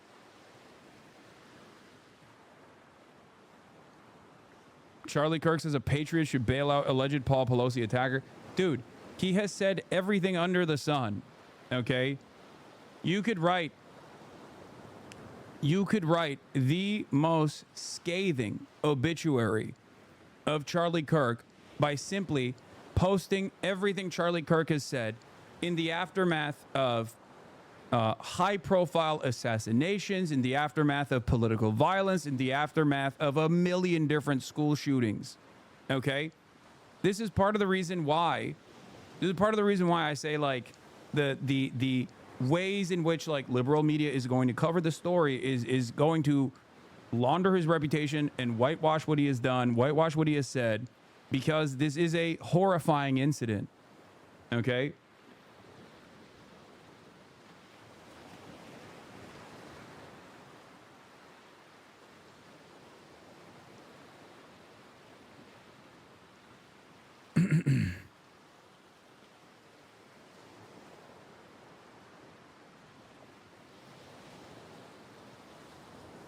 He has talked about how there shouldn't be any empathy in the aftermath of school shootings. He said it all. He has said over and over again that it's worth to have a cost of, unfortunately, some gun deaths every single year so that we can have the Second Amendment. Having an armed citizenry comes with a price. The reason why I'm showing this is not to say, well, you know, tough titties or whatever. The reason why I'm showing this is because Charlie Kirk is a part of a machine, a right-wing media machine that has actively worked every single day to make your coworkers also feel comfortable with this violence. Okay? And if you're a right-winger that's tuning in right now to watch me to see if I'll celebrate this or something, even though you fundamentally misunderstand my commentary if you think that I would do so. But regardless, understand that the reason why I'm showing this is because these people have played a formative role in Charlie Kirk's situation. He has played a formative role in his own demise by playing a part in a media landscape, in a media environment that normalizes this death and destruction. Video of the shooter. Wait, what? Captured? We don't know if that's real. Okay?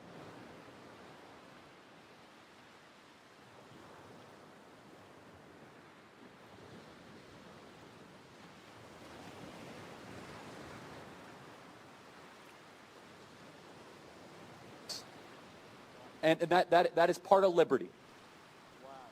Driving comes with a price. 50,000 people die on the road every year. That's a price. You get rid of driving, you'd have 50,000 less auto fatalities.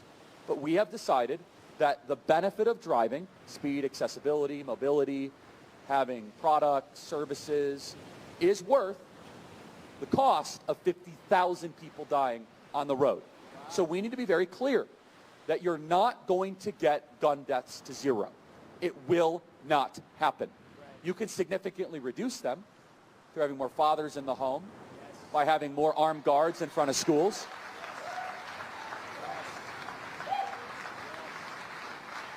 We should have an honest and clear reductionist view of gun violence. Yeah, in his moment of his passing, when he got shot in the neck, he was still advocating for not only less gun control, but he was literally talking about how the only solution to gun violence is by stopping trans people.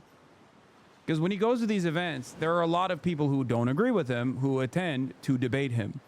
And one of these people was actually asking him a question. He said, Charlie, do you know how many trans people are mass shooters? He said, I don't know. Far too many. And he responded with, do you know how many mass shootings? He said, there's only been 5. Do you know how many mass shootings have taken place in the last 10 years? As opposed to the last 10 years of 5 trans shooters. And while he was in the process of responding to that by saying, well, do you mean gang violence or without gang violence? He got shot in the neck. Down to the last moment.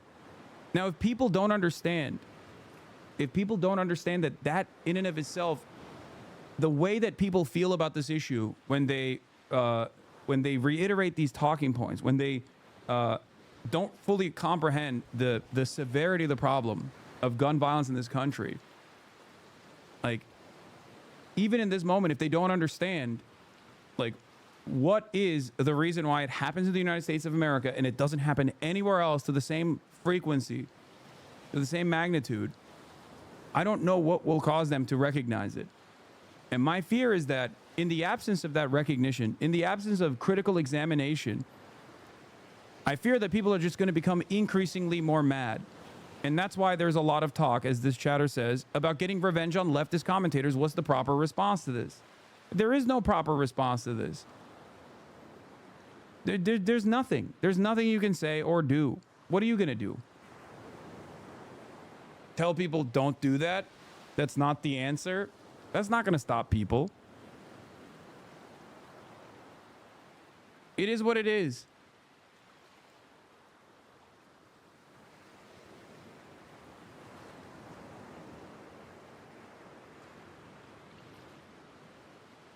What is this? Literally all of Twitter?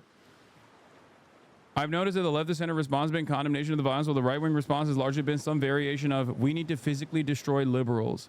Yeah. No, that's it. Liberals, for the most part, are saying, like, this is really fucked up. We can't have any sort of political violence whatsoever. And a lot of Republicans are basically saying, nah, we should just kill every leftist now, actually. We should kill them. We should kill them dead. Once again, people who fail to comprehend that, like, I myself clearly am an ideological opponent to Charlie Kirk. I despise his worldview. I have debated him on numerous occasions, and I was slated to debate him again. So clearly, my method, or what I think is the appropriate thing to do in this circumstance, was not political violence. Especially considering that I too am in the crosshairs as a left-wing political content creator, but also would have been directly in the crosshairs alongside Charlie Kirk in a public event anyway.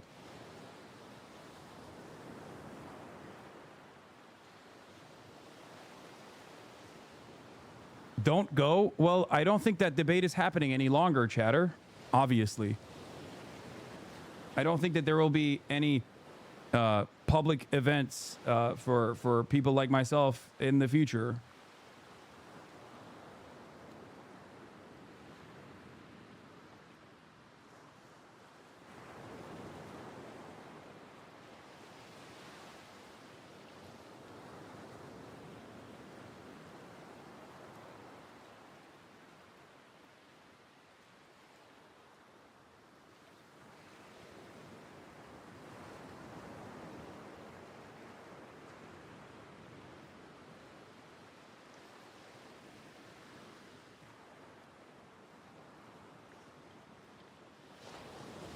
This old take of his? Yeah.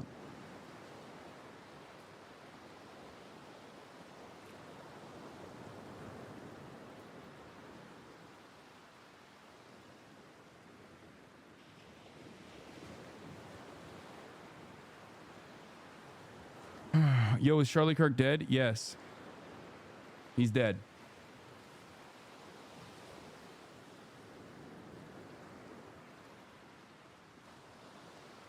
Gutfeld actually making sense? It's interesting. We don't know who did this, but I do know it doesn't help the left, which makes me think, is it the left? I don't know. We don't know, but it feels professional. That's all. That's crazy. That's crazy that Greg Gutfeld has found a moment of honesty. What a unique situation.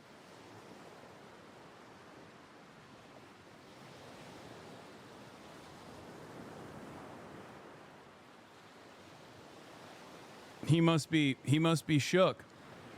Well, it feels to me, Greg, you asked me a question.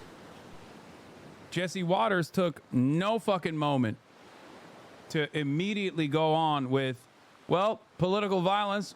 It's time to fucking dish it back to the left, as though the left is responsible for this. We need more violence. The solution to what we just experienced is more violence. Judging by the shameful, opportunistic, and politicizing rhetoric of some right-wingers on this hell site and their cynical use of Charlie Kirk's horrific murder for political point scoring, it's almost as if Representative Melissa Hortman wasn't murdered by a MAGA maniac just 12 weeks ago. Yep.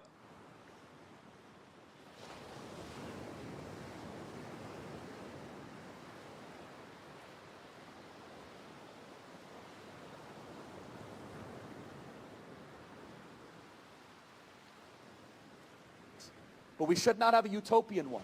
You will never live in a society when you have an armed citizenry and you won't have a single gun death. That is nonsense. It's drivel. But I think it's worth it. I think it's worth to have a cost of, unfortunately, some gun deaths every single year so that we can have the Second Amendment to protect our other God-given rights. That is a prudent deal. It is rational. Nobody talks like this. They live in a complete alternate universe. So then how do you reduce? Very simple. People say, oh, Charlie, how do you stop school shootings?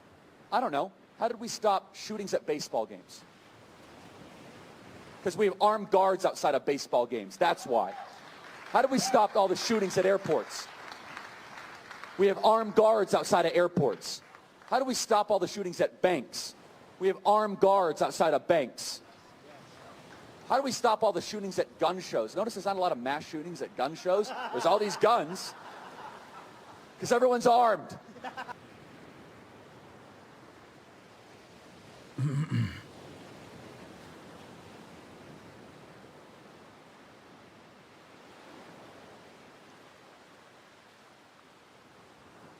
This thread identifies to have appeared. This thread appears to have identified where the shooting took place. Rooftop directly across from the stage. New posted footage. I know people are.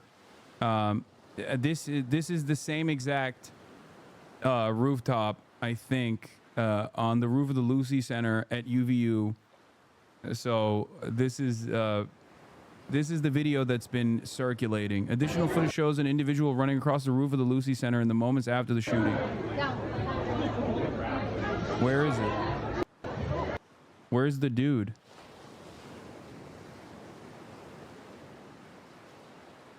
Oh, right here? No. Oh, there it is. Oh my God. Okay, never mind. Oh my God. Is that the one? Is that? Yeah, look right here. Do you see that?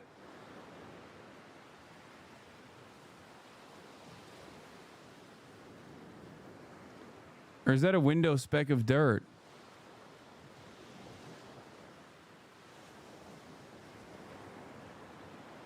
It might be, it could be a speck of dirt. I don't know, but it feels like it, I mean, it's moving. I don't think it's a, is it moving? Is it not moving? I can't tell. It looks like it's moving. It moves with the camera? Yeah, because it's running in the opposite direction. That's the reason why it's like almost like a visual trick. But it also could be artifacting taking place because it's like, no, it's definitely moving. Look at the trail that it takes.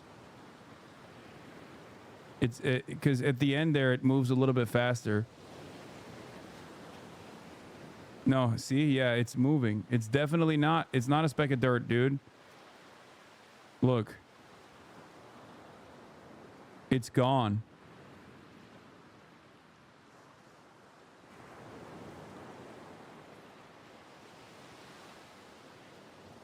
Yeah, I saw that the account Doug Zimmer was created just to post another angle of the roof. There's something very suspicious. I mean, there's always like insanely weird, insanely suspicious shit that happens in the aftermath of incidents like this. This is the original video that I didn't want to show you because I didn't see I didn't see enough but yeah, here. Someone literally fucking...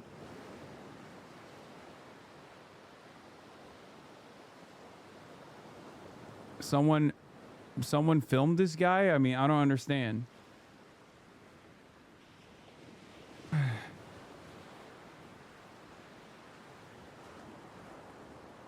Like, that's awfully weird. That's awfully strange. Ran in. What, there's audio? Getting right up. Yeah. You think he'd already be in place? You would think that. So there's somebody on the roof right there? Just saying? Huh. He just ran from over, where's my finger? Well, from over there, ran in. And now he's right there. Just saying.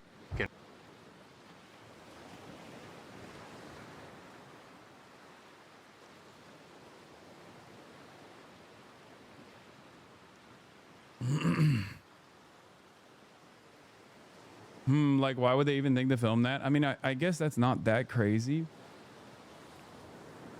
And also, they probably thought that it was security, because there are sniper rifles at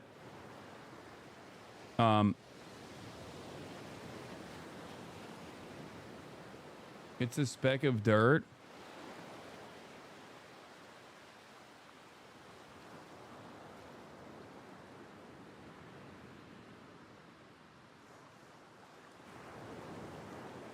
It doesn't look like a speck of dirt from that video that you're posting. I don't understand. Also, there are different angles. There are literally different angles where they show that. I mean, I think this is the same roof. Yeah.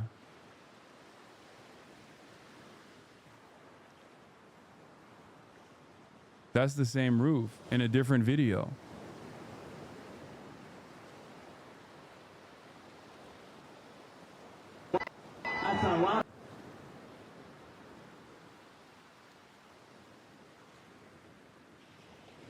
CNN reports Vance is going to Utah next Thursday. Look.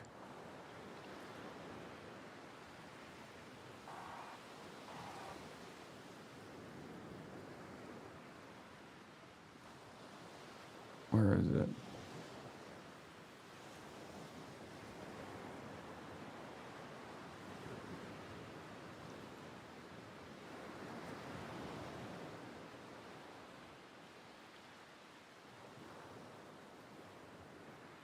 What is this? Grifters gonna grift? I don't want to ever hear Charlie Kirk claim he's pro-Trump ever again. After this weekend, I'd say he has revealed himself as a political opportunist, and I've had front row seats to witness the mental gymnastics these last 10 years. Lately, Charlie has decided to behave like a charlatan, claiming to be pro-Trump one day while he stabs Trump in the back the next day. TPUSA was only able to thrive thanks to the generosity of President Trump.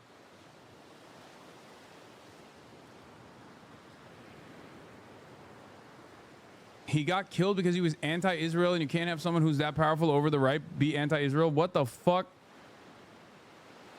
Charlie Kirk is one of the biggest deep throaters of Israel out there. What the fuck are you talking about? You think Charlie Kirk is anti-Israel? Oh my God. It's official. We now officially have the Arab version of like he was just about to buy an NFL team. That's got to be, this is the Arab version of that. Oh, that prominent figure was just about to buy an NFL team until they took him out. Benjamin Netanyahu, literally the entire right hates Israel and he had to fall in line. What are you talking about? Benjamin Netanyahu is like talking about how he got murdered for speaking the truth and defending freedom, a lion-hearted friend to Israel. Where is this coming from? I'm not going to name names. What? This is a fucking InfoWars guy, Harrison A. Smith. I'm not going to name names, but I was told by someone close to Charlie Kirk that Charlie thinks Israel will kill him if he turns against them. Are you guys crazy? What do words mean? Charlie Kirk was anti-Israel is a absolutely psychotic assessment to make. You are just not living on the same planet that we're all living on if you think that he was fucking anti-Israel in any capacity, man.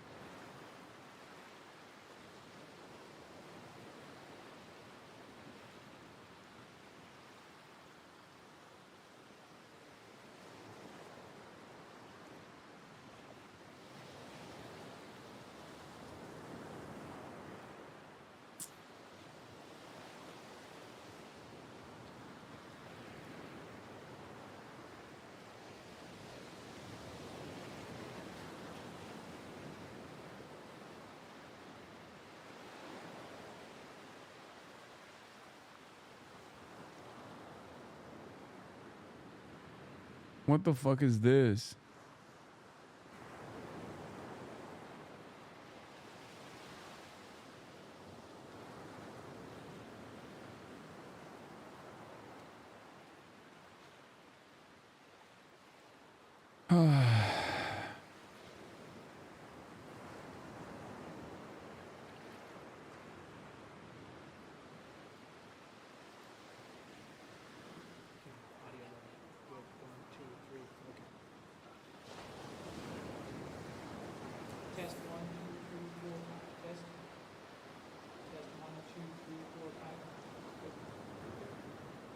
Nina Turner responded to you? Nothing quite yet.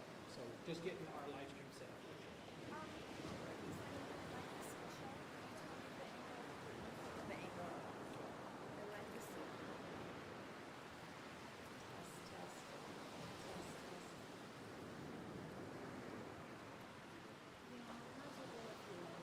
Yeah, Charlie Kirk was so pro-Israel. Itamar Ben-Gvir is talking about his death.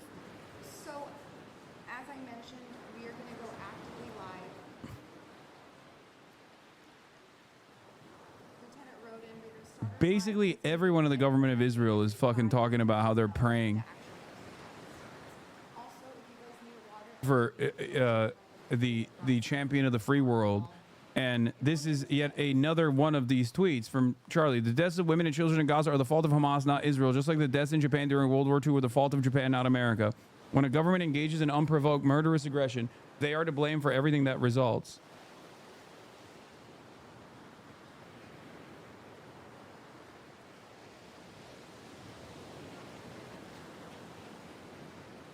AP is interviewing Congress right now. That are 10 or 20 times higher than Canada, the European Union, Mexico, or, what have you. So that's something concrete that we can do to try to turn this nightmare around. Obviously, I don't want people engaged in political violence of any kind, whether it's with guns or knives or His most recent video on Qatar, Charlie asked if we should start questioning Israel more. Man, that's a delicate fucking tightrope that he has to dance on. That's not enough for Israel to assassinate him, okay? What are you talking about? I think if Israel were to assassinate a fucking prominent critic of Israel, it probably wouldn't be Charlie Kirk, who has dick rode Israel into oblivion. About who the shooter was or who the killer was. And I think it doesn't help a very difficult situation for people to be blaming violence like this on political parties or political factions. I certainly resisted that when I heard people doing that after the Minnesota killings or after Paul Pelosi was attacked. And, there's no reason for us to get into that. The violence against political leaders is unacceptable in a free democratic society, and it is a threat to democracy. So we all have to denounce it, we all have to reject it, and we should all resist the temptation just to point fingers. That takes us nowhere. We should be rejecting gun violence and political violence in all of their forms, regardless of who the target is. As far as the political rhetoric goes, though, do you believe that lawmakers on both sides need to tone this down? Sure, I definitely believe lawmakers need to tone it down, and we should do our best to try to make friends with people on the other side of the aisle. I mean, we're all Americans, right? So I just don't accept the idea that to belong to a different political party means that you're in some kind of enemy camp, and we all have to reject that and struggle against it. How do you struggle and reject that? I mean, it seems like so much of this comes from a cultural animus that's almost bottom up in a sense. Can you really display a top-down sense of an example to follow that you think will be effective?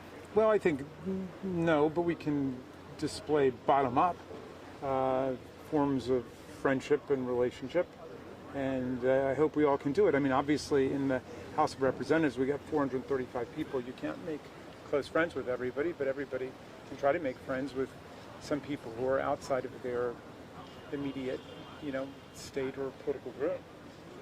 I certainly try and do that, and I hope we all will try and do that. But it's a very dark time with the political violence spiraling out of control, and gun violence a threat to everybody in the country. You and other members of the former January 6th Are you ready for committee Kirkgate to be a catalyst of another Red Scare? I mean, I think that the opportunity is ripe for this already, and I do think that they will use this. The Republicans will use this because there's a lot of unrestrained anger right now. There always has been. I mean, that is the name of the game for right-wing commentary in general. But They want some kind of violent solution.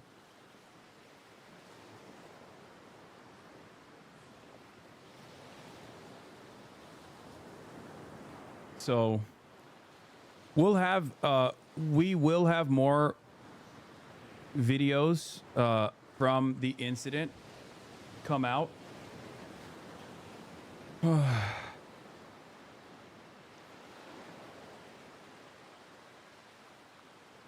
Like, we'll have more people filming the rooftops and whatnot, and we can analyze it as it goes on. But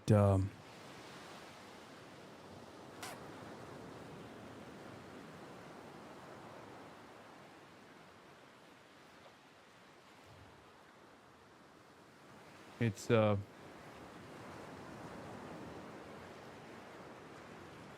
don't know. What is this? Possible Charlie Kirk shooter running on the roof of a nearby building? Yeah, I know. We saw it. We watched that video already. Yeah, they'll just they already have a Gestapo secret police. It's called ICE, and they're actively beefing it up. They're you know, there's job fairs and whatnot everywhere where they're trying to bring in more people to the Gestapo secret police. And eventually it won't be just the Supreme Court just allowed ICE to apprehend anybody that they consider to look Mexican or sound Mexican. Now they'll just like look for people who look woke. Something along those lines, you know? Said.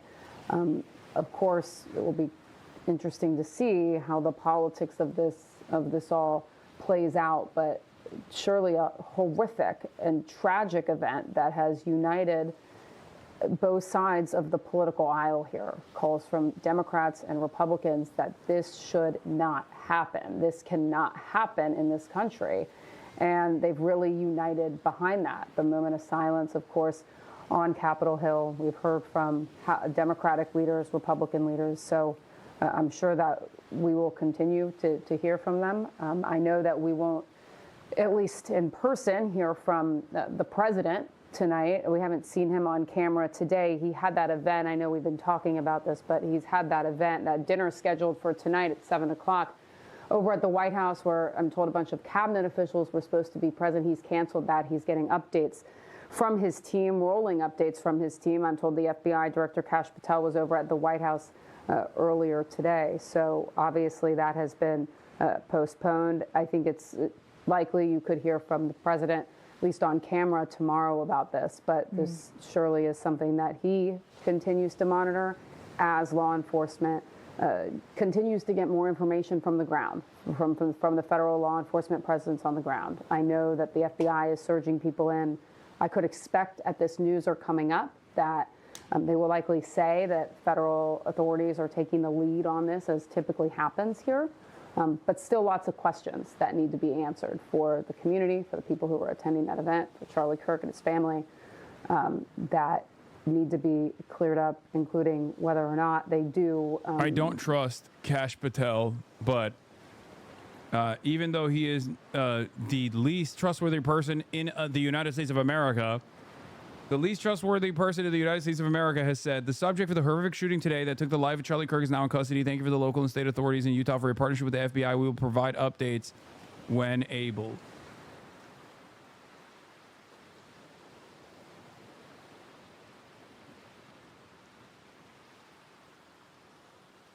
This is what Republican representatives are already claiming. Own what happened today. Nancy Mace's very first words to reporters on Charlie Kirk was, Democrats own what happened today. Oh my God. Devastated. My kids have called panicking. They probably, all the kids of every conservative in the country called panicking. Just because you speak your mind on an issue doesn't mean you get shot. Then by that logic, do Republicans own the shooting of the two Democratic lawmakers in Minnesota? Political. Isn't this on both sides? Are you kidding me? No, What? It's a good question. I mean, what's your logic here, you know?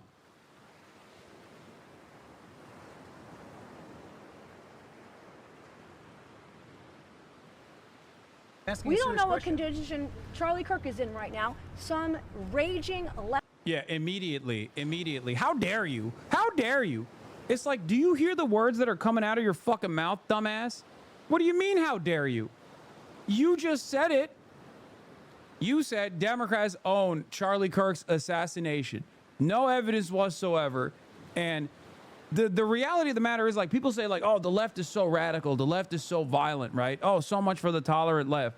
But especially if you're going to put the crosshairs on the Democrats in general, the Democrats are afraid of their own fucking shadows. They would never even, they don't even ramp up the rhetoric in a way that makes sense to truly capture the attention of the audience and the anger that a lot of people in the base of support feel, let alone go above and beyond that and advocate for political violence. Like, what are we talking about? What are we even fucking talking about? It's so ridiculous.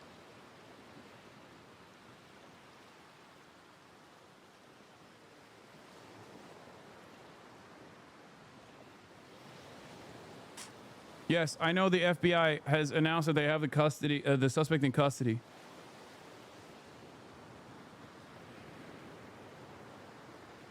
Like, the only things that you can point to is I guess, like, Hakeem Jeffries posting up with a baseball bat. Goofy. You know? Guy with a rifle that has a silencer at the end of it. I saw this video as well. I don't know what the fuck this is, okay? It could be just like a homeless person. You don't know.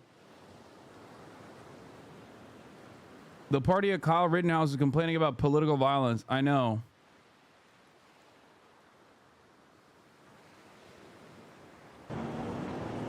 I think they just found the guy. Right.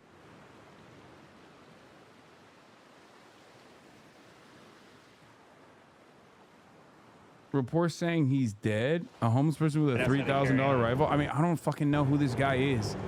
We don't know anything. He could be anything. It could be the guy, but it could also be something totally irrelevant. You know what I mean? Why would you? You can't jump to conclusions. Where's the fucking press conference? Oh, here it is.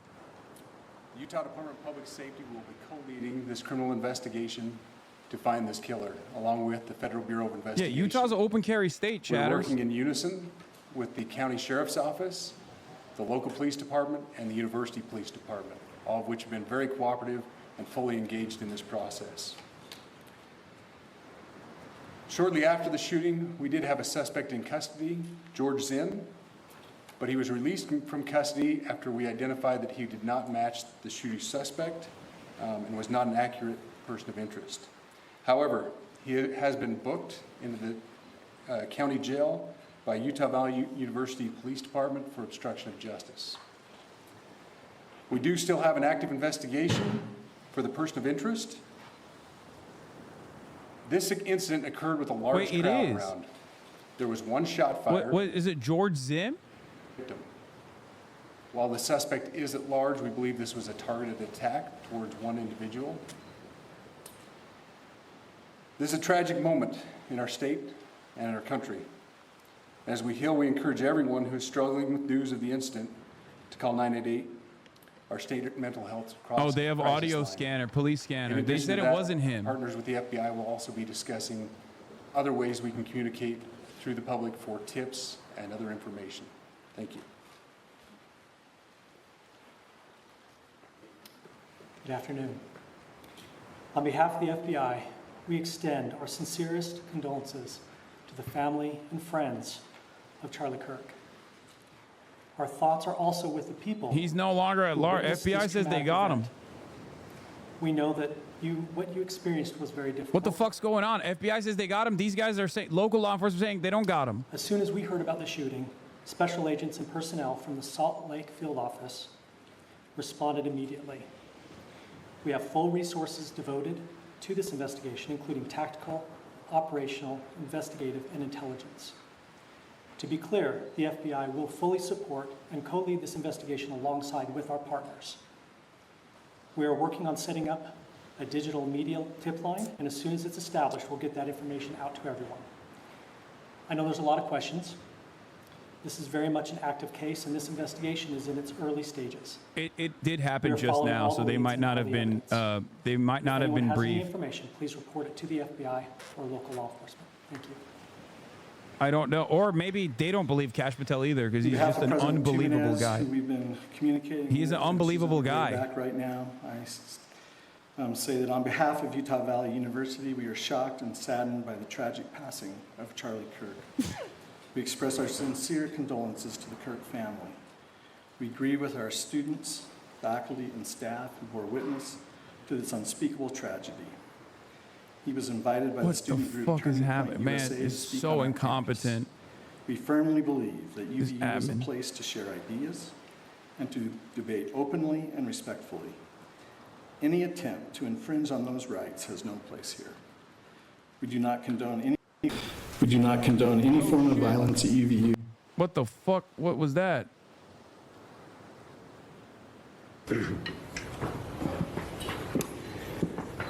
Ladies and gentlemen, thank you for joining us on this dark and tragic occasion. I want to thank our law chatters. enforcement officers who are leading this investigation, starting with Chief Long and his response here with the UVU Police Department. We're grateful for your leadership and your team. And again, to the speakers that you've just heard from who are co-leading this investigation.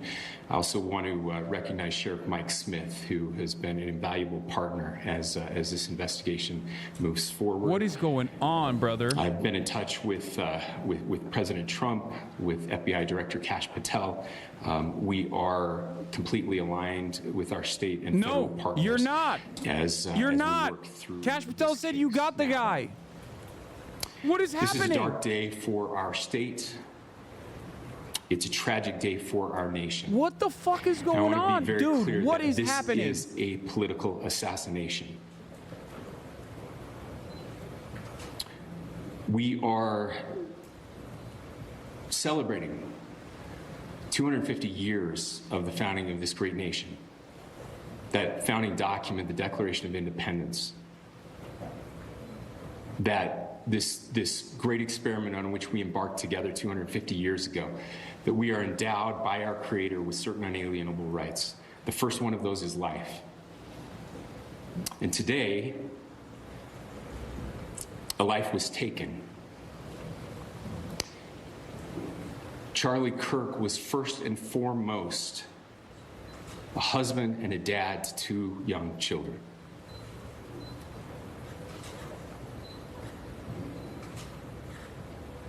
He was also very much politically involved, and that's why he was here on campus. Charlie believed in the power of free speech and debate to shape ideas and to persuade people. What the fuck? Historically, our university campuses in this nation and here in the state of Utah have been the place where truth and ideas are formulated and debated. And that's what he does. He comes on college campuses and he debates. That is foundational to the formation of our country, to our most basic constitutional rights. And when someone takes the life of a person because of their ideas or their ideals, then that very constitutional foundation is threatened. Now, we have a person of interest in custody. The investigation is ongoing. But I want to make it crystal clear right now, to whoever did this, we will find you. We will try you. And we will hold you accountable to the furthest extent of the law. And I just want to remind people Seemingly that we still have not, by death the way. Like, they're saying this, but I don't know if this is true, because Kash Patel says they caught him. They're saying they haven't. I don't even know if Kash Patel deleted his tweet. Our nation is broken. Oh my fucking God. Oh my God. Oh my God. Oh my God. No fucking shot. Where is the tweet? Recently in Minnesota, we had an attempted assassination. Head of the fucking FBI, dude. And we had an attempted assassination on a presidential No, he candidate hasn't and deleted former it. president of the United States. He hasn't. It's and still now here. current It's still president there. of the It's still United there. States. It's still there. It's still there. But I still don't know. I don't know. I don't know why these guys are saying that he hasn't. Nothing I can say right now can fix what is broken. Why? Why? Nothing I can say can bring back Charlie Kirk. Our hearts are broken. We mourn with his wife, his children, his family, his friends. We mourn as a nation. If anyone in the sound of my voice celebrated even a little bit at the news of this shooting, Wait, they said this. I would They have a beg person you in custody. Wait, why are they saying the manhunt still continues? and to see if you can find So they have a person of interest. I don't care what his politics are. I care that he was an American. Dude, they said they have a person of interest, and he's still talking about if you did this, we will find you, and we will do whatever the fuck we have to. But more than the leaders, we just need. Am I crazy? Every single person in this country. They're both saying the exact same thing. They're both saying the suspect is in custody, but they're not perfectly sure if he's the guy. I don't understand the confusion. To ask ourselves, is this it? Is this what 250 years has wrought on us? I pray that that's not the case. I pray that those who hated what Charlie Kirk stood for will put down their social media and their pens. Okay.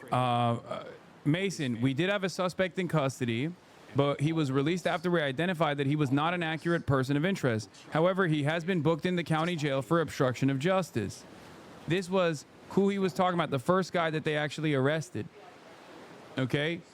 There's also a miscommunication in terms of like whether or not they have another We have a actual person of interest in custody Oh, that is being okay. interviewed right now. We do. That is not George Zinn.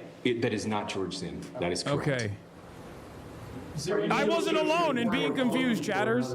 Or anybody else related to this? Yes, we are actively looking for anyone and everyone who has any possible information relating to this shooting.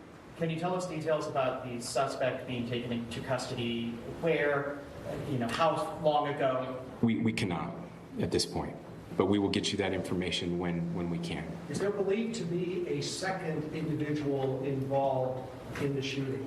At this point, there is no information that would lead us to believe that there is a second person involved. Can you guys talk about the possible shooter?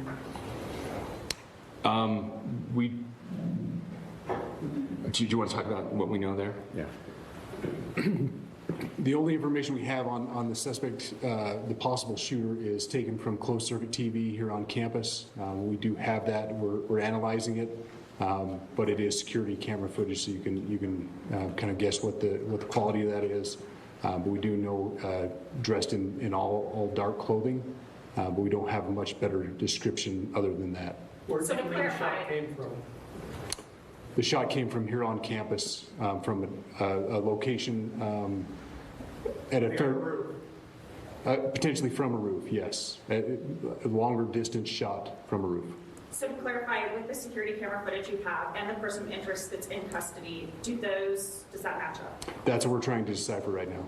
So did FBI or DHS have anything on the threat board this morning? I can't speak. I'll just say that the investigation's ongoing, and as soon as we have further information, we will be sure to release it. Any indications of foreign intelligence involvement? As of now, I can't comment on any of that. Thank you. Can you talk a little bit about the security of the event itself? Who was there security-wise, and what happens on these kind of events? Chief Long. So my name is Jeff Long. I'm the police chief here at UVU, and I'll tell you right now, we're devastated. We're a small police department. We have a very large campus. We have over 40,000 students, and we love our students. We love our visitors, and we're devastated by what happened today. This is the police chief's nightmare. I'm very saddened for the Kirk family. I know his wife and parents found out about this. You know, obviously he's away from home. He's here in Utah. They find out by a police officer. Wait, I thought they were there at the tragic. event. Nobody wants that. But I can tell you about our venue today. This was an open venue. This was outside. We did have 6 officers working that event. We had probably over 3,000 people that were in attendance. It sat down in kind of a bowl area here on the central campus. We have a waterfall area, and so he was kind of in a lower area, surrounded by buildings. You know, we had some plainclothes police officers that were in the crowd as well. You know, we train for these things, and you think you have things covered, and you know these things. You know, unfortunately, you're watching this live press conference from Orem, Utah. Normally, we were on the air with World News Tonight. We will join the broadcast in just a moment. I want to bring you up to speed on what we just learned. There is a person of interest now in custody. They are interviewing this person. It is not the same person that was taken into custody for a short period of time earlier in the day. That person has been cleared. Again, there is a person of interest in custody. They have no intelligence at this point to believe that there was anyone else involved as of yet. They believe that shot was fired from a building on campus, a separate location, a distance away from where Charlie Kirk was. Again, Charlie Kirk shot and killed on that Utah campus this afternoon. Our team is standing by. We'll have much more throughout the evening. And for those of you in the East, World News Tonight starts just moments from now. Yeah, I mean... Well, was it your team or Kirk's team or a combination of both that kind of set the security protocol for the event? So we work together. You know, he has his team, and they do this all over the country. We all know that. This is not uncommon for them. They're very comfortable on campuses, and I was coordinating with his lead security guy, and so yeah, we were working together. Was this a sharpshooter type shot? Ladies and gentlemen, those are all the questions that will be answered today. Again, thank you for covering this. We will be updating you as soon as we have additional information through normal channels, working with law enforcement. Again, our deepest condolences to the Kirk family and to the students who were there today. I would just ask everyone everywhere to please pray for their family and to pray for our country. We need it now more than ever. Thank you.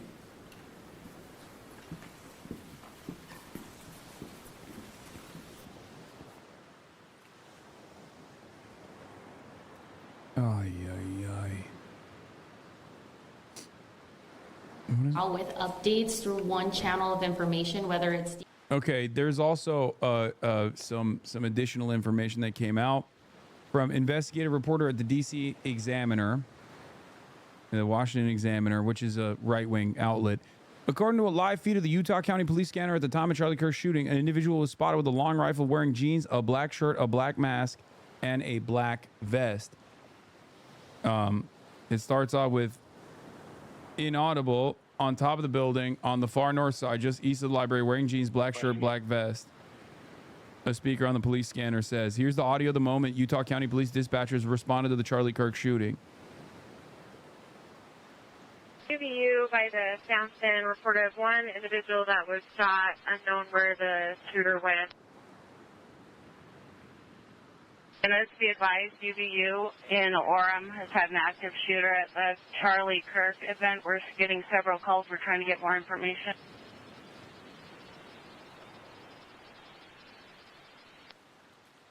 They requesting it? We're not sure yet. We're just trying to get units that way. I'm going to call out.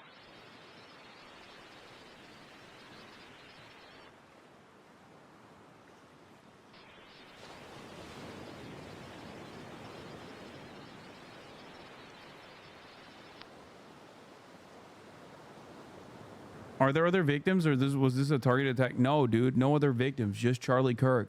Straight neck shot. No one else. It was very clearly, he was very clearly the target. Okay? Center and 500 West, no further. He didn't even shoot multiple times, which is that's part of the reason why I think people are, even Greg Buttfeld was saying that this is like the work of someone who might be a little bit more professional, like the work of a competent actor, because like lone wolf shootings and incidents like that oftentimes devolve into a mass shooting, mass casualty event, because in that moment the dude is like panicking. In that moment, the dude is like panicking and worried about like people shooting back at him. You know what I mean? Like there's a couple panic shots, even in the direction of the target. This was just straight up one shot, one kill. Like he aimed, he had Charlie Kirk on his sights, and he hit him right in the fucking jugular. It is insane.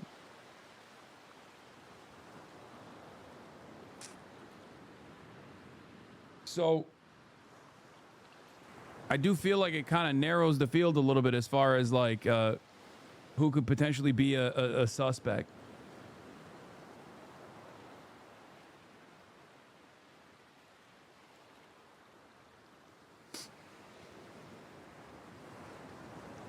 I want to make something clear. The person was a medium good shot who actually missed what they were aiming at, likely his head.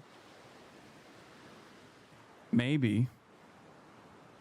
But he only shot once. You understand? He shot one time over 200 yards in the distance. Like he didn't shoot twice. He didn't go for the, look, the thing that people teach you when you learn how to shoot is to aim for center mass. This is the same in like, this is the same for police. This is the same for even the military. You're supposed to aim for center mass. You're not supposed to aim for the head, because you're supposed to aim for center mass and you're supposed to shoot multiple times. This person very clearly, even if they were going for the head as opposed to the neck, very clearly was only interested in taking one shot.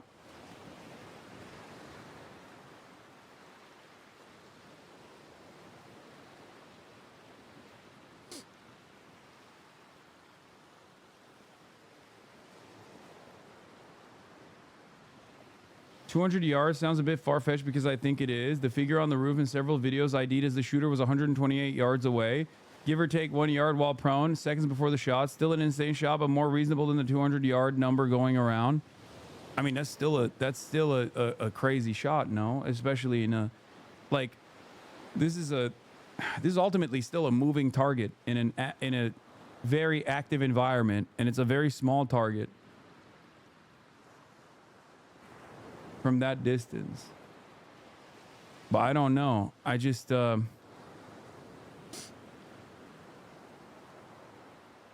check my last message. No, I refuse. 200 isn't that crazy, dude. Trust me, I'm a gun pervert.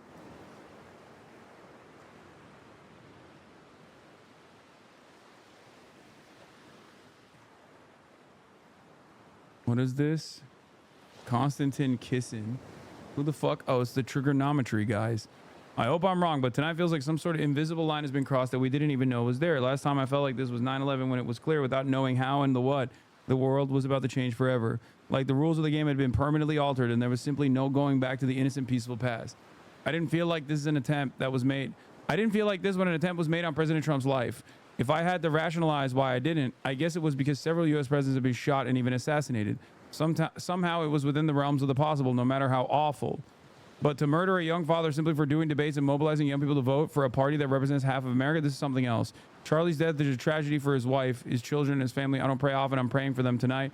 But I fear his murder will be a tragedy for all of us in ways we will only understand as time unfolds. I hope I'm wrong. I mean, he's not a liberal. He's a right-winger. The trigonometry guys are right-wingers.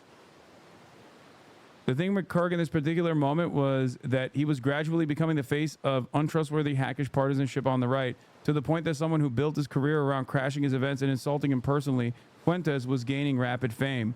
Now his legacy is going to be solidified as it was when he was at the peak of his fame, influence, and credibility. There will never be a process in which his fans become disillusioned with him. This is a very good thing for TPUSA and will allow it to remain influential over the long haul, even if the Trump administration writ large crashes and burns.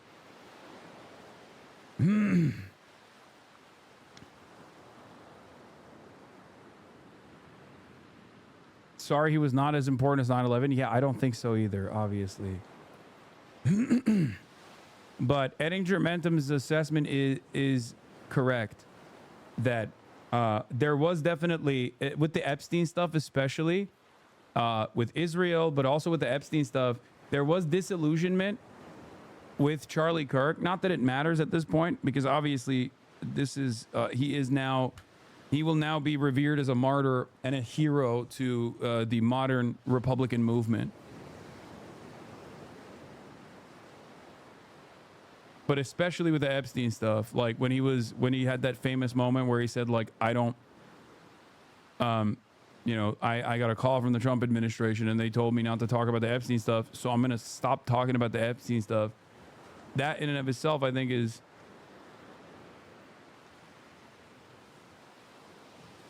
right-wing Twitter is being normal. Libs of TikTok, this is war. Oh my God.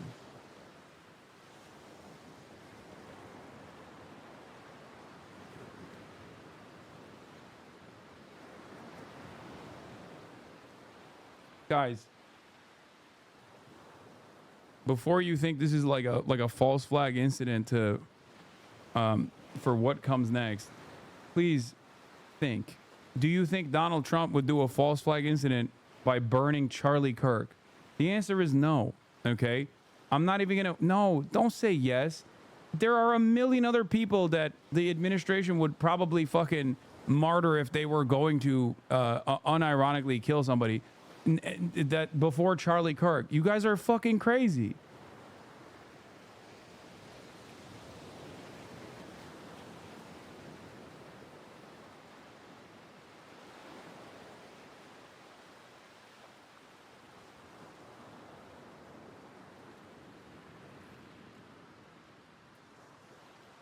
No, they're just using this as an opportunity to continue advancing their dangerous fascist project.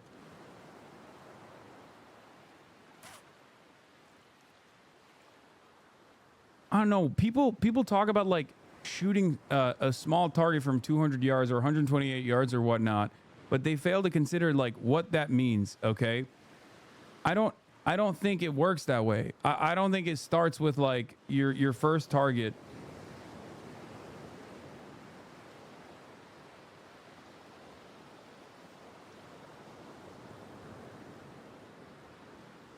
I don't like what I'm trying to say is like someone who actually shoots from that distance with one shot, factoring in wind conditions and whatnot, I suspect is probably someone who has shot someone else in the past as well, right?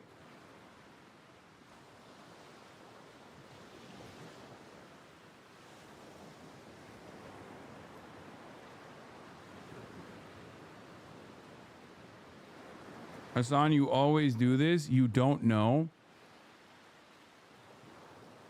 This person is not even talking about my assessment of the shooting and whether it was a complex shot or a difficult shot or not. This person is mad because I said, I don't think Donald Trump would fucking martyr Charlie Kirk. That's what you're saying. Yeah, of course I don't know if that's a possibility. Just like I don't know if Mossad did it. Just like I don't know if Hamas did it. Okay, but that doesn't mean it's like it's not in the realm of fucking possibilities. Okay, I you know, you can eliminate certain things by using logic and critical thinking skills.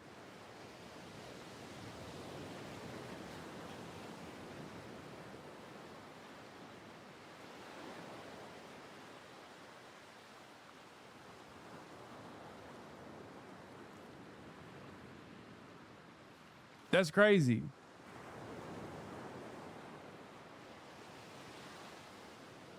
Neither of us know until there's more evidence, until there's more, until the investigations are concluded. Neither of us are going to know with any certainty whatsoever what the motivations were.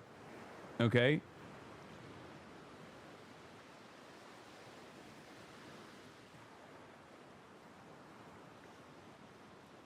Having said that, however, I see a lot of people throwing conspiracies around with the notion that throwing conspiracies around that he was gonna he was just right there. He was about to be anti-Israel or something, and then they had to get him out or some shit. No, I don't think those are credible. I think those are incredible conspiracies. They are very, very, very unlikely. I still don't know what it is, obviously, and neither do you, but I just don't have a suspicion that it's Joe Bergwan, our thanks to you. I also want to bring in our BBC it was news contributor, Trump former killing FBI him agent so that they Richard can make a Frankel. martyr out of Richard, him. again, before this press conference started, we heard from the FBI Director Kash Patel saying that there's someone in custody. Then we heard that there's an ongoing manhunt from local authorities, and then the governor confirming there is a person of interest. Charlie Kirk being assassinated is the American Reichstag fire. It is time for a complete crackdown on the left. Every Democratic politician must be arrested and party banned under RICO. Every libtard commentator must be shut down. Stochastic terrorism, they caused this. Is taking on this questioning. How does this get This guy's a Nazi, by the way, if you couldn't tell from the fact that he's using Reichstag fire with the full knowledge of how it was implemented and what came after. 25,000 likes, by the way, to that statement. Fucking awesome.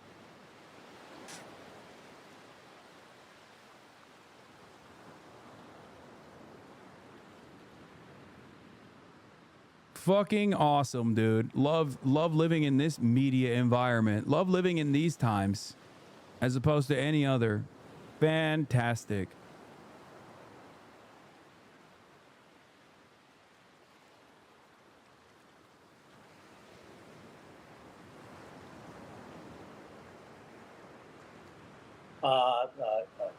Terms, basically terrorism. In that capacity, the FBI could come in with the U.S. Attorney's Office and make this a federal case and bring this under federal charges. So you might have state charges, and also federal charges. But they'll work together on it because the evidence that they're trying to gain is the same. They're trying to prove who shot, who shot Charlie Kirk? Who shot Charlie? And the other thing that was a little bit telling was that when they were asking the questions of the FBI, somebody did ask, "Hey, is there even a foreign power involved?" And I'm beginning to notice a pattern here where anytime it's a right-wing figure that's attacked or even if it's a right-wing figure and his cars are attacked or whatever, it's terrorism. But if it's a liberal that's assassinated, it's not terrorism. We need to wait and see. It's an unfortunate incident. How unfortunate, but it is what it is. It must be a leftist that killed him, that kind of shit.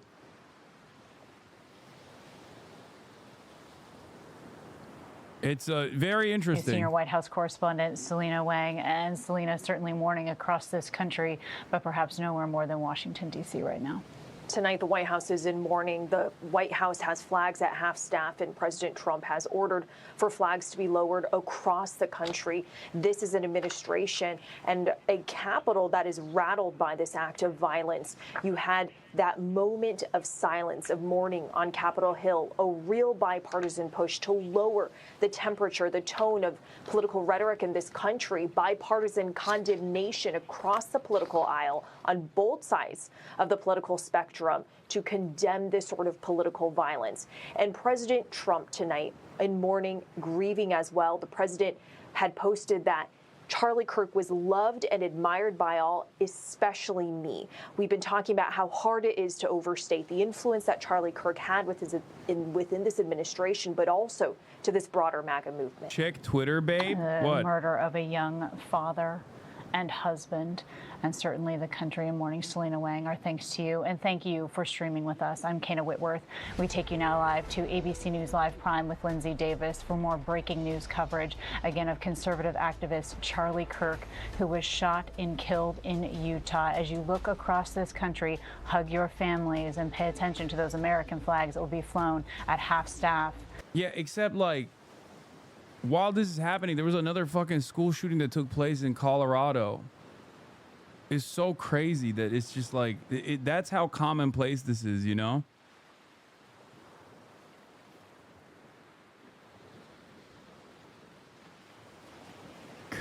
America is so fucking cooked.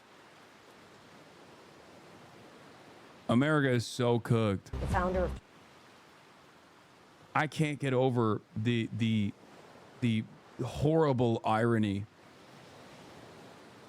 Like, his very last words coming out of his mouth before he got shot and killed was still, unironically, down to the fucking last moment, a defense of a defense and fomenting the exact same kind of violence that ended up taking him out. It's so crazy. And not only that, but also every single one of these people are just like fucking pushing the same, like they're just getting actively more and more radicalized. Yeah. And in the same time frame, not even an hour after Charlie Kirk was shot, a school was shot up in Colorado.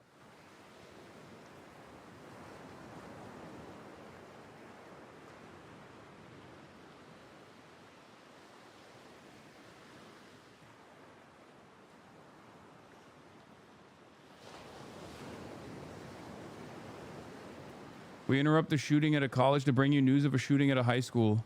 Yeah. This is America, man.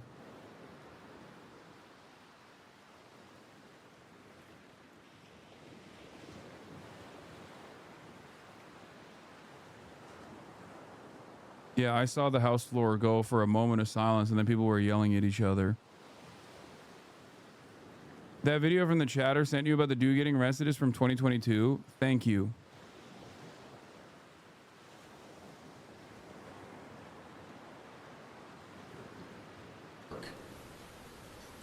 Our hearts are broken. the 31-year-old father of two was on the first stop of his it is crazy. comeback tour. Speaking on It is not crazy how this is being reacted to. The FBI guy was basically giving a eulogy and the president ordering flags to half-mast, just saying it wouldn't be the same if it was a political commentator on the other side. Yes, the reality of the matter is if any political commentary person on the other side, myself included, was assassinated in a similar vein, there would be no fucking half-mast flags, okay? That's just the truth. And I don't even think the Democrats would present this as, like, the Democrats would not be calling for fucking violence. Not saying that that's the smart thing to do in this situation at all. And virtually every Republican, including active Republicans in Congress, would be celebrating it, as they did. This is not even a hypothetical that I need to, like, make up in my mind, because we saw it happen. We saw it happen 2 months ago. We saw it happen 2 months ago. A Democratic politician was assassinated with numerous other Democratic politicians on the hit list of the assassin. And Republicans either celebrated it or immediately blamed the left. They said, oh, the left did this. They made jokes about it. So, yeah, I mean, Paul Pelosi is another one. It's just like, there is no... I'm telling you right now, there is just a major double standard in this. Everybody understands it, I think, at this point. It's just like there is a 30% base of support within the Republican Party that is not only responsible for the metric ton of, like, a big chunk of the violent rhetoric coming in the realm of politics, but also simultaneously are, like, claiming victim in this circumstance as well.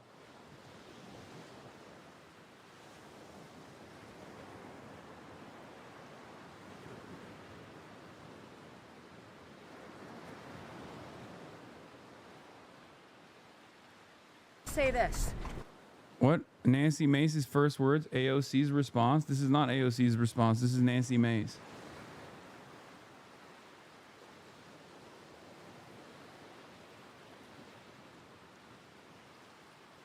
What is this? 16K likes on this? Okay, dude.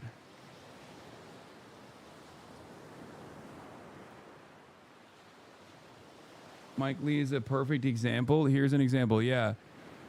Boy, base Mike Lee's tone sure changed since the last political assassination when 2 Minnesota Democrats were shot dead in June. Nightmare on Wall Street.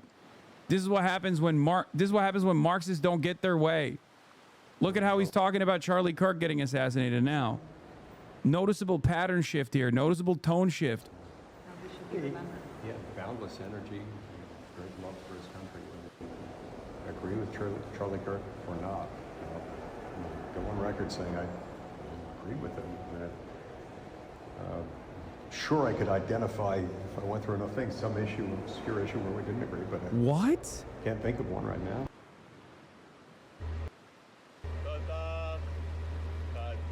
Dedicated for Carly the Master Debater, R.I.P. After the killing of Charlie Kirk, an Israeli occupation soldier documented himself bombing Gaza for Kirk's sake. There's no way, bro.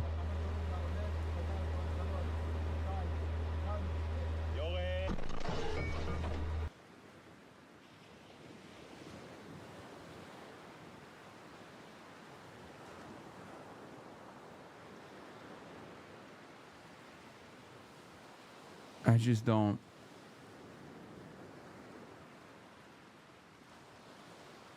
Sus, maybe fake. I mean, tracking genocide is pretty good on this stuff, to be fair. They're very careful with their documentation, but you know, I'll wait for further validation, I guess. But whether you agree with him or not, you have to respect his boundless energy, his commitment to making the world a better place. Genuine decency and respect that he showed to other people, even while disagreeing with them, even while they were yelling at him. I don't think I can remember ever seeing him respond back to hatred with hate, or with anything other than respect. And he had the ability to explain complex concepts to people in very simple, understandable terms, even people who hadn't historically been involved in politics or historically thought of themselves as conservatives or one way or another. And I think that's his legacy. And it's a legacy. Yeah, nobody's actually showing his commentary for some reason.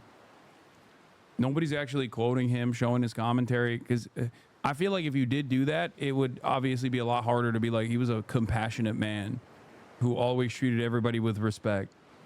I mean, let's be real. He was not a compassionate person. He quite literally said empathy is fake and woke and gay and made up. And every marginalized group was directly within the crosshairs. Did he personally believe it, or was he simply a servant of the right? It doesn't really matter, because the output was the same. Lots of Twitter randos calling for violence against you. Stay safe, bud. I know, man. What else is new? You know, this is every day. Every day of my life. Okay? Every day of my life for the past 10 years.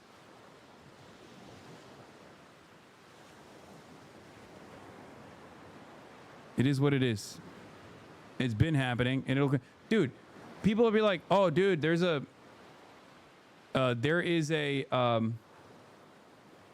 There are people who are wishing death upon you all over the internet. It's such a crazy thing to say, because yesterday, before this happened, yesterday, the former disgraced governor of New York, Andrew Cuomo, who is in second place for the New York mayoral race right now, after he already lost the primaries to Zohran Mamdani, literally tried to make it seem as though I had something to do with 9/11. Okay? Like, I know. Of course people fucking wish death upon me. What do you mean? What do you mean?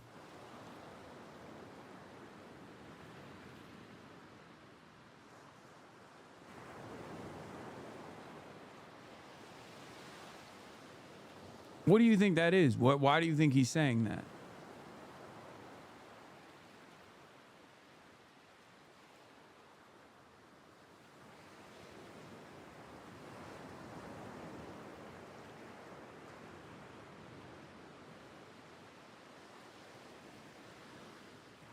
Anyway.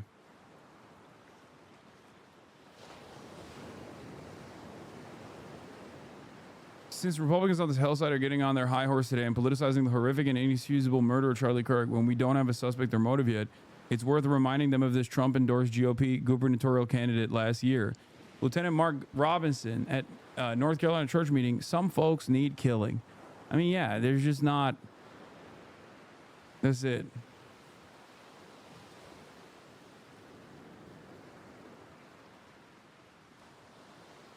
this kind of violence, specifically political violence, is only going to ramp up in its intensity, in its frequency, in its magnitude.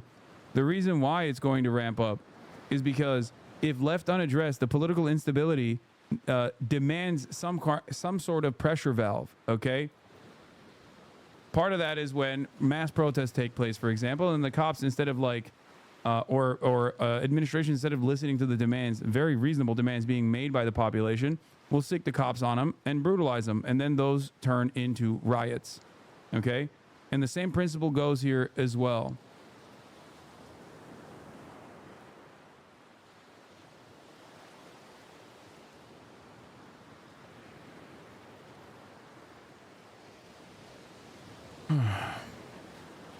In the absence of any sort of real legislative change here, and it's seemingly impossible, I think that decentralized versions of violence such as this one will only continue to ramp up in its intensity, in its frequency, in its magnitude. It is an inevitability. This is why we advocate for a systemic change. This is why we advocate for a radical change in the legislative agenda. Okay? Did have some moments of confusion. Do they or do they not have the person in custody that they, for all intents and purposes, know did this or not? Can you tell? They have a person in custody who they've referred to as a person of interest, but this is essentially their main suspect right now. How do they get there? Let's go back to that footage of the rooftop with the yellow tape. When the shots fired, individuals saw a figure on a rooftop. Now, this rooftop is the only one that has crime scene tape on it. It fits that 200-yard distance. It's way far away behind a building and then behind a lower building.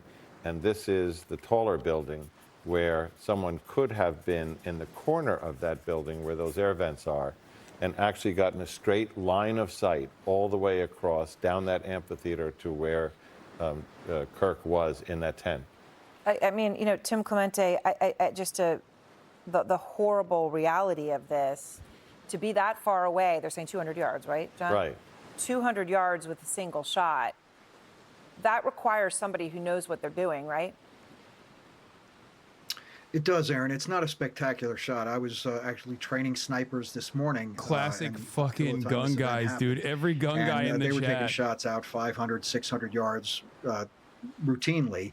So 200 yards isn't a terrible distance, but you need to know how to aim and control your trigger pull, and that's about all it takes at 200 yards to make an effective shot like that. So Tim, you know, and I think that context is so crucial, as obviously you're training snipers today, so you know of what you speak. This large crowd in attendance, we know that he had his own private security. Interesting what Emma was saying, that there was a police presence, but not as much as she and her colleagues would have expected when they were there. You know, Tim, just to think about this moment that we're in, as you are training snipers today, and all of a sudden you see this headline, how big of a shock is something like this happening in this country? It's horrific. It's a terrible shock. I mean, this takes us back to a period of time in the 1960s when leaders on both sides were being killed. And, you know, we don't expect that today. But here it's, you know, one of my sons texted me and said it's so tragic and this is over hurt feelings. Charlie Kirk never hurt anyone. He just had political opposition to some people and religious beliefs that were in opposition to some people. And because of those belief differences, he's now dead. And we can't survive as a nation when someone who speaks differently than you, who says things you don't agree with, is somebody you're willing to kill. And I don't know how we get past this without bringing people together. And you mentioned early in the story how Charlie Kirk liked to go to these rallies and ask questions of people that disagreed with him so they could debate. And debate is the one thing that's lacking in the country. So we have Emma back now from the Deseret News. Emma, can I just ask you, when that question happened, and just to be clear, we understand, you know, they're pointing to the possibility of this person having been on the roof. That's the entire direction that this is going right now, that's the person of interest, person on the roof, and sniper. But the question obviously was asked from the ground. But could you see anything about the questioner? When at the press conference, they seemed to indicate they still didn't know who that individual was. I'll be honest, I hadn't thought of it, but when that journalist had asked that, it kind of did, it made me pause and think, you know, It's almost like a dark irony of that was the question that was asked. But again, there's just, we don't know enough information, and law enforcement hasn't shared more on that. Yeah, we don't know. Of course, as we played it, the question was about transgender shooters right before the shot was fired. Adam Wren, you have been on this program so many times because of your incredible reporting on MAGA influencers and those media juggernauts in the MAGA influencer world.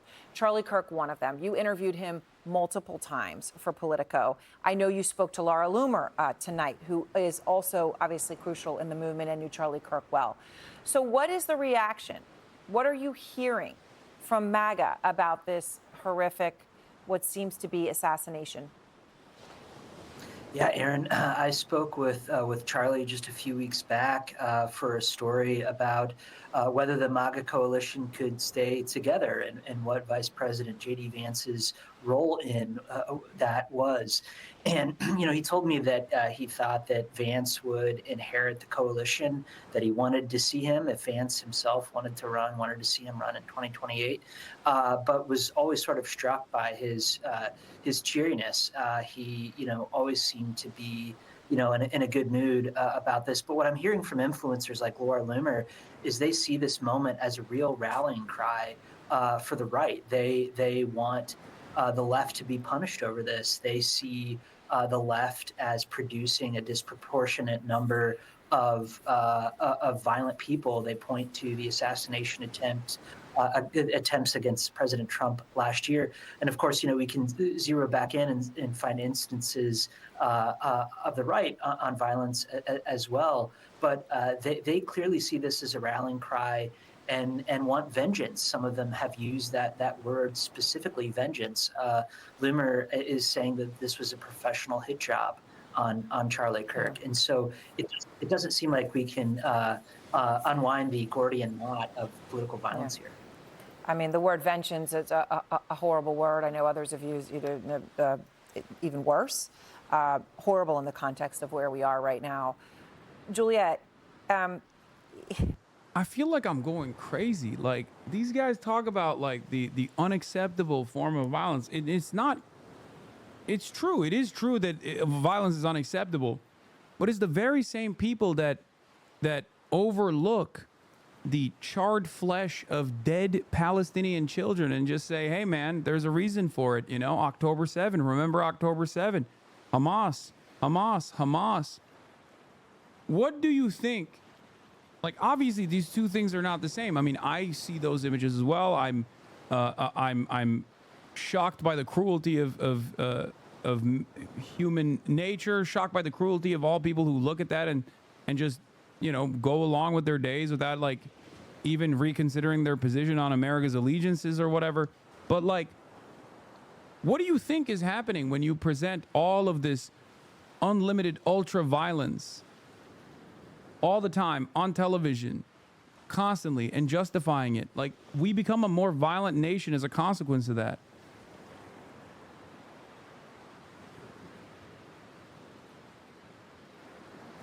This is it. Why are we treating this death any differently from Brian Thompson's? What do you mean? Are you talking about we as in this community? Or are you talking about like people in general? Because there's plenty of people still also saying, RIP Pack Watch or whatever. If you're asking me why, my assessment in this is way more restrained, think a little bit. It's not that hard for you to comprehend, don't you think? As a person who is the recipient of numerous death threats every single fucking day, what happened to Charlie Kirk is who I was supposed to be debating 2 weeks from now.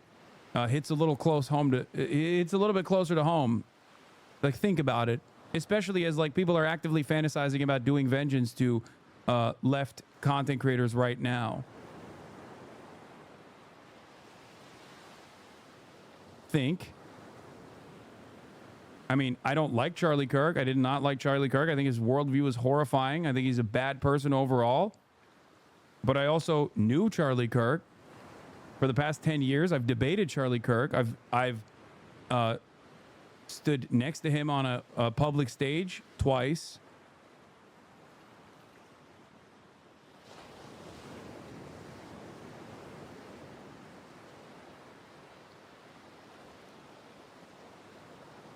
and it's not even just about Charlie Kirk necessarily, but it's also what I suspect.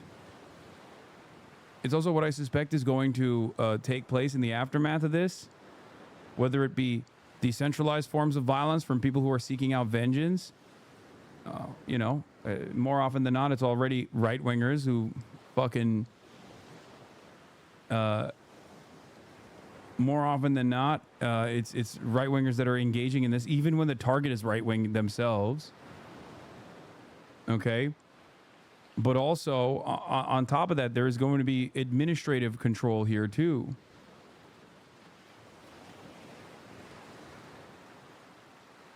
There's going to be political repression. More political repression, I suspect.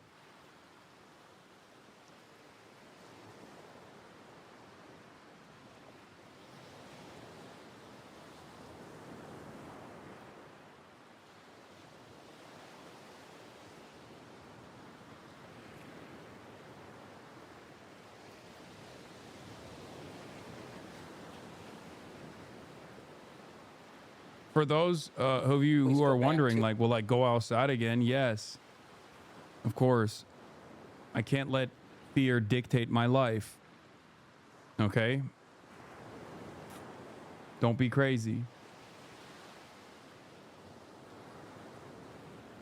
And I always go back to hateful thoughts lead to hateful words, which then lead to hateful actions.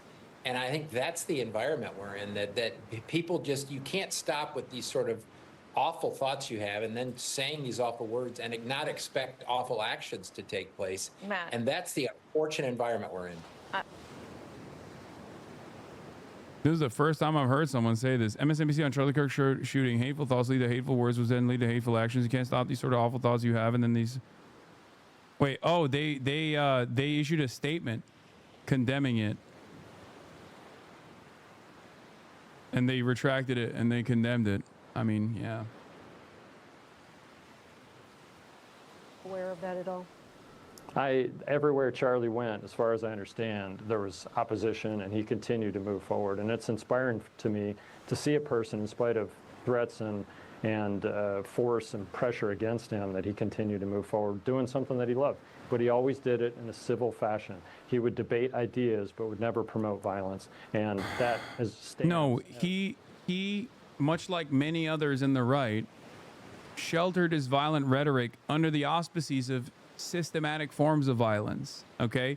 When you say, sucks to suck, Palestinian children are going to die, okay? That's objectively a violent statement, but you're simply promoting state violence in that regard, so it's not seen in the same vein as someone who is resisting against state oppression or state violence. That's it. Whenever he said, oh, there is no such thing as a Palestinian, as they were being ethnically cleansed, whenever he denied the genocide, those are objectively violent statements. The problem, of course, from the audience reception, and this is including liberals as well, and this is the major problem with like the way liberals often lose these sorts of conversations, is that as long as you refuse to reckon with systematic forms of violence, then obviously it's not going to be, as long as you don't understand that systematic forms of violence are still violence, no matter how normalized, you're not going to be able to comprehend that. You're not going to be able to understand that. This is how, like, here, I'll give you an example that liberals comprehend and understand, right? Abortion. Okay? Restricting access to this medical procedure, this life-saving medical procedure, is denying women bodily autonomy. Okay? So when you have a right-wing commentator who says, abortion is murder, we have to put an end to it, and then an administration that responds to those calls and actually tries to restrict access to this life-saving medical intervention, that inevitably leads to a shit ton of violence for a lot of women, including deaths for a lot of women who have ectopic pregnancies that they can't actually take care of, for example, because the medical professionals involved are terrified of legal repercussions. So then they die. That's violence. It's just a more socialized version of said violence. But you can always turn around and say, hey, that wasn't violent rhetoric at all. He just wanted to debate people. He just wanted to. No, he didn't. He didn't care about opposing perspectives. You can say political violence is completely unacceptable. I certainly believe that. Okay, you can say the images that you saw were gruesome and abhorrent. I certainly believe that. Okay, but you don't have to lie. But of course, that's all what these guys do. Because all that these guys do is just lie about this shit.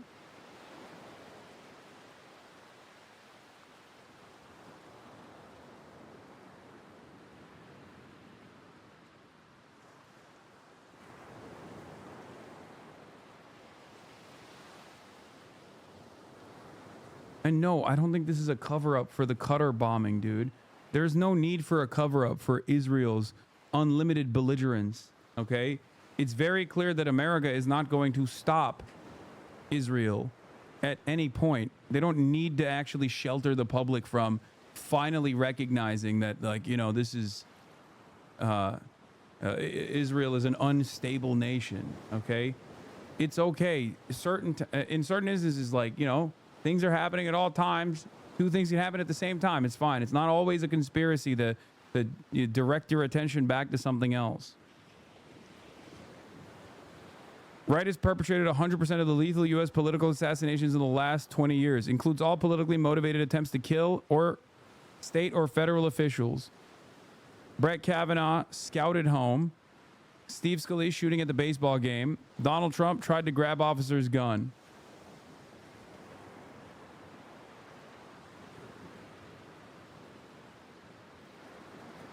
I mean, this doesn't have Donald Trump. Oh, scouted off golf course. Yeah, even the fucking shooting at the campaign rally.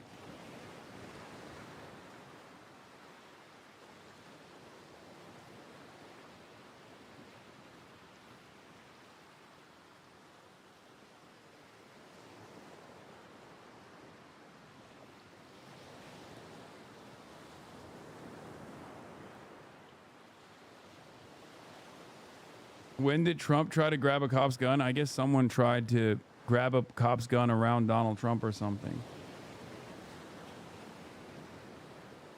Holy fuck, the Yankees held a moment of silence for Charlie Kirk. Kirk founded the youth activist group Turning Point USA and had become a fixture on college campuses. Bro, the right dominates our fucking politics so aggressively. I mean, how can you look at this? I mean, how can you look at this and see anything else? I mean, they didn't even do this for a Democrat politician that got assassinated, you know? Like, not even like a influencer, a political commentator. They didn't do this for a Democrat politician that got assassinated.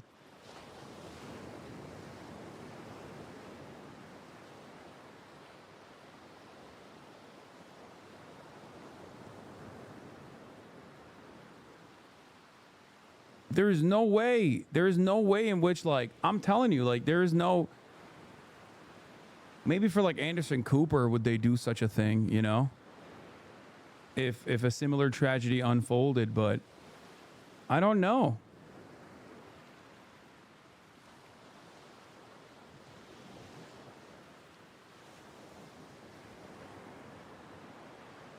Yeah, youth activist group.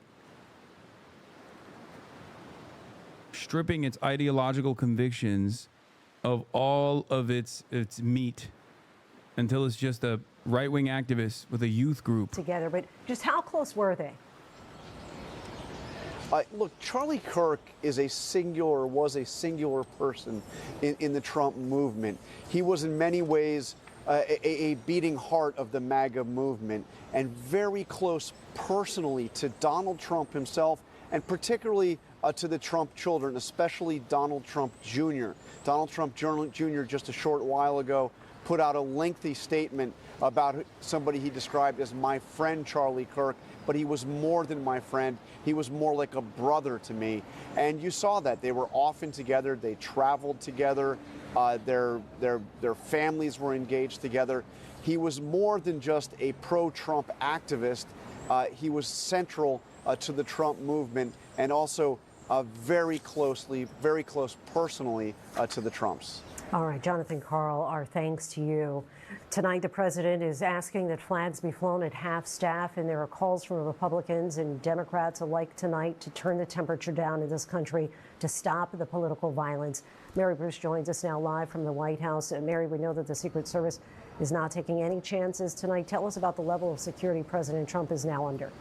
Well, Lindsay, Secret Service tonight is trying to reassure the American public that they adjust their posture to respond to any evolving threats and making it clear that the president, as president, does have the highest level of protection. Of course, President They're Trump lynching anyone who brings up Charlie Kirk's actual deeds in his rhetoric. Even the most liberal media is on their knees kissing his feet.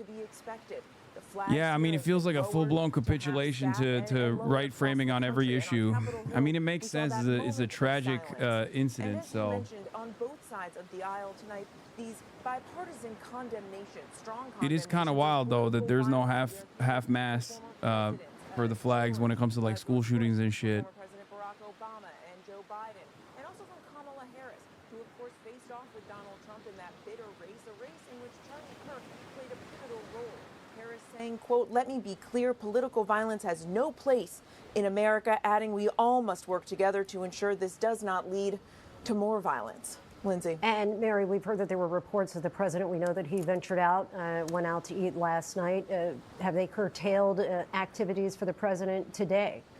Well, the president cleared his schedule this afternoon after this horrific shooting, mostly just so that he could monitor what was going on. As we've discussed, they were incredibly close. The president was expected to have a dinner here at the Rose Garden with cabinet secretaries and other officials. That was scrapped. The president tomorrow is still expected, of course, to mark the anniversary of 9/11, but the president personally monitoring this all afternoon. As we've been discussing, they were incredibly close, not just politically, but also personally, Lindsay. All right, thanks so much. Mary Bruce reporting from the White House. And we'll, of course, stay on top of this shooting and bring you any more developments as soon as we get them. But we are tracking other news straight ahead.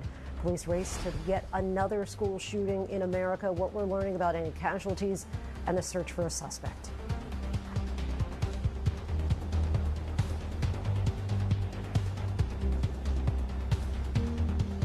Nothing about that looked accidental. Lester! We found a secret room in the Laconia. The mob ran an illegal casino. There's been this palace down here the whole time. To be fair, I just found out this building has a gym. I play cards here because it's the murder building. We need to go face to face with the mob.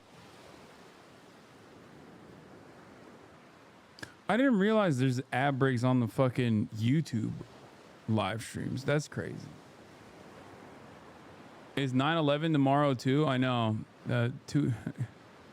Sure glad that former governor of New York tried to fucking posterize me as the face of 9/11 in order to get a dig at his opposition yesterday.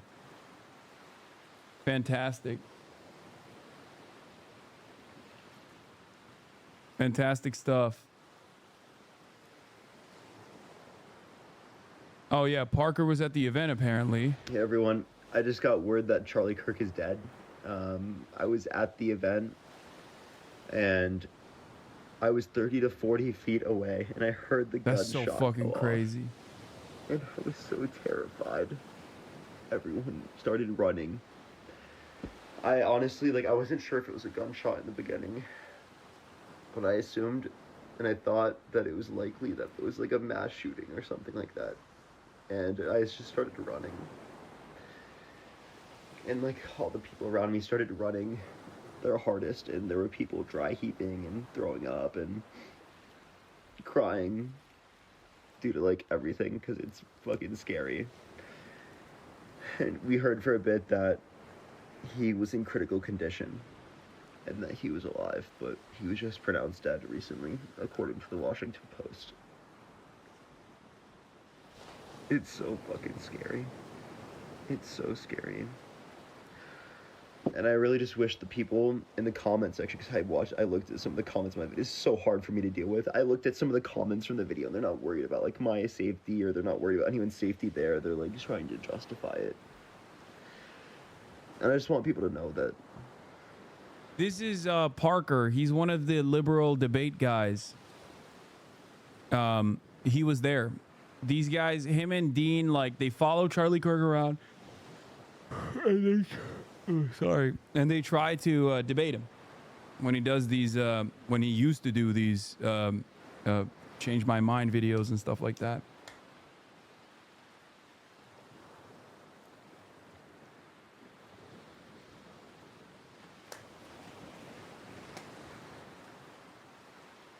I'll be honest, bro. I mean,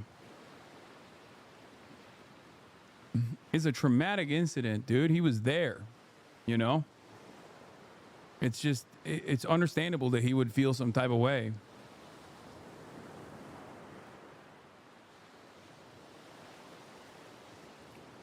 I think you would be traumatized too, even if you fucking despise Charlie Kirk.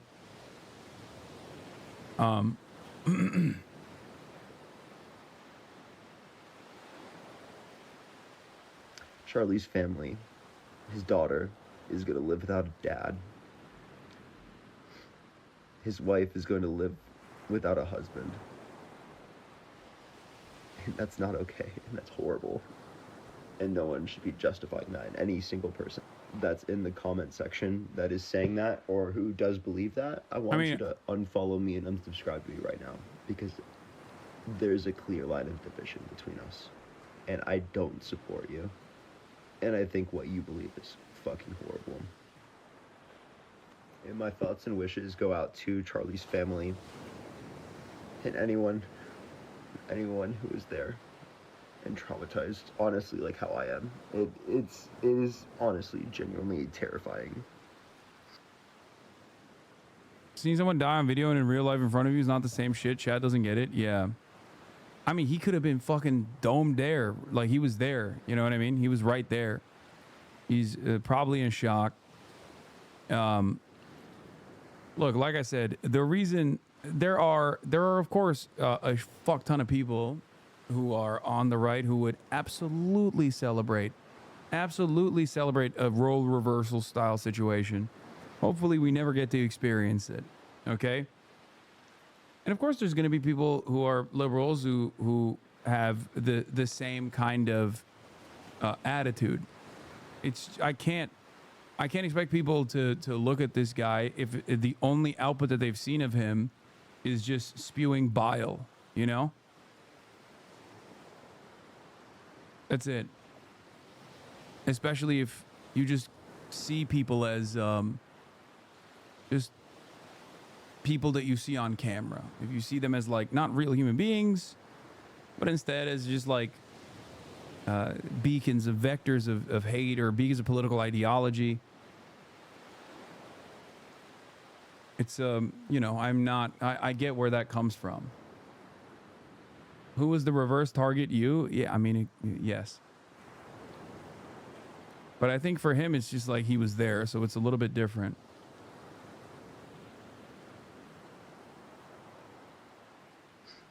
To have literally someone die within 30 to 40 feet of you that you've interacted with, that you've engaged with, and I don't like Charlie Kirk as a person. I don't like the ideology. Yeah, I mean, he's a horrible, monstrous person, or was a horrible, monstrous person.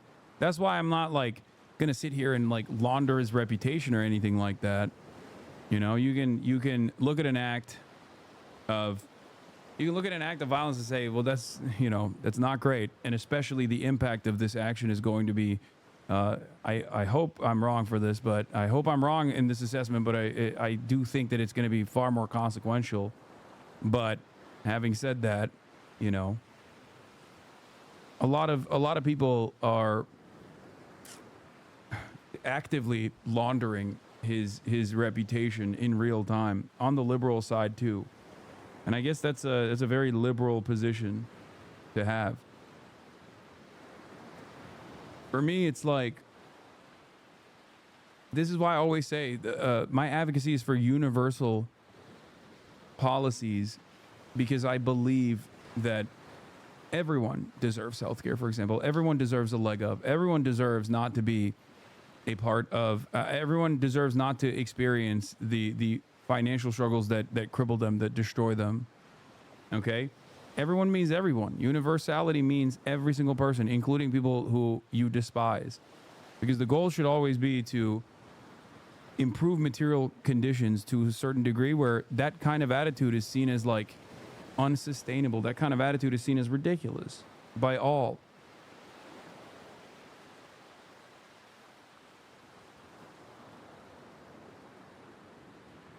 So for me, it's like, you know, while this is a tragic incident, you know, I'm not going to sit here and launder his reputation.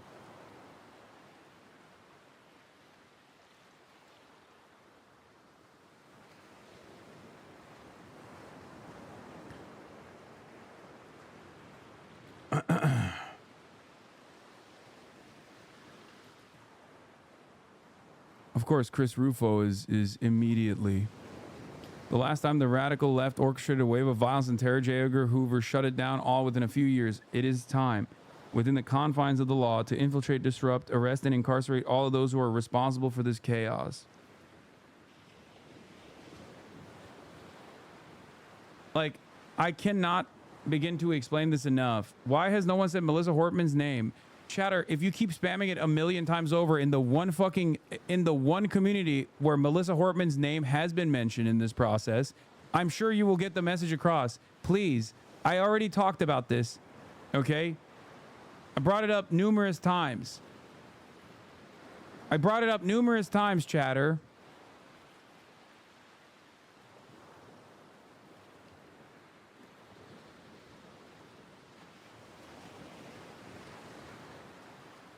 Please stop spamming.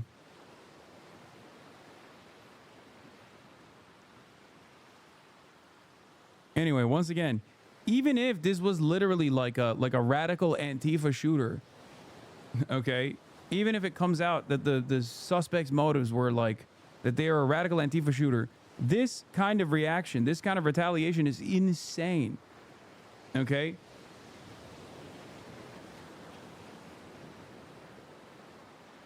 Moldman did a video and the comments are all calling for Dem/leftists to be killed. Exactly. People love saying like, oh man, this kind of violent rhetoric is going so far. Meanwhile, on the right, they're just like fantasizing about how they're going to assassinate every leftist and liberal. Who was there covering it. And Emily, it was a huge crowd. We understand at least 3,000. I mean, what was it like in the moments just before the shooting as you were there? You know, I was standing among a group of mostly college-aged kids. There were a lot of folks who were pretty excited, big fans of Charlie Kirk, excited to see him there answering questions. There were also folks who clearly weren't students, adults with their kids in tow, and also just, you know, students who were onlookers. There were a number of students who were there counter-protesting with counter-messaging, holding up signs. But generally, the majority of the crowd were supporters of Charlie Kirk, and you know, there were chants of Trump, USA, and a lot of people who'd come who were either university students from this area or who'd traveled from other parts of Utah just to see him. So it sounds like you say mostly college students, but others that did come from other places, including people with children. I mean, so mostly college, but a diverse crowd in that sense. Then when this happened, the question happens on transgender shootings, right? And right after that question is when he was shot. Did you realize immediately what had even happened? Immediately after we had heard the gunshot, everyone hit the ground. I initially wasn't sure if it was a prank or it was real. There were screams, and then we saw police officers coming with their hands on their weapons. And I realized, okay, this is serious. Initially, after I heard the shot, you know, I went to the ground with everyone else. And as soon as I looked back at the table where Charlie Kirk was seated, he was gone. So really didn't realize what had happened until I started talking to some of the attendees who had seen what had happened, had seen him be shot. Emily, I appreciate your time and thank you very much for sharing that. I know, you know, reliving it's difficult, so thank you. Alyssa Farah-Griffin is here with me, Ellie Reeve and David Axelrod. And Alyssa, you knew Charlie Kirk. You both came up, in the Republican Party. Obviously, different political views over time, right? But you knew him. What was your reaction to this as you see this today? You're looking at your phone, you go, oh my God. It's devastating. Like, even just hearing you say it, that Charlie Kirk has passed and that he was assassinated, that we're saying those words, is shocking. He was a huge figure in Republican politics. He was a little younger than me. He came up under me, and I remember thinking when he hit the scene, it was like, who is this young guy who's going to college campuses, engaging people directly, and he's really energizing Republicans to feel like on college campuses, when they're minority voices, they can speak up. There are going to be devastating. This is not going to lead to gun control. With this loss. And listen, I'm just thinking of his family. I'm thinking of his friends. He was 31. This is not going to lead to gun control. If you think that it's going to lead to gun control, you're wrong. And I'm thinking also of the West Wing right now. They didn't lead to gun control after Steve Scalise was fucking shot at the congressional baseball game. And that dude had actively pushed for legislation that ended up unironically harming him. Like, he was a A-ranked NRA A-ranked congressperson.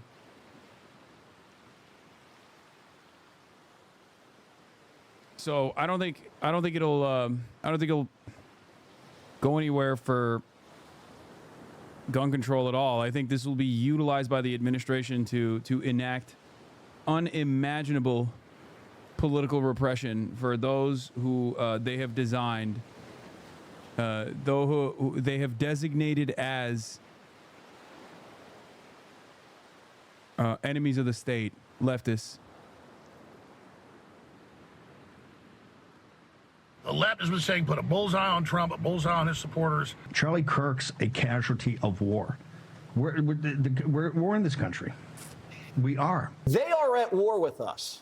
Yeah, whether we want to accept it or not. You see that? They are at this war is good. with This us. is good coverage. What are This we is gonna good do about coverage. it? Talk about the fucking violent rhetoric, you know? Ellie, you wanted to go cover Charlie on this tour next week, actually, because he was going across the country, college to college. You've interviewed him. What are you learning from his supporters now when we hear things like that from people like Steve Bannon and Alex Jones? Yeah, Fox there's News? basically two types of reactions. First, there's horrified, speechless. People who professionally speak for a living are afraid to talk. Like Candace Owens didn't have her show tonight. A publicist for conservative activists told me people were too devastated to speak. CJ Pearson, a conservative influencer, told me the conversation among other influencers was like, is it too dangerous to do this work? The other reaction is, this is an escalation of political violence. There's going to be more. One guy told me it would be very, very bad for the left when the right actually was provoked into responding. They see it as a very one-sided battle.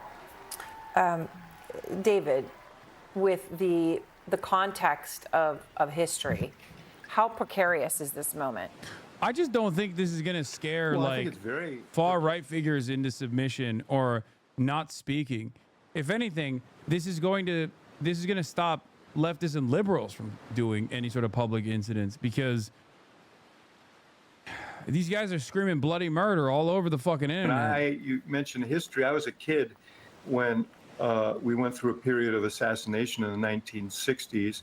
I remember when Martin Luther King was killed, Robert Kennedy went onto the streets of Indianapolis. He was a candidate for president at that time, and it was very, very dangerous, frankly, for him to be out there, but he insisted on going, and he spoke to the crowd. And Aaron, he finished, and I wanted to share this, he finished with a poem by Aeschylus, the ancient Greek poet, and it was, even in our sleep, pain which cannot forget falls drop by drop upon the heart, until in our own despair, against our will, comes wisdom through the awful grace of God. The question is, have we seen enough to embrace wisdom here and recognize that this is not a path that we want to go as a country? And let's be clear, I heard what those folks said. Charlie Kirk being compared to Martin Luther King, what is happening, bro? What am I, like...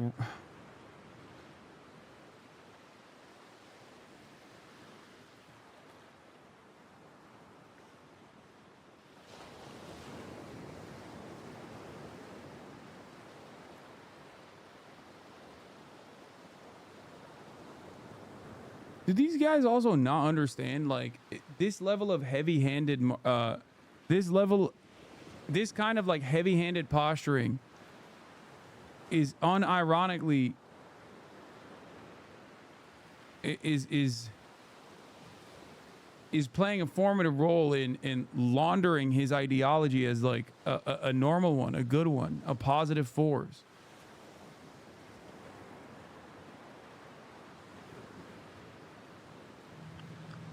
And he said, Jack, I'm never going to quit. He knew about the security too, because he says, hey, I can't get too much security because it cuts me off from the young people. It cuts me off from the crowd.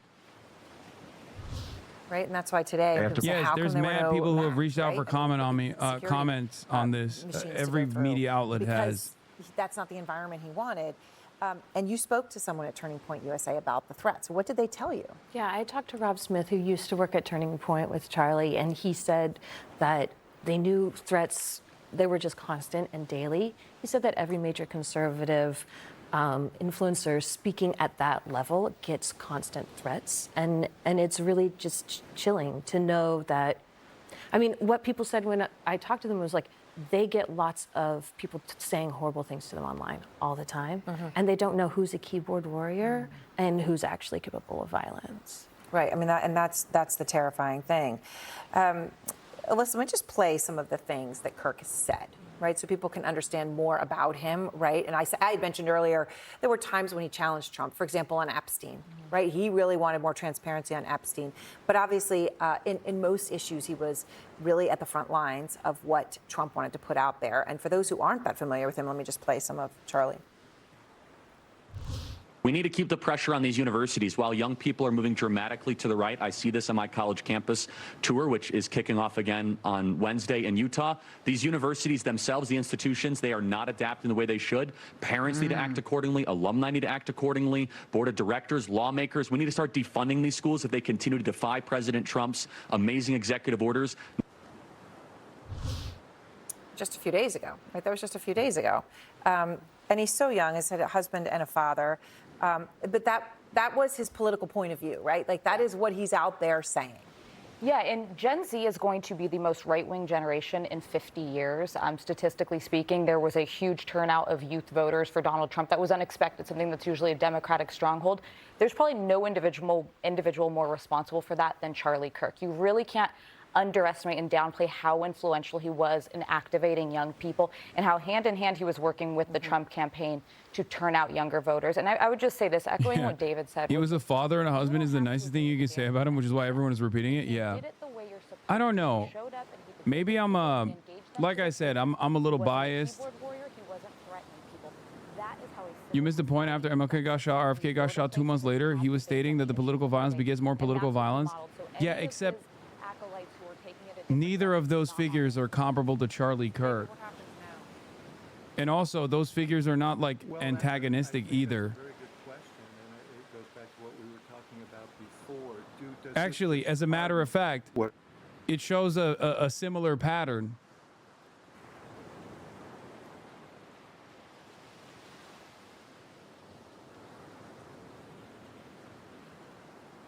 Anyway,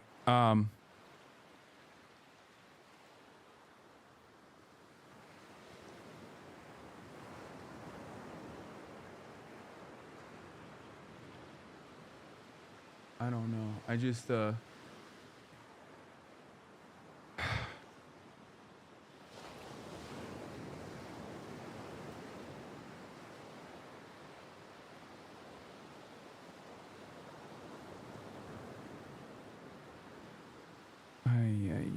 You all right, man? No, I'm not all right. On that, as we look at Charlie Kirk's vast. I don't know how to communicate how. I don't know how to communicate in this moment because it's like, how do you feel as though how can you communicate that a violent act is unacceptable while simultaneously not offer sympathies to the person who was killed in the process? You know what I mean? Because I don't think anybody deserves this in general. I don't think anyone deserves this. Nobody deserves that. That's always been my position. So it's a problem for so many different. It's a problem that contains multitudes, right? Where, and I said this in the aftermath of Luigi Mangione allegedly shooting and killing Brian Thompson as well. Like this kind of decentralized, violent initiatives taken on by adventurists are reflected on in the way that they are reflected on because it is a pressure valve. Okay?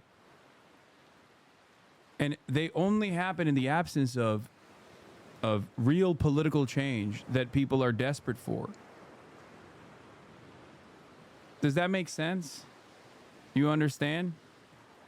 It's like I want to fix the system so that that never happens.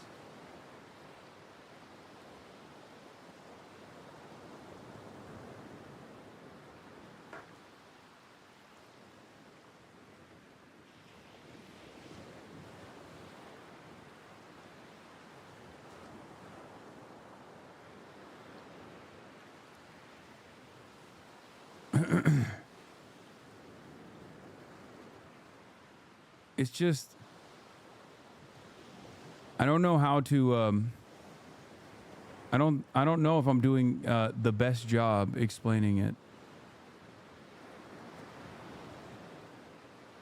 But even from the aspect of gun control, before we arrive at all of the other unimaginably cruel and violent things that Charlie Kirk has advocated for, while still sheltering himself from coming across as like truly a violent individual, because he's just demanding more of that same kind of permissible form of violence, systematic forms of cruelty.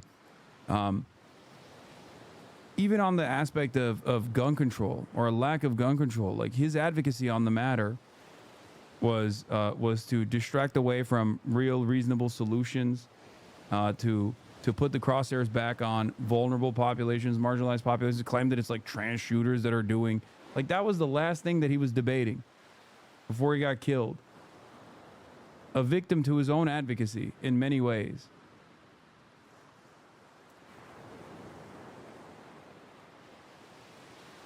And that advocacy has caused so much death and so much destruction.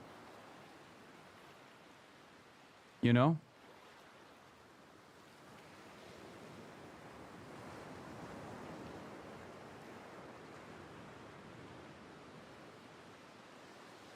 What?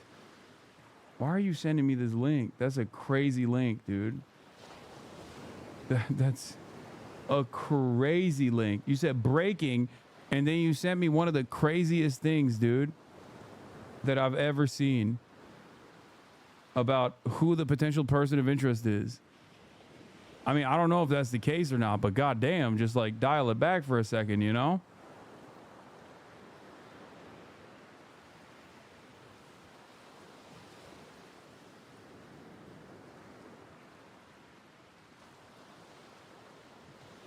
Yeah, he died mid-sentence claiming how most shootings were gang-related and gun control wasn't needed. Yeah.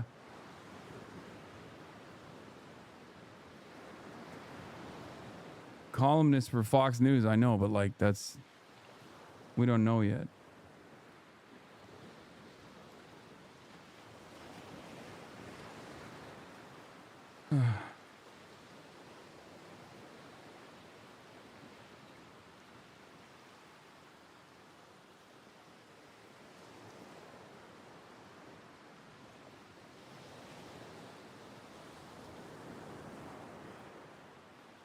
How have they not confirmed a shooter yet? There's a person of interest, but they don't know.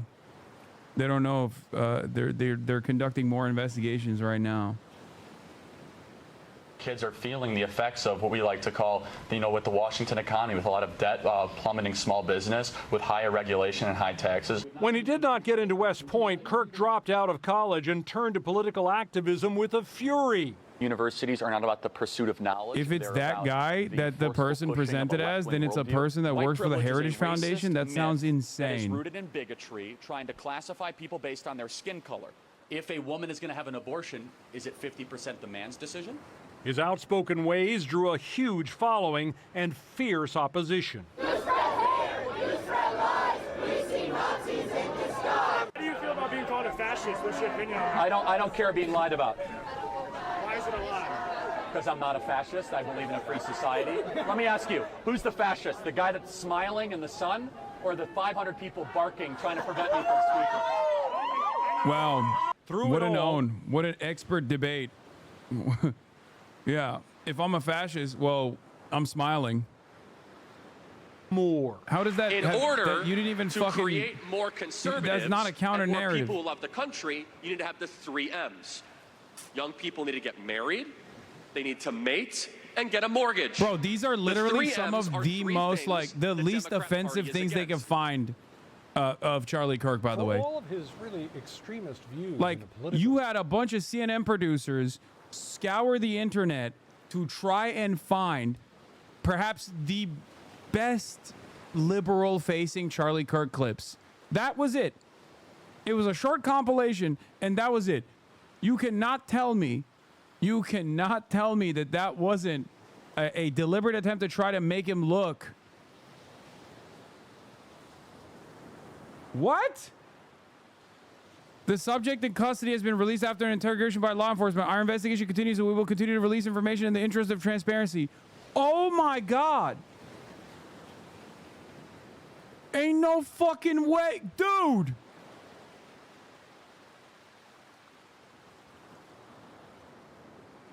Oh, dude, what the fuck? Brother. Is he talking about George Zinn, or is he talking about the new guy? Bro, there is what? Some might say the shooter never existed, I guess. Are they gonna find a guy?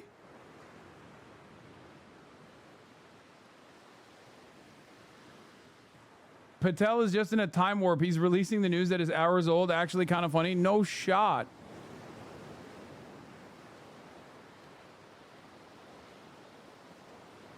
No shot.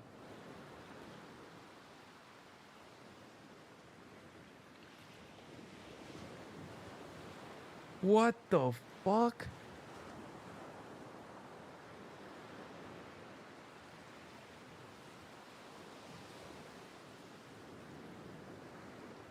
Stop sending me that Carol link, please.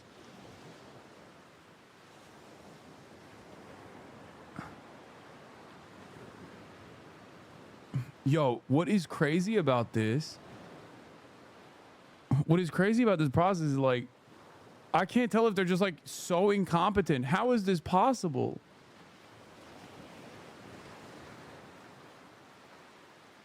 Red state, by the way. Maybe Trump should be sending the National Guard to red states. Seemingly, the law enforcement, the law enforcement operation there is not up to snuff. What the fuck? I can't believe it, dude.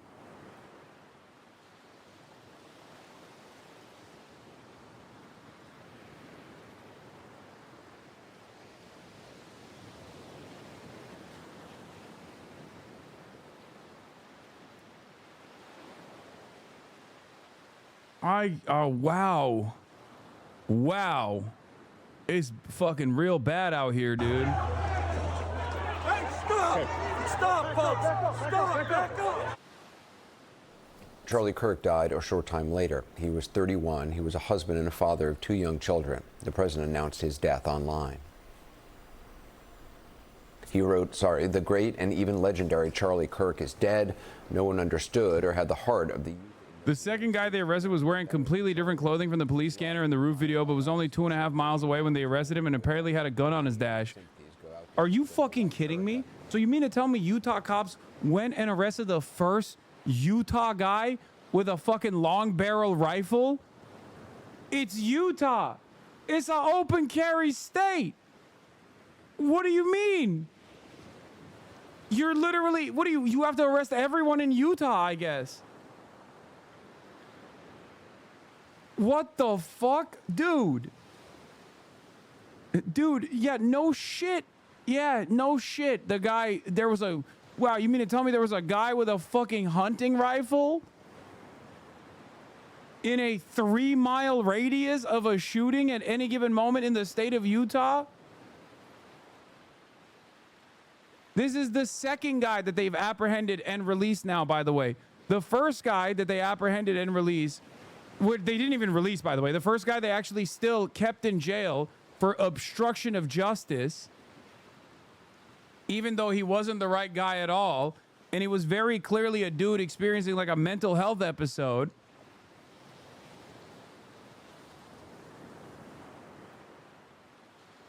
These two posts are the most embarrassing thing I've seen from an FBI director. So this is the guy that they fucking arrested, and it's a pellet gun with a silencer on it.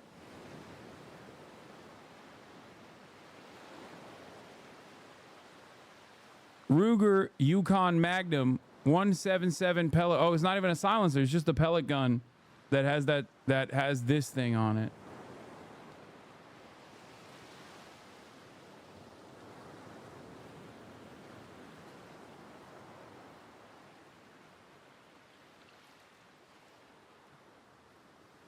Okay, look, I don't traffic in like Gladio. You're smiling in your thumbnail, change it. What thumbnail am I smiling in?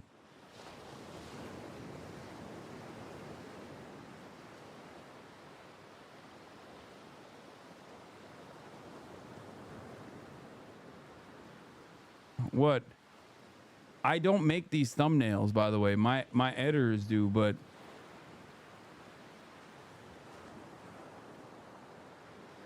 what are you talking about? Is it like a fucking random fan account or something? Or you mean my Twitch thumbnail? It looks like a smirk. Okay, you guys are fucking crazy. I think that's called a muzzle brake. I don't know why we would need it on a pellet.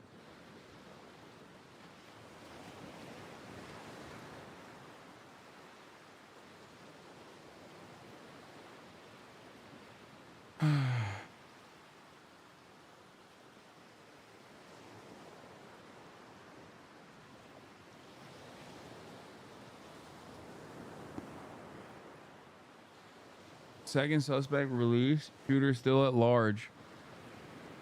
Alex Jones drops a car vid. Bro, I was going to say, listen to me. Listen, I'm not like Mr., domestic Gladio, but god damn, dude, this has the fucking fixings of a domestic Gladio if they can't find a fucking suspect. What are we doing here? Holy shit. It's actually wild, dude. Like, numerous people actually see the shadowy figure on a rooftop. He just gets away scot-free. Motherfuckers in Mexico by now. What the hell? It's been more than 1.5 hours. Nothing has been leaked about the so-called subject in the Charlie Kirk shooting. Only thing so far is they have a 25-year-old person of interest. Also didn't have helicopters up, so they aren't searching. Like, I don't even know what the weapon that was used. What was the weapon that was used? What was the bullet?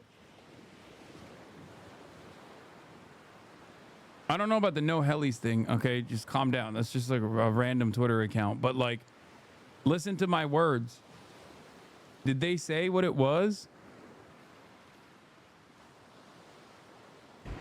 I was sitting in this parking lot going home. I started crying a few months ago. Charlie Kirk was a really sweet person. I first met him back in 2016 at the RNC in Cleveland. He was so young. Maybe like 20-something years old then, so happy, so full of life. He had big plans. How he was going to galvanize all the kids on campuses to vote Republican, wake them up to communism. And they killed him today with a high-powered rifle. Classic stuff, just like crooks in Pennsylvania, running around the roof. Nobody's doing anything. and shot him and killed him. And the left's celebrating it. And, you know, all the Democrats calling for violence. Just everything else is just sick filth. But, you know, Charlie Kirk really is a hero and a family man and somebody that had a real vision. And the left and the globalists have really screwed up because, look, there's safety in numbers. And I was honest saying in videos I posted, I said, I don't do a bunch of public events. I don't go to colleges because I guarantee you, if I went out for a year, 10, 15 events, I'll get shot dead. And I'm not scared of dying, but I can digitally and cyber level, you know, really counter the globalist. And I remember telling people, I think I've even said it on air, I said, man, I'm surprised Charlie Kirk's not dead. Because the left can't deal with this.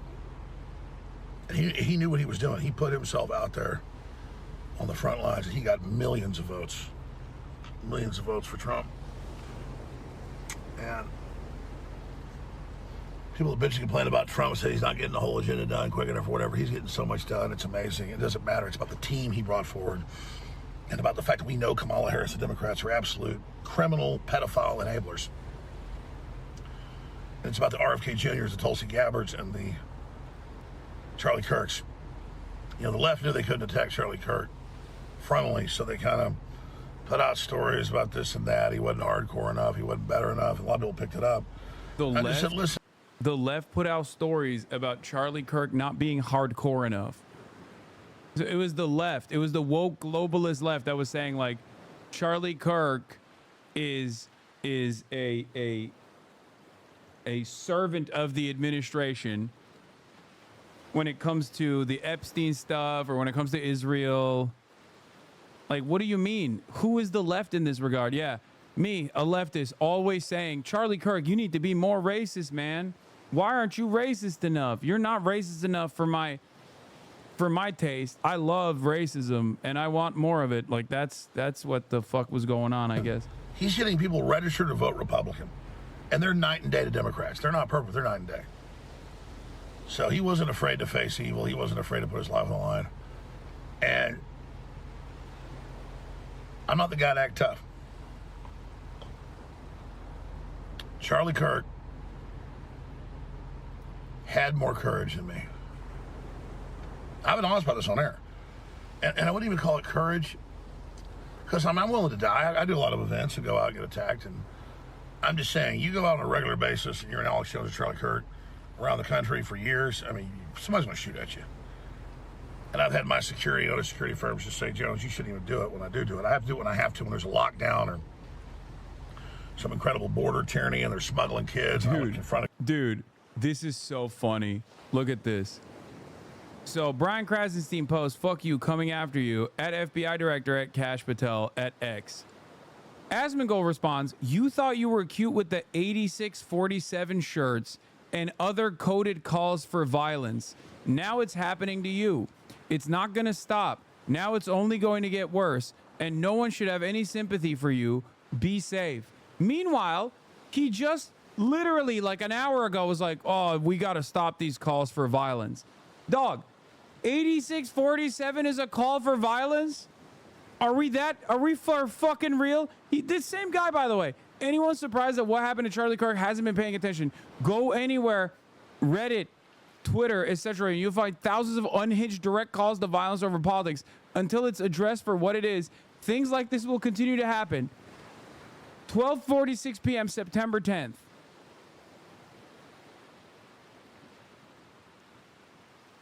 4:54 p.m. September 10th. He's like, yep, you said 8647. 8647. That was a call to assassinate the president.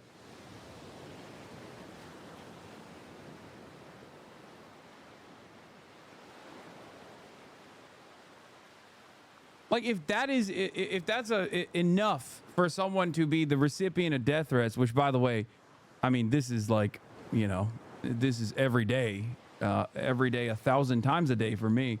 But it's just, I don't know. I don't know what to say about it. 86-47 is just like, you know, cancel Trump, like a cancellation of the order. But Republicans tried to make like fake controversy out of it to be like, oh, this is an assassination request. Remember, it was the former FBI director Jim Comey that posted that. Like, it means get rid of, dude.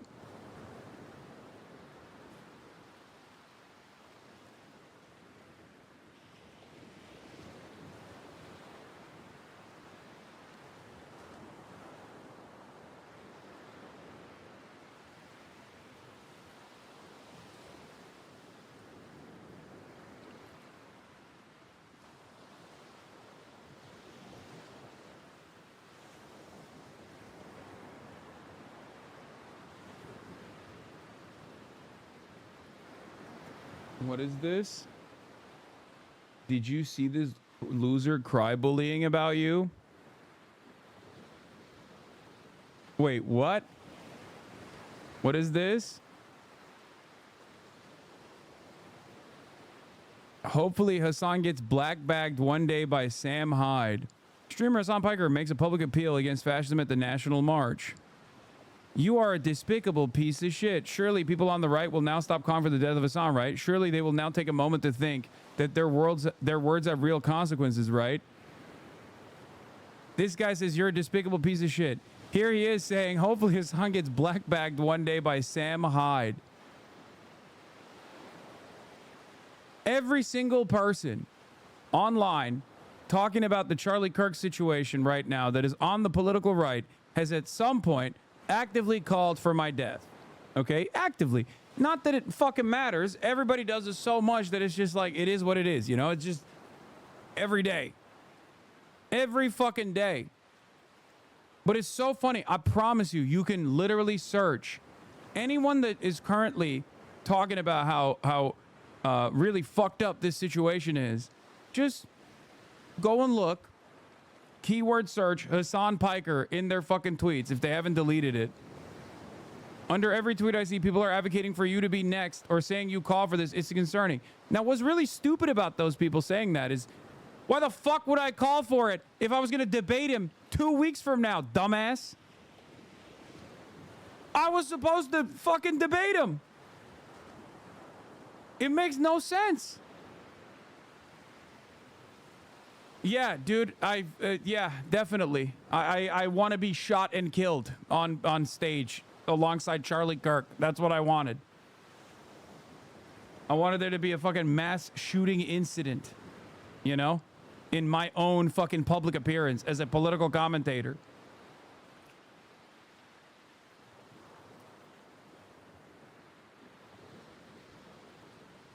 These people are so stupid.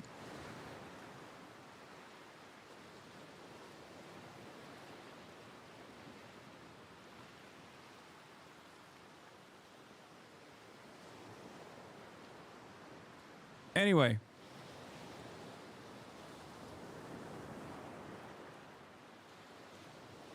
Do we know it's not a Groyper? Didn't they all hate him? We don't know.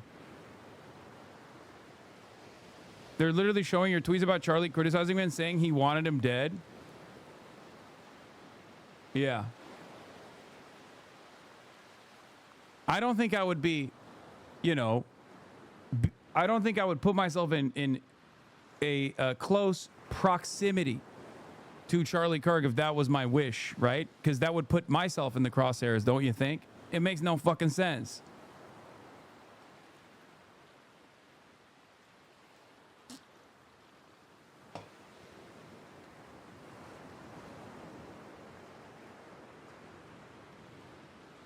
You know, something to consider.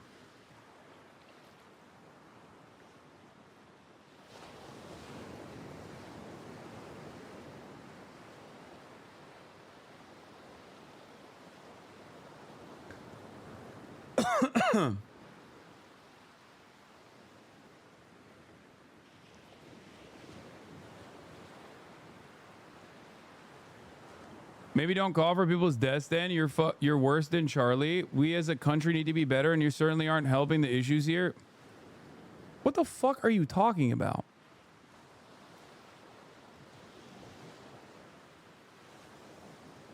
Sleepy Joe could have sleptwalked through this election.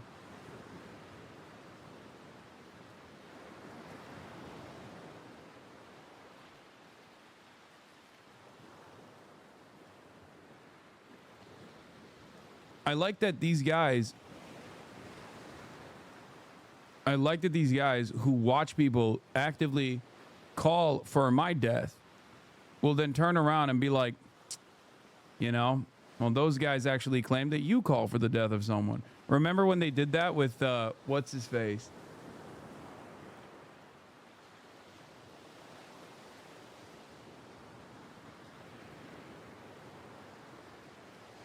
Remember when they were like, when I said if Republicans take, you know, Medicare fraud seriously, they would offer the capital punishment, the death penalty, to their own famous Rick Scott incident. And they were like, that's a death threat, which of course it wasn't a death threat, because if it was, I would have been fucking visited by the FBI, you know?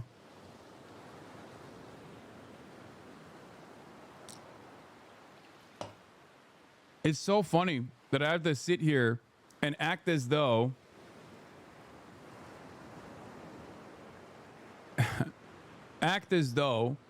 the motherfuckers that have spent the last year, and even longer than that, really, for some of them, who have openly said that I deserve to be killed by someone, shot down in the street by someone, are now talking about how I'm inciting violence. It's crazy. It's crazy. What do you do?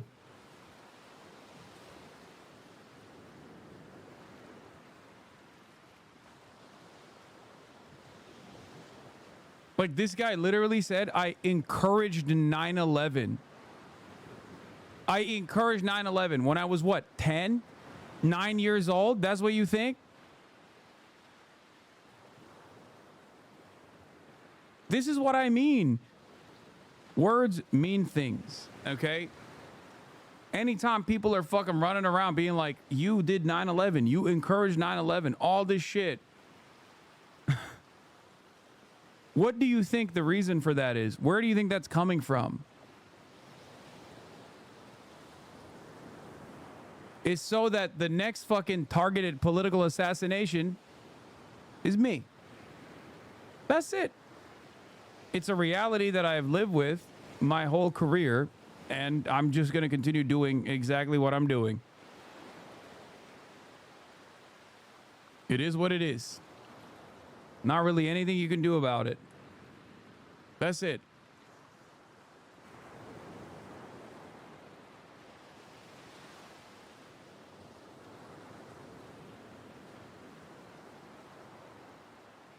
Cartels, you know, all that. Stop. I mean, I'll do what I have to, but also understand as a brain trust. Hasan loves this stuff, makes him richer, right? Yeah, no, totally, dude. I love being told I deserve death every fucking day. It's my favorite. What an incredibly cynical way to look at the situation.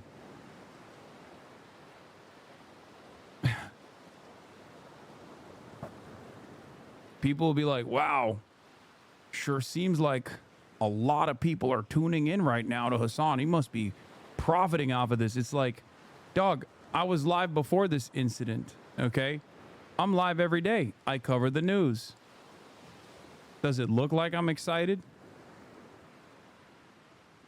Once again, I was looking forward to debating Charlie Kirk in Dartmouth.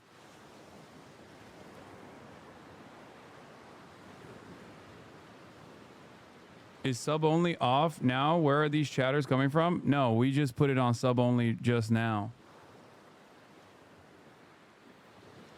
We normally never do sub only.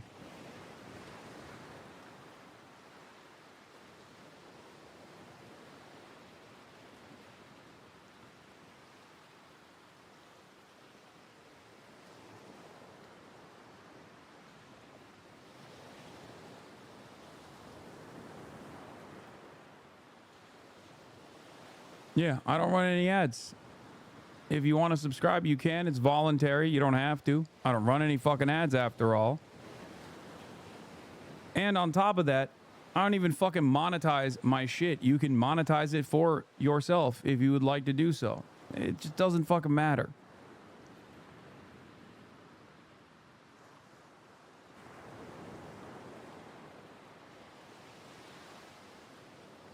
I've got to kind of stay alive. And Charlie Kirk knew that, but he decided to, Christ-like, put it all on the line.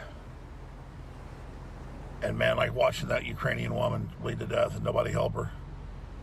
And then watching Charlie get hit by that high-powered rifle in the neck was such a blast wave, it makes his whole shirt go crazy. So I thought it was hitting the chest. I'm just like, damn, that's a man right there, man. That's a fucking... Jesus Christ, bro. That is an insane assessment to make. Good man right there. Seems smart. He knew it was coming. But he was so energetic and so positive. And we all say, this person won for Trump, that person won, Elon did it, I did it, Trump did it.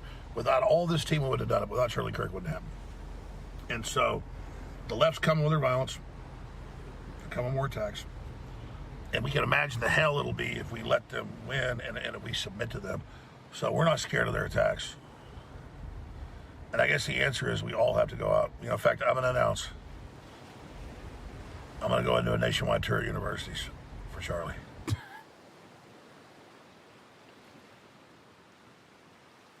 That's... Oh my Lord, that is crazy.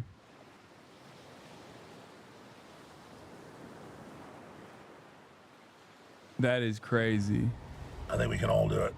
We have to take his example like Obi-Wan Kenobi in front of Darth Vader. And I was strategic about it. I'm like, well, I'm not going to do it because I'm going to do better over here. But you know what? That's a cop-out. Because if one guy will do it and get killed and intimidates us, they win. No, we all have to peacefully hit the streets. We all have to speak out at city councils, colleges. Everybody's got to be Charlie Kirk now, like with Spartacus. It's a true story, not just in the famous Charlie Kirk movie.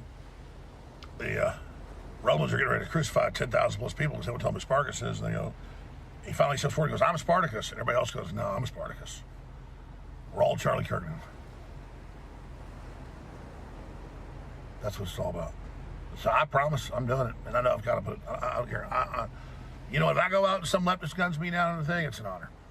It'll just be a bigger example of people because you guys have summoned the whirlwind. And that's what it comes down to. Because they can shut down the internet and censor us all tomorrow, but they can't stop us in the streets. We love you, Charlie. We love your family. We're so proud of you.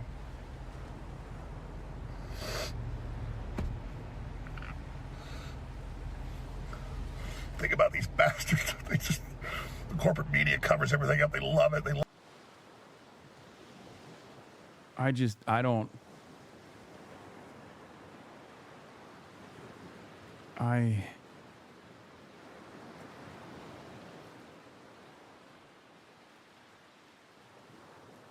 These conservatives really think they're a targeted group.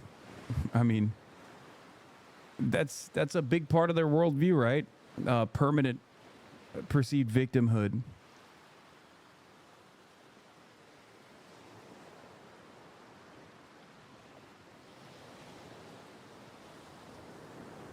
That's it. Of death, they scum. We're going to get them. We're going to save this country and the world together. Because people like Charlie Kirk's courage. We love you, Charlie. God bless you.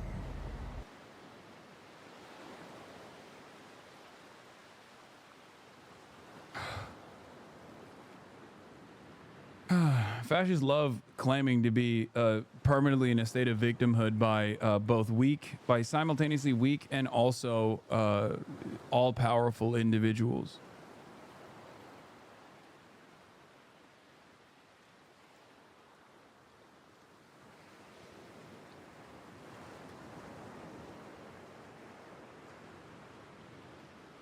It's crazy because he's Mr. fucking mass shootings are fake.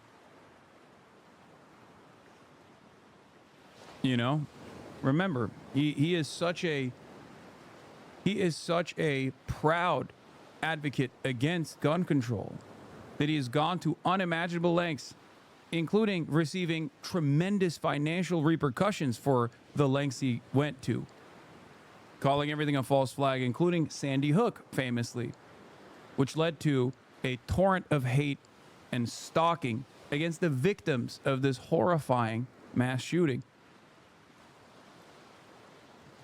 I'm surprised not saying this shooting was a false flag operation set up.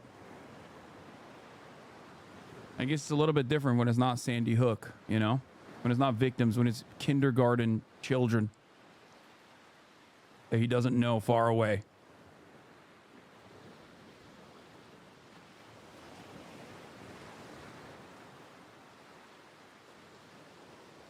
But yeah, as I was saying, every single Republican today being like, this is despicable, you're a despicable piece of shit, whatever. Just key search if they're knowledgeable of who I am. Key search Hasan. See what they've said about political violence against someone like myself. Not that it matters. You got to let this stuff wash over you, you know? Ideas and challenging people's ideas, whether you agree with him or you know, love him or loathe him. He was in the arena face to face with people across this country.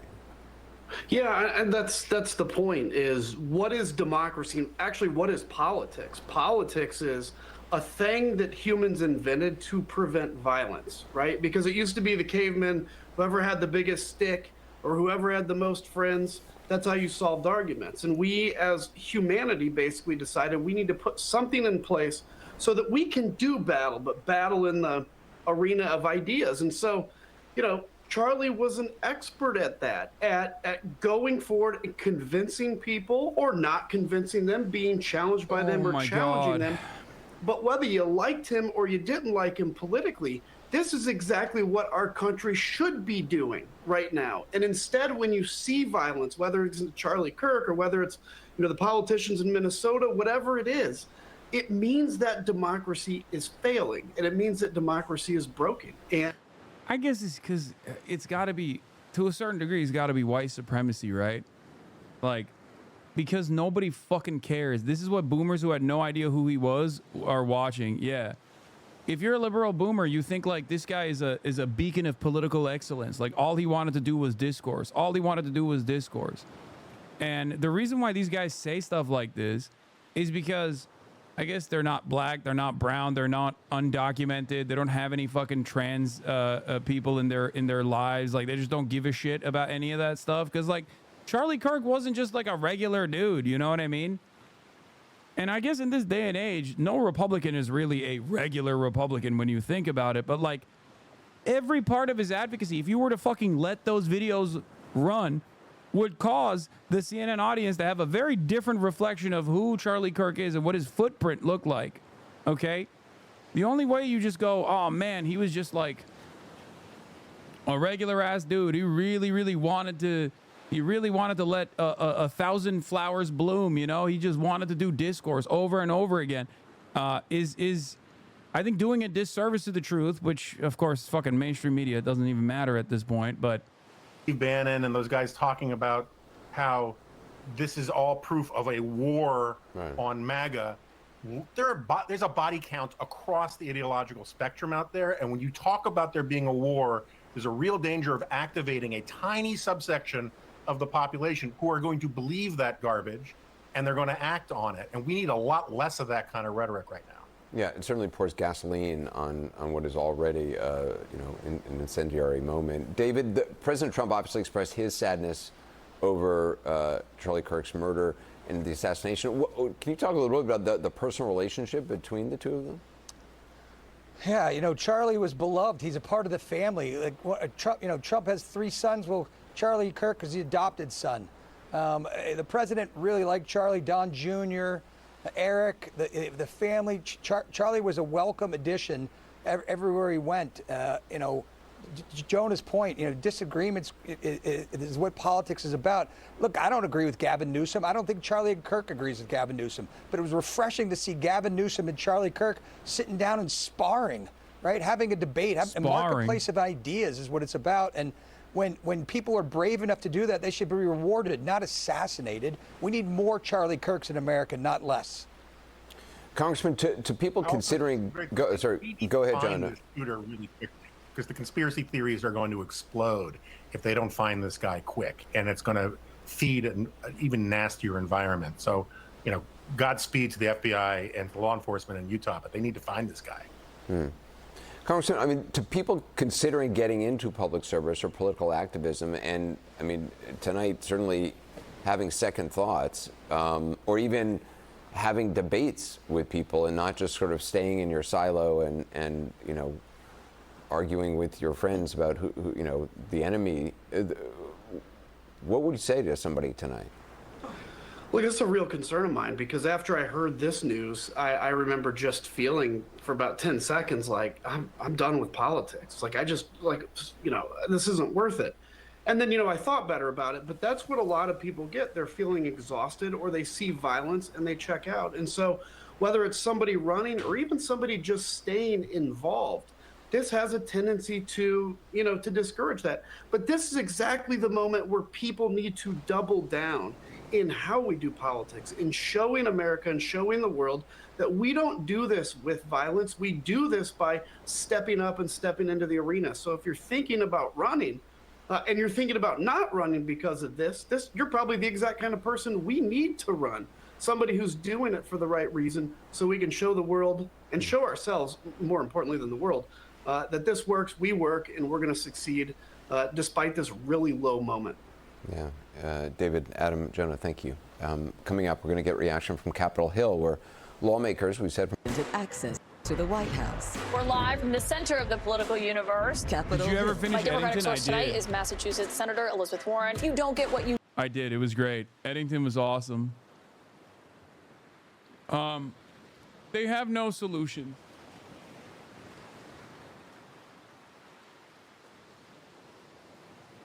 They have no solutions. They just don't. Because the one solution to this is like, everyone is tackling this from the angle of everyone's tackling this from the angle of like political violence, right? Which is understandable. This is an act of political violence, okay? It is unique in that regard. It's not the normal type of violence that you see.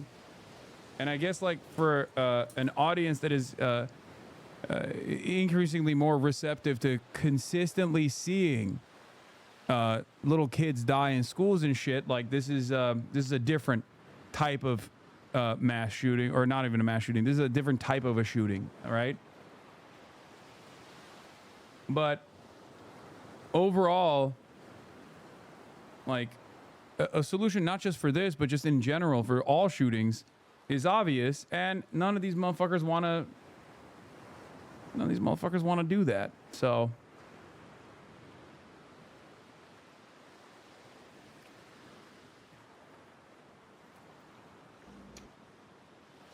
Mamdani on the Charlie Kirk murder. Here's what he had to say. I do want to take a moment to address the horrific political assassination that just occurred today in Utah. Charlie Kirk is dead, yet another victim of gun violence in a nation where what should be a rarity has turned into a plague.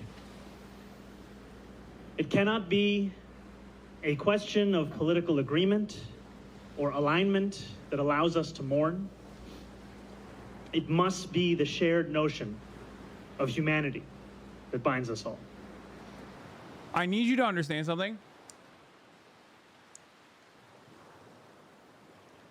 Charlie Kirk has said that Zohran Mamdani is responsible for 9/11 like 1 month ago, and has actually only ramped up the intensity of the violent rhetoric against Zohran Mamdani.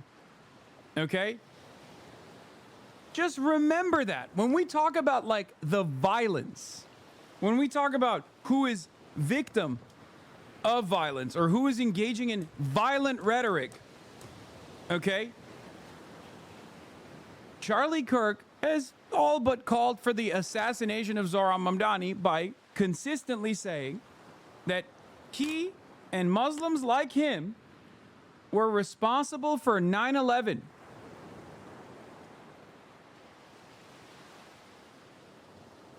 Just remember that.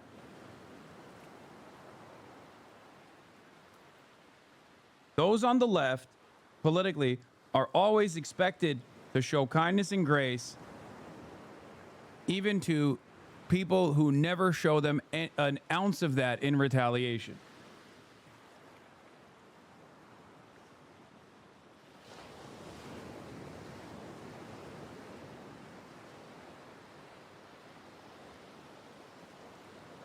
Yeah.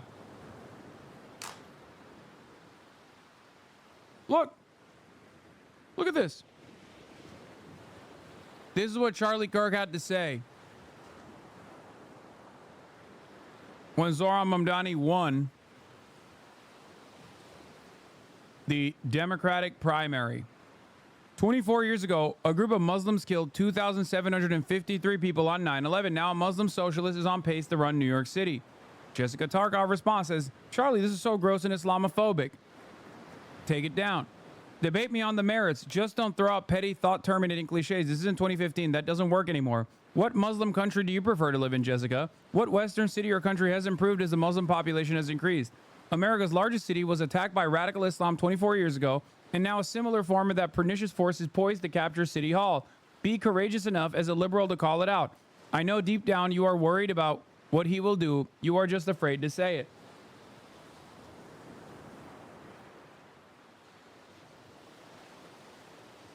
Just, will CNN show this? Probably not.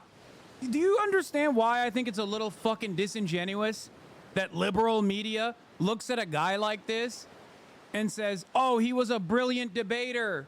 Oh, he was such a good guy. He was the best guy. He was the best of times. It was the worst of times. Just the kind of guy that you would want running the country. You can be grossed out on the one hand by this violent act and believe that political violence or any kind of violence like this has no place in civilized society. Okay? Theoretically, of course, America's a very violent nation. I'm just saying, in theory, it has no place. It feels out of place. It rips apart the social fabric. It makes you feel like you're unsafe. That's understandable. That's how I feel as well. But you don't have to fucking turn around and be like, this was the best guy that has ever existed.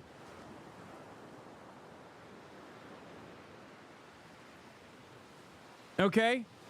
That's it. And it's clear that there are plenty of fucking people that are capable of doing that. So one must ask the question why CNN is incapable of doing that. Maybe it's because they don't give a fuck about this kind of stuff coming out of Charlie Kirk. And this is just one group, by the way. Key search trans to understand more. Key search abortion to understand what his opinion is about women's bodily autonomy. Key search migrants to understand how much death and destruction he wanted for the migrant labor force in this fucking country. Our neighbors. That's it. That's it.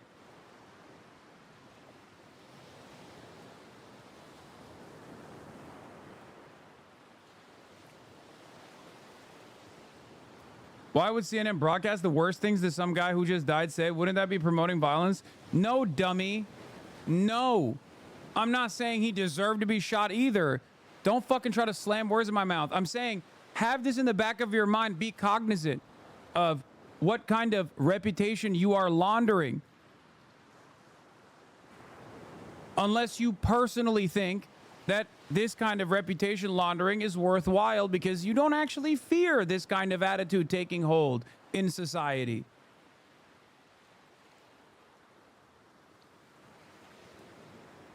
I doubt they would give you the same reception. Fuck no. I would get no reception. I don't expect that. I don't care.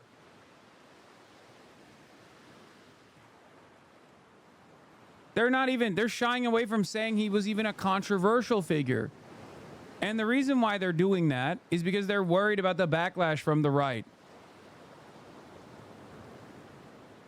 But if this is his output, you obviously should be a little bit more careful in the way that you reflect upon this person's entire career, especially when you're talking about his political contributions. Do you understand? Because that is what his political contributions are. This doesn't mean he deserved to be shot and killed, but that's what his political contributions are. So if you turn around in the aftermath of his untimely demise and launder his reputation, you're basically saying, I like this political contribution. Or at the very least, I don't care that this is the political contribution that he has done to American discourse. It is a normalization of some of the most heinous, racist, fascist forms of thought.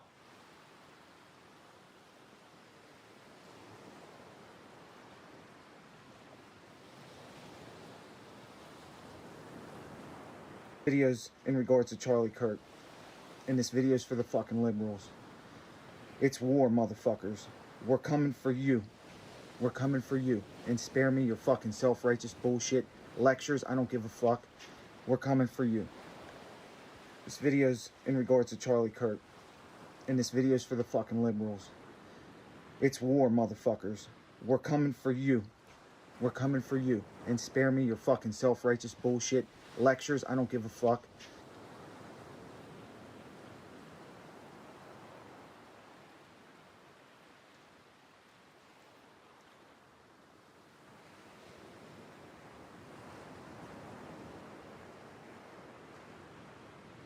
People are so funny when they go, we should report him to the FBI.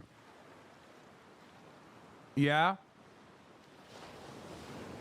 So the FBI can fucking give your home address to the guy so he can come and kill you? The FBI is run by Kash Patel, brother.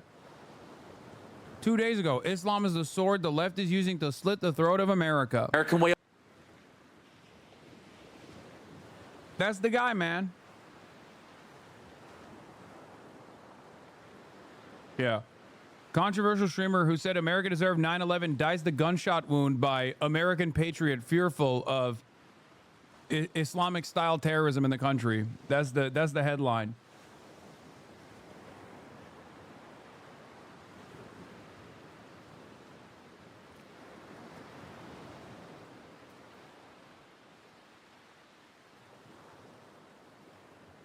You're misunderstanding my point, chatters.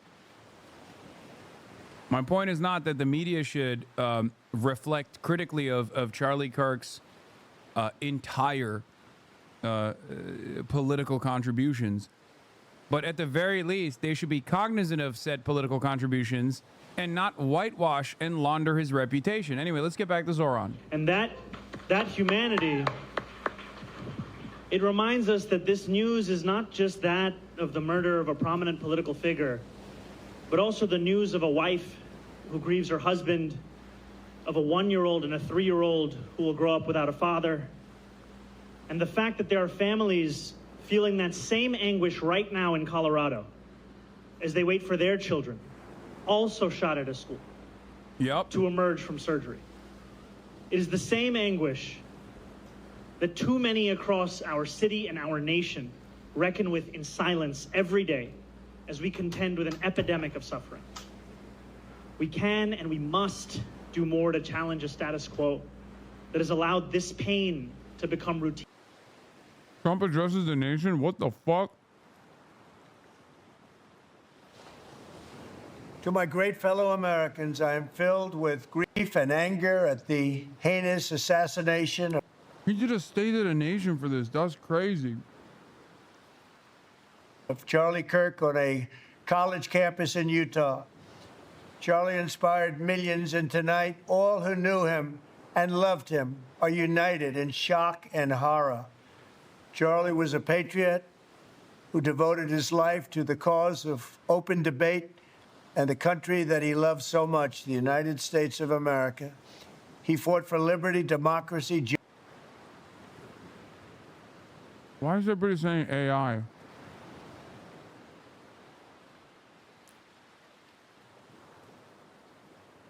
Why is everyone saying AI? Why would he cover his left hand if it was AI, chat?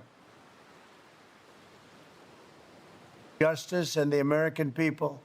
He's a martyr for truth and freedom, and there's never been anyone who was so respected by youth.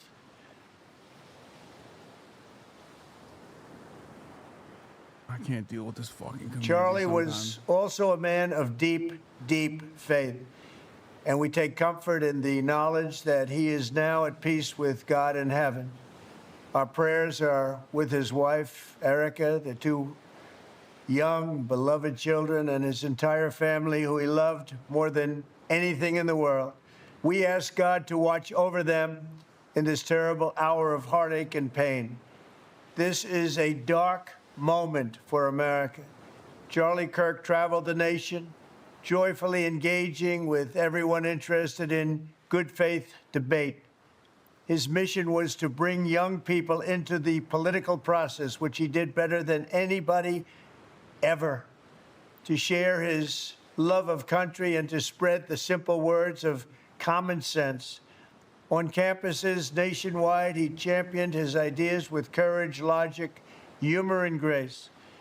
It's a long past time for all Americans and the media to confront the fact that violence and murder are the tragic consequence of demonizing those with whom you disagree day after day, year after year, in the most hateful and despicable way possible.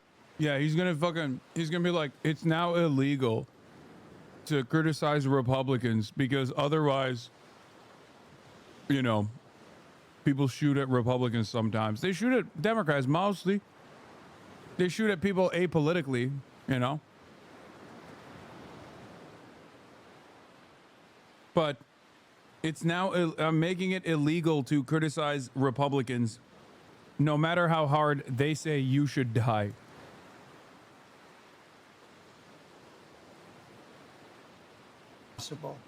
For years, those on the radical left have compared wonderful Americans like Charlie to Nazis and the world's worst mass murderers and criminals. This kind of rhetoric is directly responsible for the terrorism that we're seeing in our country today, and it must stop right now.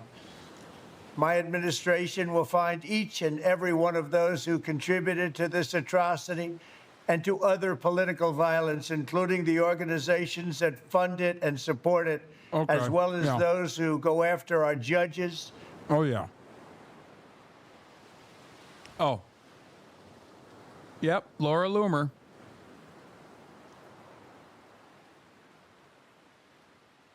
Here we go, baby.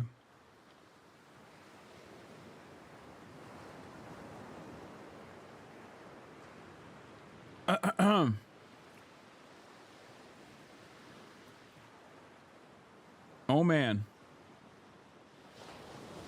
Remember what I told you? There's two different things that I'm worried about. One was decentralized violence from people who are seeking out revenge fantasies.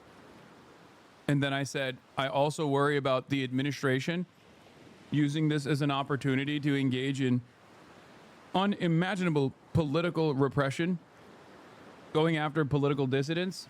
Well, both of those things are happening. Law enforcement officials, and everyone else who brings order to our country.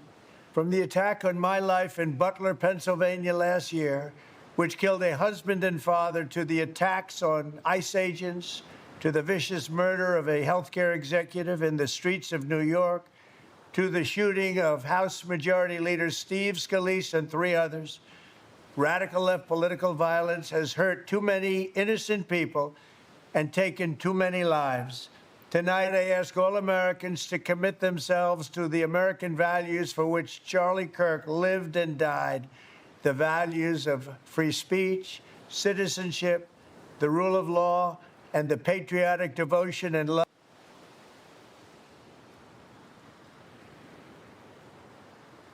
No mention of the Minnesota? Yeah, of course not.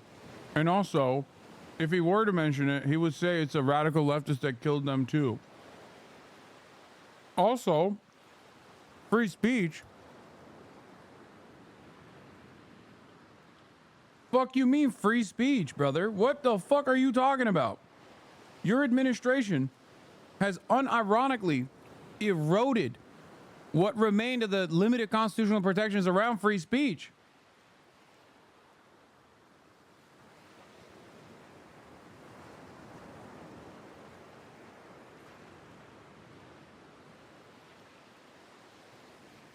Love of God. Charlie was the best of America, and the monster who attacked him was attacking our whole country. An assassin tried to silence him with a bullet, but he failed because together we will ensure that his voice, his message, and his legacy will live on for countless generations to come. Today, because of this heinous act, Charlie's voice has become bigger and grander than ever before, and it's not even close. May God bless his memory, may God watch over his family, and may God bless the United States of America. Thank you.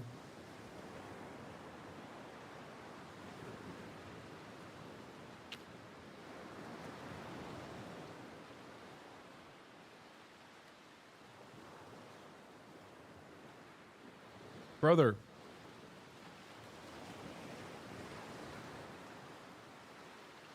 When a Republican calls someone a terrorist, that person goes to jail.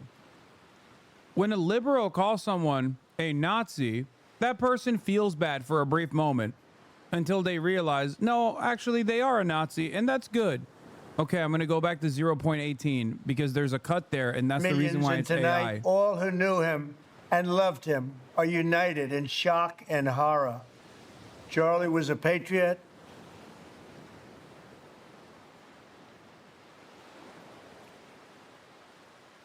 I cannot begin to explain how stupid you guys are. Stop. Stop, dude. It's just a fucking different frame rate. Stop. Horror. Charlie was a patriot.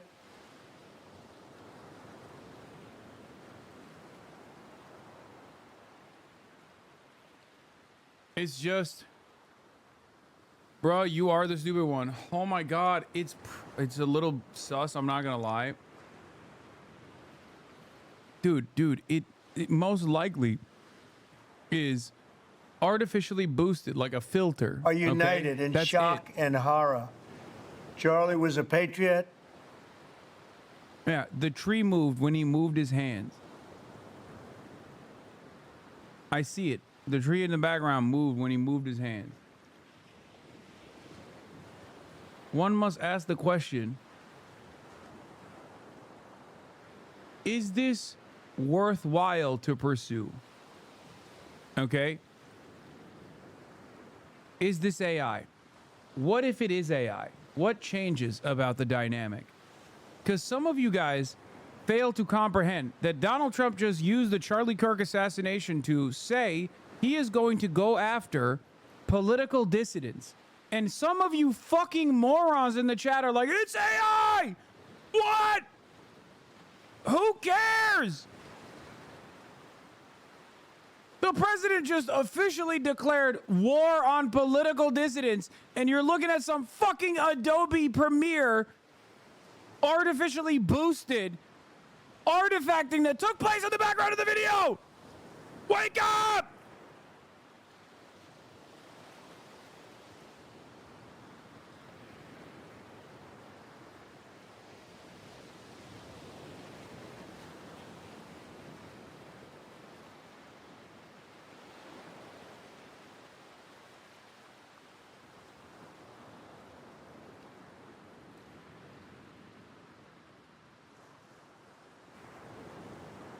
Donald Trump just addressed the nation in honor of Charlie Kirk and said, I'm going after every political dissident that criticizes the Republicans. And your fucking asses are focusing on AI.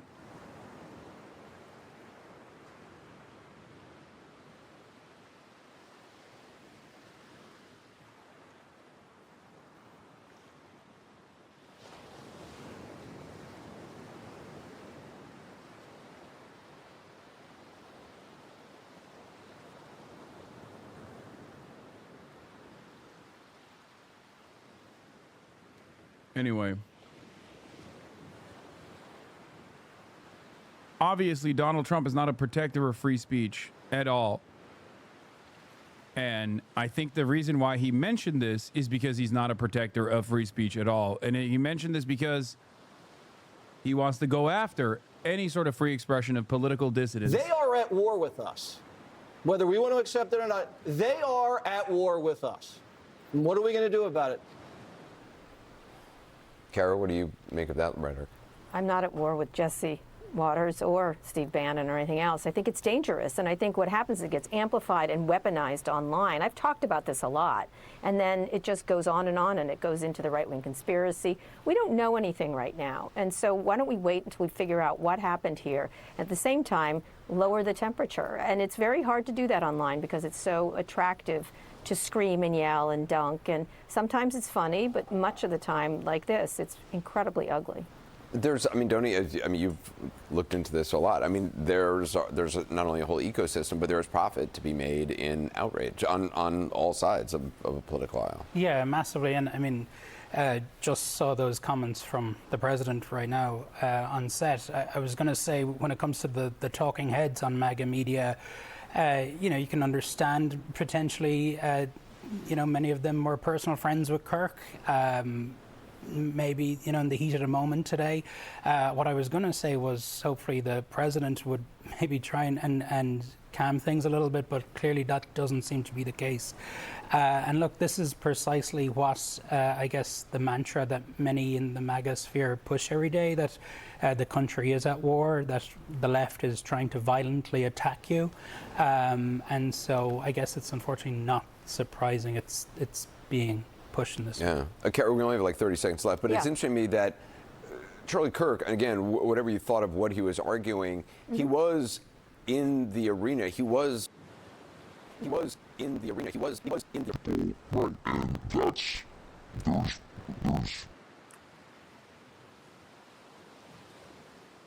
that Charlie Kirk, again, whatever you thought of what he was arguing, he was in the arena. He was.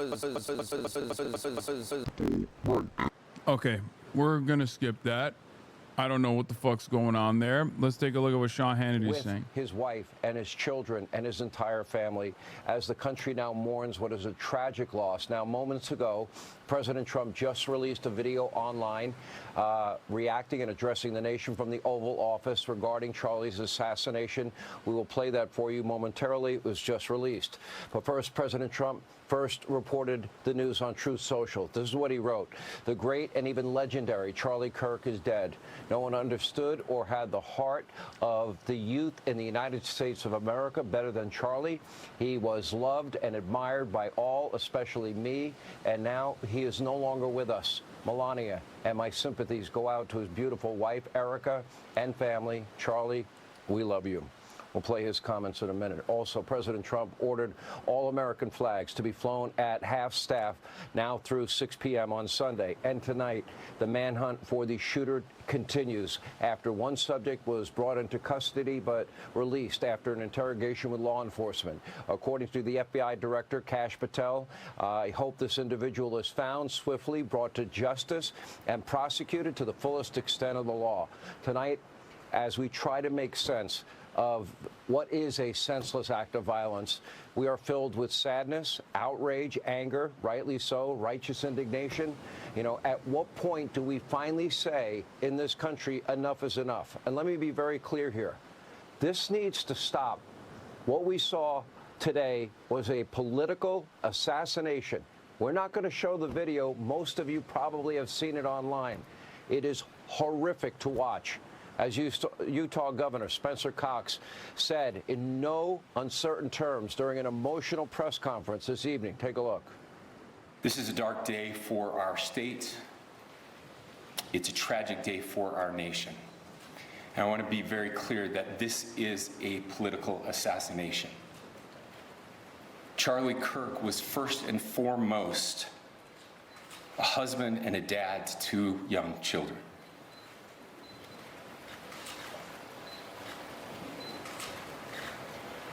He was also very much politically involved, and that's why he was here on campus. Charlie believed in the power of free speech and debate to shape ideas and to persuade people. Historically, our university campuses in this nation and here in the state of Utah have been the place where truth and ideas are formulated and debated. And that's what he does. He comes on college campuses and he debates. That is foundational to the formation of our country, to our most basic constitutional rights. And when someone takes the life of a person because of their ideas or their ideals, then that very constitutional foundation is threatened. But I want to make it crystal clear right now, to whoever did this, we will find you. We will try you. And we will hold you accountable to the furthest extent of the law. And I just want to remind people that we still have the death penalty here in the state of Utah. Now, we don't yet know about the circumstances surrounding today's assassination of Charlie Kirk. This does have all the earmarks of a political assassination. All Charlie wanted to do, and he did so bravely, he did it passionately, he did it with vigor, he did it with intelligence, was offer for many on college campuses validation for their political beliefs, young people around the country. He often went into very hostile environments on liberal college campuses. He went there to have a dialogue. He'd always answer any and all questions. He challenged the institutionalized liberal indoctrination of many of these campuses. We have discussed this throughout the years. I thought college campuses were supposed to be bastions of freedom of speech, you know, the safe space, to use a liberal term, for free and open. I'm gonna keep it $1.50. Is there any difference between what Sean Hannity is saying and what you have heard so far from CNN? Have you noticed that? Why? Again, we don't know. Is there any difference whatsoever? Motivation behind this shooting, but common sense will tell you that the odds are very, very high. This is political in nature. We will learn more in the coming days and weeks ahead.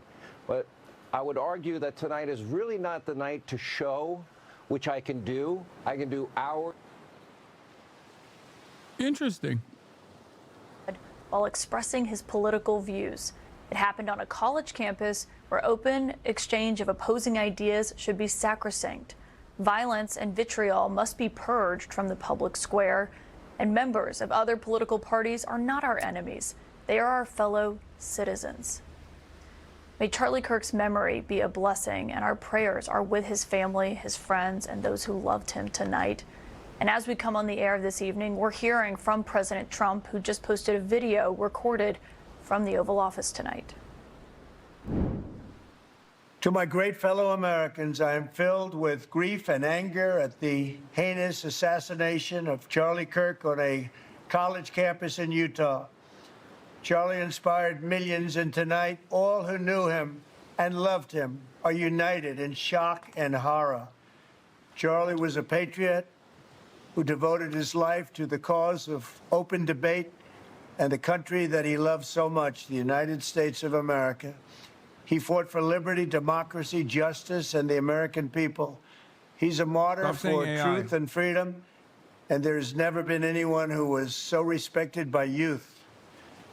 Charlie was also a man of deep, deep faith, and we take comfort in the knowledge that he is now at peace with God in heaven. Our prayers are with his wife, Erica, the two young, beloved children, and his entire family, who he loved more than anything in the world. We ask God to watch over them in this terrible hour of heartache and pain. This is a dark moment for America. Charlie Kirk traveled the nation, joyfully engaging with everyone interested in good faith debate.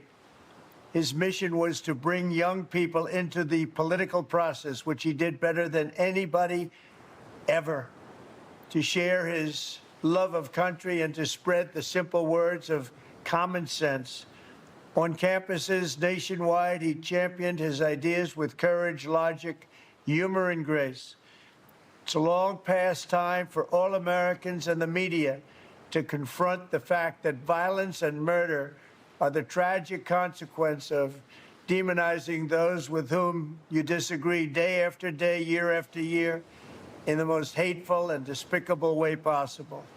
For years, those on the radical left have compared wonderful Americans like Charlie to Nazis and the world's worst mass murderers and criminals. This kind of rhetoric is directly responsible for the terrorism that we're seeing in our country today, and it must stop right now. My administration will find each and every one of those who contributed to this atrocity and to other political violence, including the organizations that fund it and support it, as well as those who go after our judges, law enforcement officials, and everyone else who brings order to our country.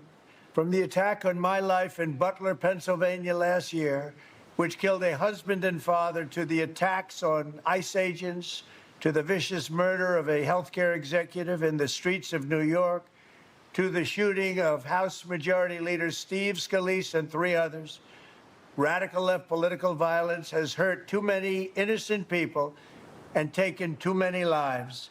Tonight, I ask all Americans to commit themselves to the American values for which Charlie Kirk lived and died, the values of free speech, citizenship, the rule of law, and the patriotic devotion and love of God.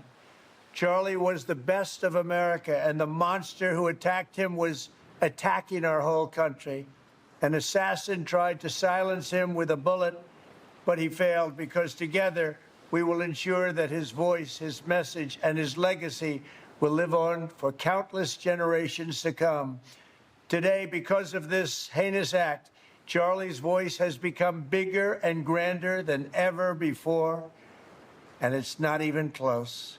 May God bless his memory, may God watch over his family, and may God bless the United States of America. Thank you.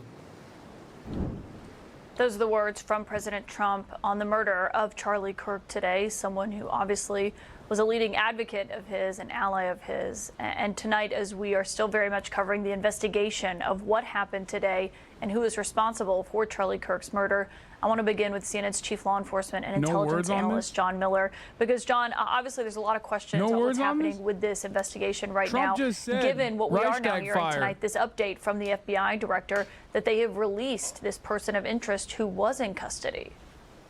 So it's been a fast-moving investigation, but also one with some false starts. Caitlin, you've got an individual who went to a rooftop dressed in dark clothing, found a sniper's perch, and made a very long shot, a single shot that resulted in this assassination. Reviewing security camera video, they found someone who had similar clothing who was in the area. We don't know the full details of how they got from that video to that individual, and had that person in custody as a person of interest, and determined that in their belief this was not the shooter. That brings them back to square one. We refer to it as a manhunt, but you know, in the manhunt, as you and I most often talk about them, it's you know who the person is and you have a dragnet out searching for them. In this case, there is another person of interest, but that's, again, someone that they want to talk to, someone they want to investigate, but not someone that they have enough evidence on to charge right away. So this is a very difficult case for the authorities in Utah and the FBI. So is it clear if anyone is in custody right now, or is the answer still no based on what we know so far? Based on what we know so far, they have somebody they're interested in who, according to my sources, when I last spoke to them, was not in custody. But, you know, in a case like this, you're looking for someone who has detachment and a lack of empathy, who likes to be in control. The offender characteristics of the assassin sniper are something that's been studied very closely, especially by the Secret Service. And it's someone who's methodical and patient, self-reliant. In other words, Caitlin, this is the kind of person who would have planned to get in silently, try to be invisible, take this shot, accomplish the mission, take the gun with them, and leave little evidence behind, which is why I think they're having a very difficult time getting started on this. This is someone who was a planner. And John, also what stood out to me from what we heard from officials earlier was they said it was a single shot that was fired. It wasn't multiple shots in Charlie Kirk's direction. They said it was about 200 yards away from where he was sitting under that tent. What does that tell you about the person's familiarity with firearms? That tells you that the person is not new to shooting, that they understood exactly what type of long rifle to bring, what kind of optics in terms of scopes and sights to have on that, what the windage was that might affect a shot from that distance. This is someone who knew exactly what they were doing and is probably known to others, and this may be working to the advantage of law enforcement, as someone who has a long history in shooting. This wasn't an amateur. John Miller, if you learn more, please come back and join us tonight. Thank you so much for bringing us that reporting. Also here is Eva Terry. She's a reporter for Utah's Deseret News, who was on the ground at this event when the shooting happened. And first off, let me say, Eva, I'm so sorry for what you had to. I mean, this is pretty crazy. Like, you're not going to mention that Donald Trump is saying that he's going to war with the left ideology? Like, they just keep going back and forth on the details of the incident.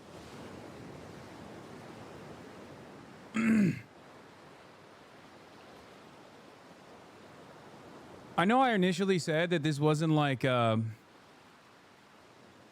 as time is passing, the more I look at this shooting in great detail, the more weird it gets. That's all I'm saying. Shooter has a clear-cut vantage point, no security, direct one shot, one kill. There's an incident that takes place in the aftermath of the shooting where there's like a crazy guy that's yelling that makes that draws a lot of the attention of the police. And then in the process of like drawing that attention, the shooter runs away. They have at this point apprehended 2 different people and released the second person. The first one they just put in prison for the first one they put in prison for what do you call it? For obstruction of justice.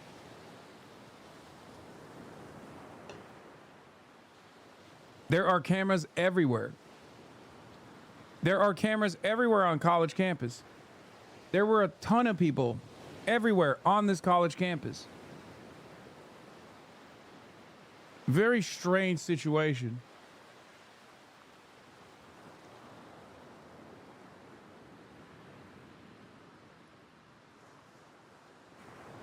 Admittedly, if you were going to go crazy at some point after seeing someone get a hole blown in their neck is a good time.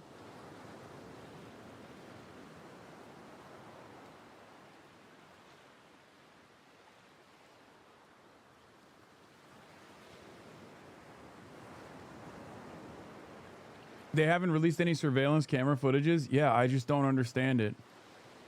That I don't understand. There is a consistent surveillance. There's mass surveillance. But yeah, the president is laying a pretext for investigations and other actions against a currently undefined group of people and organizations in the wake of Kirk's murder in ways he has not for other murders. As much as Edward Isaac Dover despises me,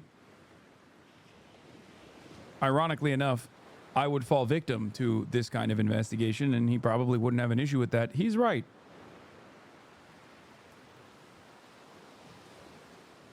This is a truly terrifying statement that he just put out there, and it seems like CNN's not really talking about it.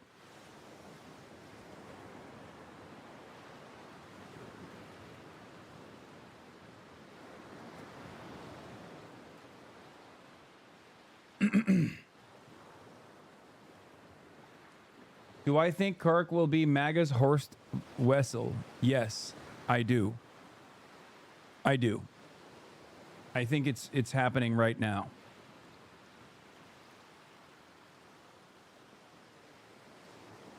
I don't think the media hagiography will have to move the needle. For instance, the Facebook squishy libs are not buying it from what I can tell. I mean, there isn't the same level of like anger and resentment towards Charlie Kirk, and so there isn't like a lot of people that are aware of his worldview are not as well, they're disturbed about the incident, but they're not as, like, let's just say sad, right? Well, plenty of people don't know about Charlie Kirk's background at all. They only know him as just like an influencer that owns the libs or whatever. You're in the top 3 most liked comments under Trump's post? What do you mean? What are you talking about? What did you just link me?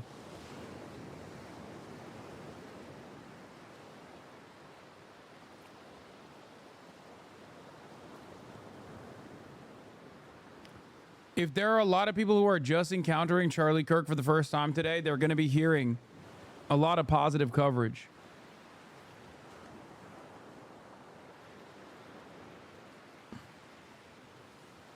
People are going to be encountering Charlie Kirk for the first time with statements like, oh, he's just like a positive force for American politics. He just wanted to bring people. He wanted to bring a diversity of opinion. He wanted to simply debate people. New York Times has another POV of the possible shooter on the rooftop, by the way. Let's take a look. No, it's not another POV. It's the same one that we just showed. Remember you guys said it was a speck of dust? Yeah.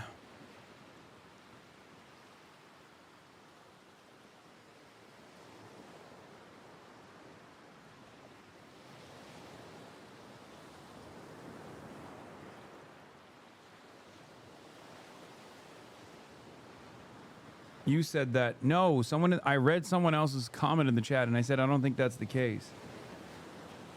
See, even a chatter apologized for calling it a speck of dust. I was so wrong. Y'all are...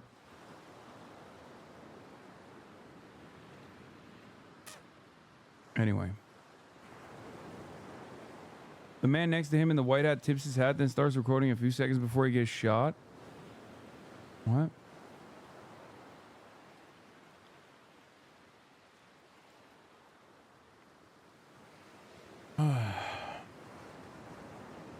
Why are you stifling debate on the issue of the speck of dust? Okay, stop.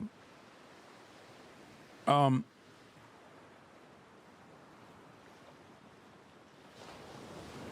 first reply here to this? What? It's not. It's just this. Why do you guys keep saying that the first reply to this is what? I don't understand. Why don't you just link me the fucking reply?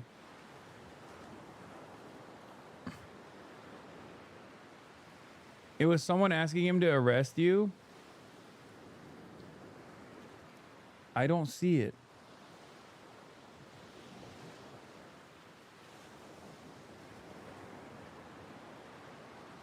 Oh, it's this. President Trump, please arrest and deport Hassan Piker for encouraging this level of violence.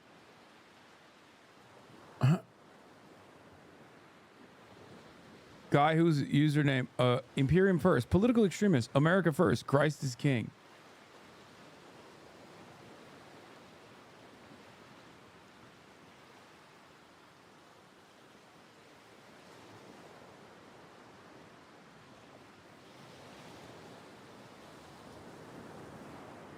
Do I think this is a groyper and that everyone is like overplaying their hands? It doesn't matter. Even if it's a groyper, the Republicans will shut the fuck up and move on to the next thing. So it don't matter. No, not this person. This person is a groyper.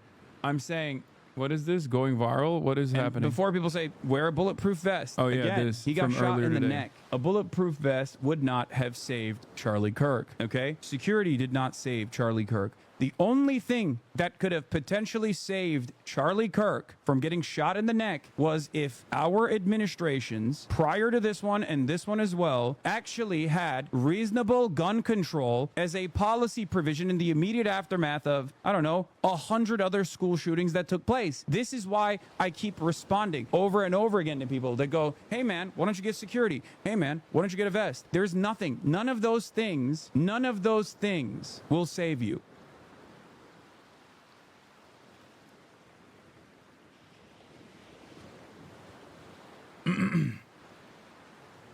They're going to attack South Park for sure. Even if it's a Groyper, they will still call them far left. They still maintain that Vance Belter was left wing. Yeah. That's all they do. They just fucking, they just lie about everything. They lie about everything. It don't matter.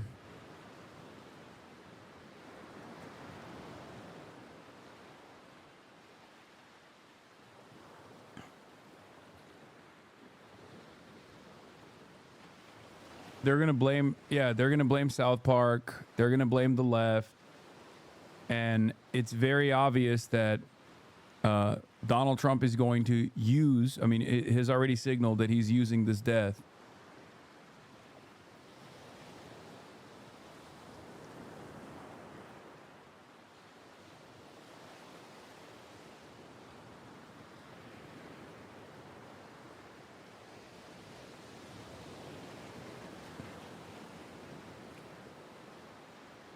Grief and anger at the... Can you update this post to state that the school shooting took place today as well, just to further highlight the point you made? I already did. Anyway.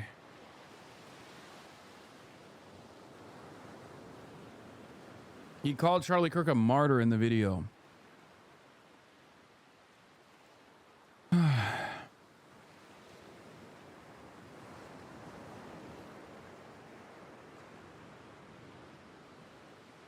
It's just, things are going to get so much worse, dude. So much fucking worse. And I fear that the liberals are letting it happen a little bit. Let's use this for something positive and productive as we lift up in prayer Charlie's widow and young children and everybody involved in this. But I wonder, given that's what happened in the House of Representatives in a moment where you're just trying to call for a moment of silence, that people might see that and hear your words tonight and say, you sound more optimistic than others about turning it down or reaching that moment. What would you say to people who are skeptical about it? Well, I understand the skepticism, but I do think we all need to be optimists. We're going to channel, Abraham Lincoln. Let us really appeal to our better angels.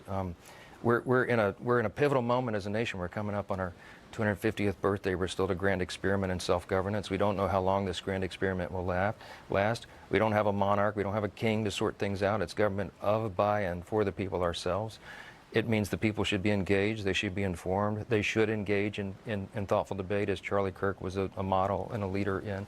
But at the end of the day, you can't take that home and you can't hate the person on the other side. We're all in this together. And we do well to remember that. And when we do, then we are optimistic because we remember what's great about our country. Well, and the point we were making at the beginning of the show was that he was having debates with people who, a lot of people don't like his viewpoints or disagreed with them, but he debated with those people who didn't.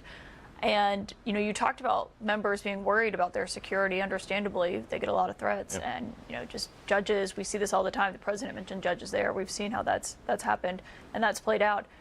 What would you say to your members about the importance of having those face-to-face conversations with people they disagree with? Well, I've been talking about this, since before I got to Congress almost 9 years ago. My first act as a member of Congress was to draft a document called the Commitment to Civility. We got every member of the freshman class except one person that year in 2017 to sign on, Republicans and Democrats. And the idea was we're going to have differences of opinion, but we have to treat one another with dignity and respect. That's not your enemy, that's your fellow American and colleague. Basically follow the golden rule. I'm an advocate of that, have been consistently all the time. I think we should engage the debate. I think it's incumbent upon, particularly members of Congress, to go out into that free marketplace of ideas and share their thoughts. and take and receive and have dialogue with people who disagree. That's the beauty of America. We don't censor and silence disfavorable viewpoints. We town flesh them out. halls and having people speak to their representatives. Of course, but as you've seen how town halls have devolved now into these, shout fests, there's not productive dialogue. So, there's fault on all sides, but everybody needs to take a slow and steady account of that. I think as Governor Cox said in Utah today, he said, let's evaluate who we are and who we want to be. He's right about that. Now's the time of reflection for America. We can stop this and stop the trend, but we just got to respect one another. House Speaker Mike Johnson, thank you for joining us here tonight on SAP. How can you, how can anybody claim to be a fucking journalist and have the current Republican Party say, like, we value free speech in this country, we value fostering debate in this country, while they are the administration that's, like, threatening to deport people for fucking being anti-Israel? Like, what are we doing? Like, really? That's not an inconsistency that you want to address here right now? Donald Trump just said he's launching a war against the left and any kind of, like, liberal left flank organizing that takes place, using Charlie Kirk's death as a moment of martyrdom. And these CNN liberals are just, like, not even addressing that. They're giving the same favorable obituaries, talking about how Charlie Kirk was just a debate guy. He simply wanted the debate. He simply wanted to foster conversations, productive discourse, all this shit. Fox and CNN are fucking identical in their coverage of in their coverage of Charlie Kirk's obituary. I feel like I'm losing my mind. I feel like I'm living in an alternate reality where I see something differently than these guys do. Obviously, my expectation isn't that they just, like, are you going to say why they're identical? Yes. It's because they clearly don't give a shit. I need you to understand something. My expectation isn't to be like, Charlie Kirk was a bad dude and he deserved to die. Like, that's not what they're going to say. Of course they're not going to say that.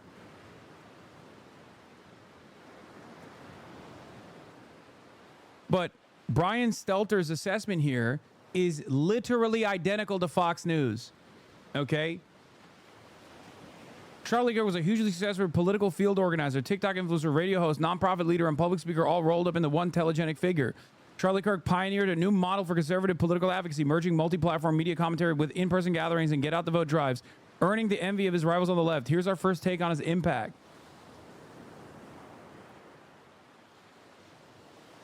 Like, just say that he was a conservative firebrand here. Okay, these are some of the words that you can use to signal that this person, to your base, is not a person that you agree with ideologically. You say he was a conservative firebrand. A lot of statements that he made were quite impactful, and in certain instances drew both ire and envy. Okay? If I am a news producer, I'm going to put my fucking news producer cap on for a second. That's how I talk about it. Okay? Conservative firebrand Charlie Kirk had many inflammatory moments. His commentary was quite impactful and actually caused him to become a loyal ally to the Trump administration, which saw his commentary as invaluable. Okay? Charlie Kirk was an opponent of gun control, said that gays should be stoned to death. Okay, maybe not that part. You don't have to say those things. But, like, you don't have to just be like, he's amazing, he's the best. Breaking two of the biggest freaks online are teaming up again. Oh, here we fucking go. Anyone surprised that Charlie Kirk hasn't been paying attention? Go anywhere, Reddit, Twitter, etc. You'll find thousands of unhinged direct calls to violence over politics.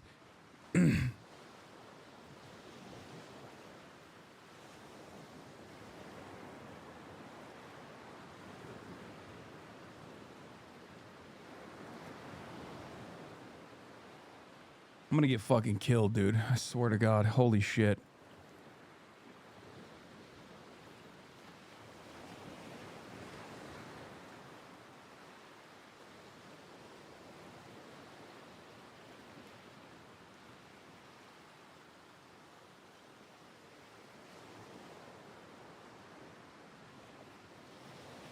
To go beyond.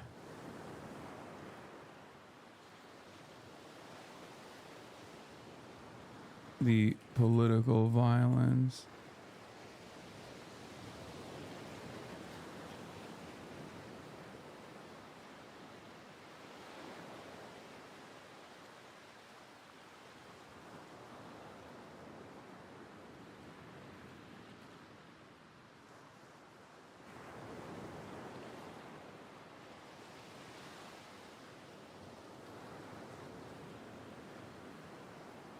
Kirk didn't pioneer anything. He just professionalized and monetized it. Can we do a vote on whether you should hire security? Oh my fucking lord, dude. We have reached new levels of parasocialism. Can we run a vote in the chat?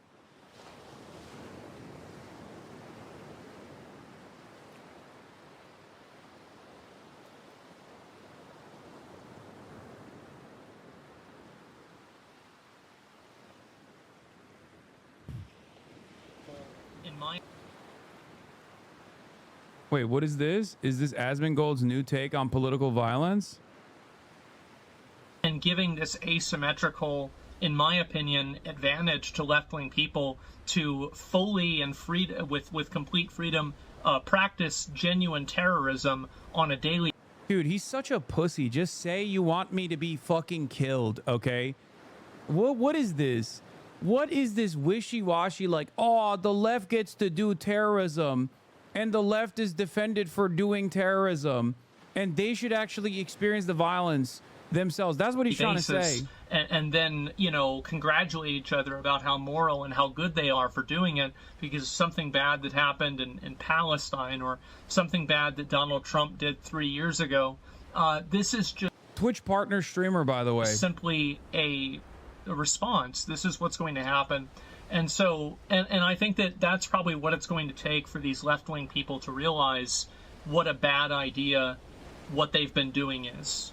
Because until it starts happening to them, until they start having people that are their friends or, you know, their, like icons that they look up to, the same way people looked up to Charlie. Dude, this is so fucking stupid, okay? This person is more my contemporary on the opposing side than fucking this rat is. I was supposed to debate him 2 weeks from now. What the fuck are you talking about?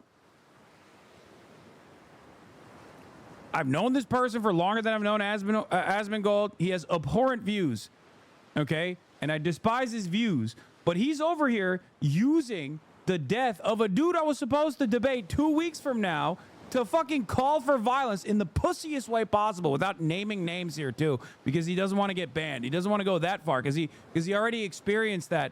He already experienced that issue one time when he actually said, you know, Palestinians deserve genocide. While he's fucking crying on the sidelines about 86-47, he's literally saying, until the left start dropping like flies, they won't understand the violence that they're causing in this country. Why the fuck would I want to debate Charlie Kirk if I wanted him to be killed? It's so fucking stupid. This is a much more active death threat than any number of different clip chimp things that he could point to about me, okay? Charlie Kirk, you know, until they start seeing those people get killed, I don't think it's really going to be real for them. And unfortunately, I think that's the path that we're headed down because of the government and social media companies and every other seemingly government. He's such a fucking coward. He can't, like, you know what he's saying, but he can't openly say it. He has to, like, dance around it, you know? Apparatus that has just completely hand-waved this problem and ignored. Yeah. I'm willing to bet. Is this on his latest YouTube video or something? Let me see. Let me see if Asmongold's audience understood the assignment here. Let's take a look. Because anytime this fucking clown actually goes offline, as you guys know, right on fucking cue, I know about it. Why do I know about it? Because his fucking audience comes in here to start issuing death threats. Okay?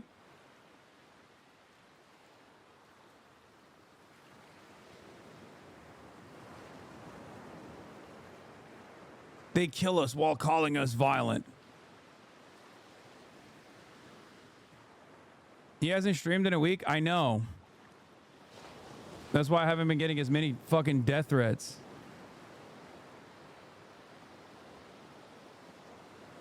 The way the left is celebrating this on Reddit and threads is absolutely disgusting, shameful, which is why we must kill them.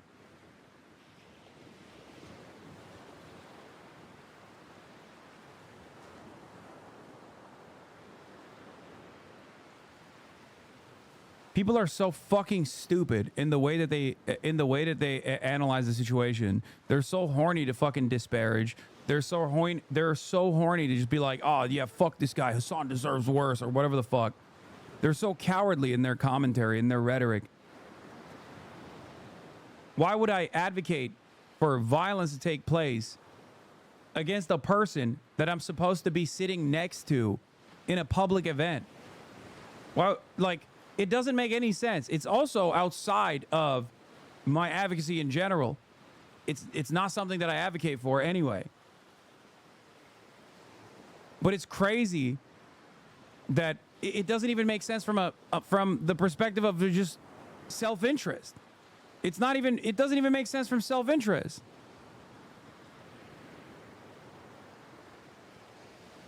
Yeah, dude, I want to get fucking killed. Personally, that's what I want.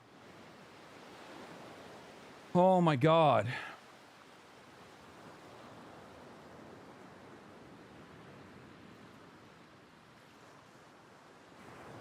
Using the death of a political commentator to issue a non-specific, somewhat vague, within the confines of permissibility death threat to another political commentator who was supposed to debate the first political commentator that died today. Sick. All while fucking crying about how all the violence is coming from the left. It entirely. So the death of Charlie. Yeah, he's couching his death threat in the "they won't stop this violence until we start killing them." Charlie Kirk and the assassination of him should not come as a surprise to anyone. This should be something that everybody could have expected. All you had to do is read Twitter for an hour and you could have told me this would have happened, of course. Same with Reddit. And until that core problem is addressed, you will continue to see a rapid decline in anyone who's been in the crosshairs of Asmongold has been the recipient of unlimited amounts of death threats, okay? I know this better than anybody else because I've been in his crosshairs quite a bit. Now, of course, I have a very sizable audience, so it doesn't really fucking matter. We just ban him and we fucking move on. Okay? This post full of death threats for pointing out Charlie's comments about empathy. I mean...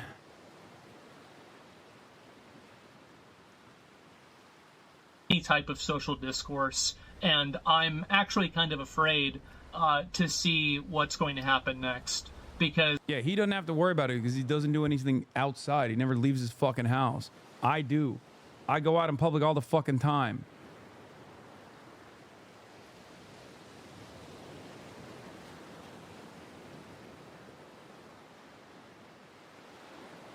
I think it's just going to continue getting worse, and I don't see the reason for it to stop.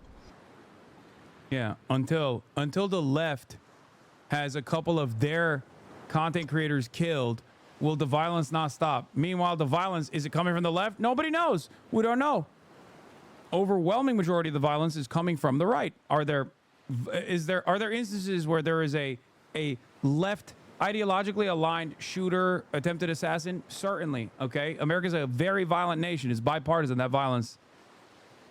It is shocking, though, what the disparity actually looks like in terms of political violence, in terms of mass shootings, okay?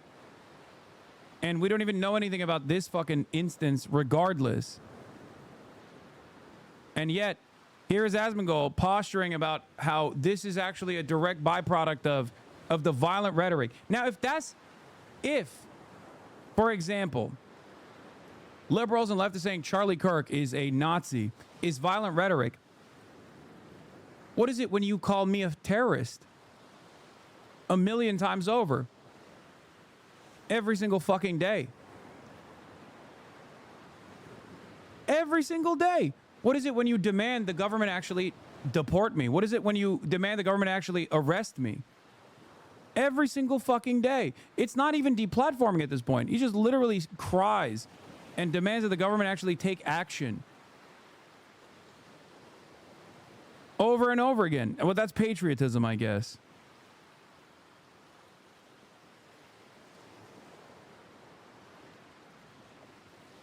Yeah.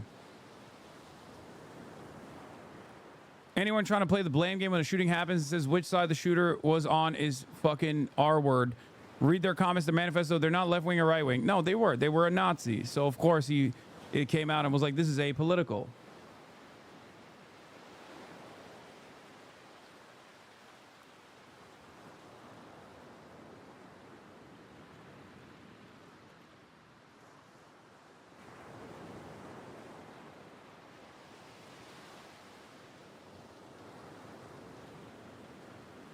It's crazy.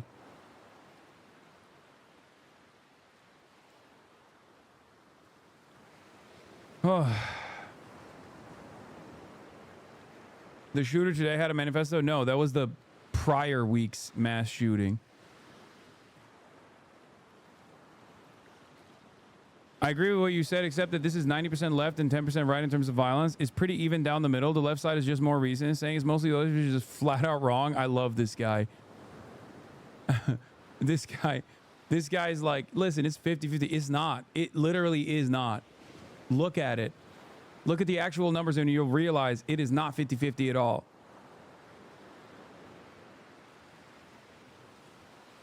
Yeah, I saw this as well. Anyone surprised at what happened? Like this, and those days are over. There are no repercussions for this anymore. Let's go. Isn't that good? You deserve to be suppressed. Your views deserve to be shut down. They literally just unabashedly think that it's okay as long as it doesn't happen to them. It's completely beyond reasonability. Yeah. No, there is no extremist linked deaths from 2013 to 2022.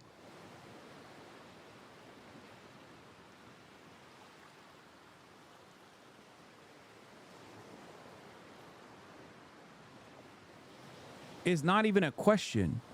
By the way, this is ADL, so of course they have domestic Islamist extremists as a separate category. But back then,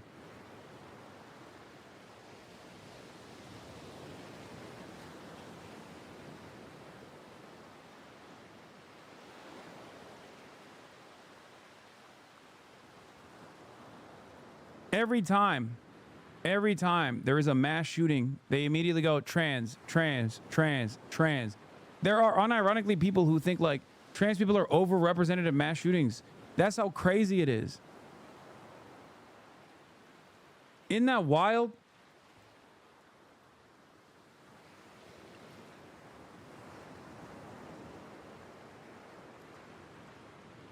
It's just, it blows my mind, dude. It blows my fucking mind. So much of the domestic terror on U.S. soil, like the overwhelming majority of domestic terror on U.S. soil, is conducted by far-right anti-government extremists. And yet we just sit around and we're like, well, the left is real violent too. It's like, that's not the case.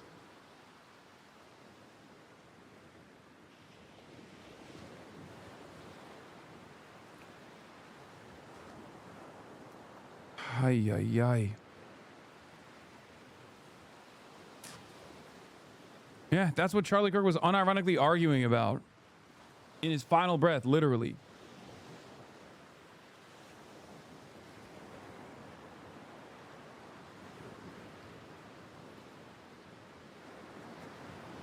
Survey of Americans being asked, of all the U.S. murders linked to political extremism over the last decade, how many do you think have been committed by overall left-wing extremists? 25%. Right-wing extremists overall, all Americans polled, almost close to 50%. This is from 2022. Biden voters overwhelmingly say it's right-wing extremists, which is ironic because they're correct. Democrats also say it's overwhelmingly right-wing extremists, which is also correct.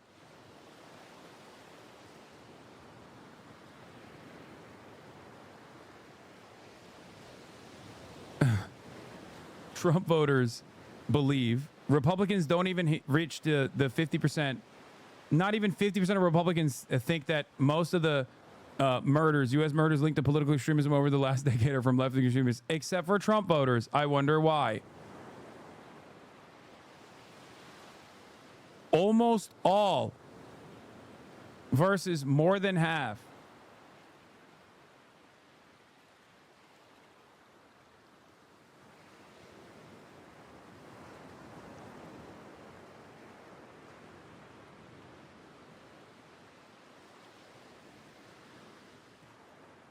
Yeah. I mean, we saw this. We saw this with Thomas Crooks. It don't matter.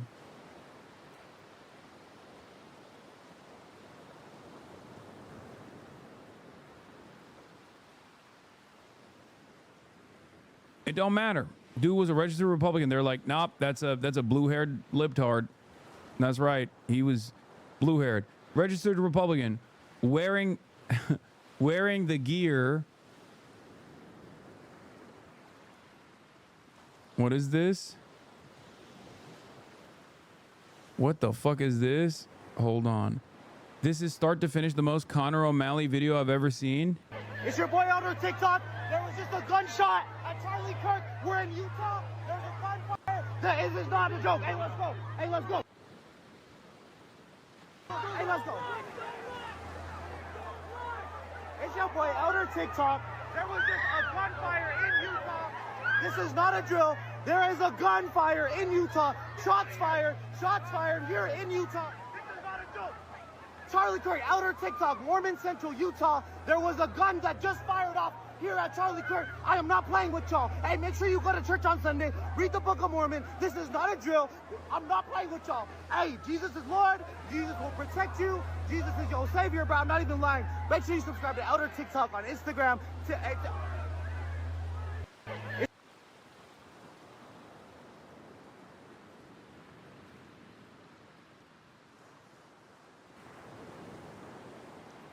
I mean, what do you say to this motherfucker? It's your boy. Key text for the current era. He's since apologized and taken it down and pledged to be a better content creator. Eddington was a documentary. It really was. Especially when you consider how confusing and strange the incident is.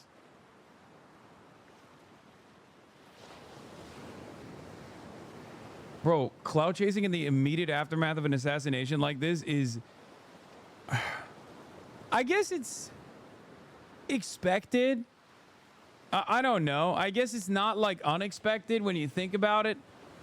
I mean, this is 2025, you know? This is the most 2025 thing that could have taken place. Just call him a clown. Bro, this is wild because it's not even like suicide forest level, because like there is a serious lack of self-preservation when you're filming this, because you have no indication that the shooter is gone. Like, do you understand? And instead of ducking and running away, the shooter is there, okay? He's there. He's still on the rooftop, most likely. This is right after this is right after Charlie got shot. And he just goes, time to whip out the phone, baby. Fuck it. Sigma grind set till the day I die. Throwing up peace signs, going like this.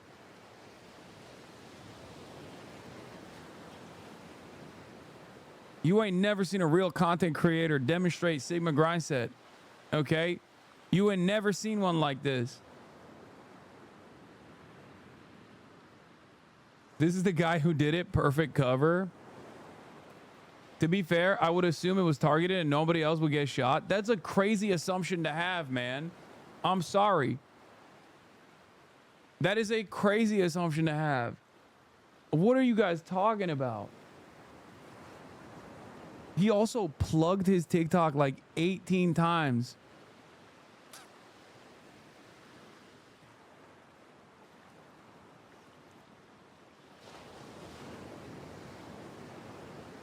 Oh.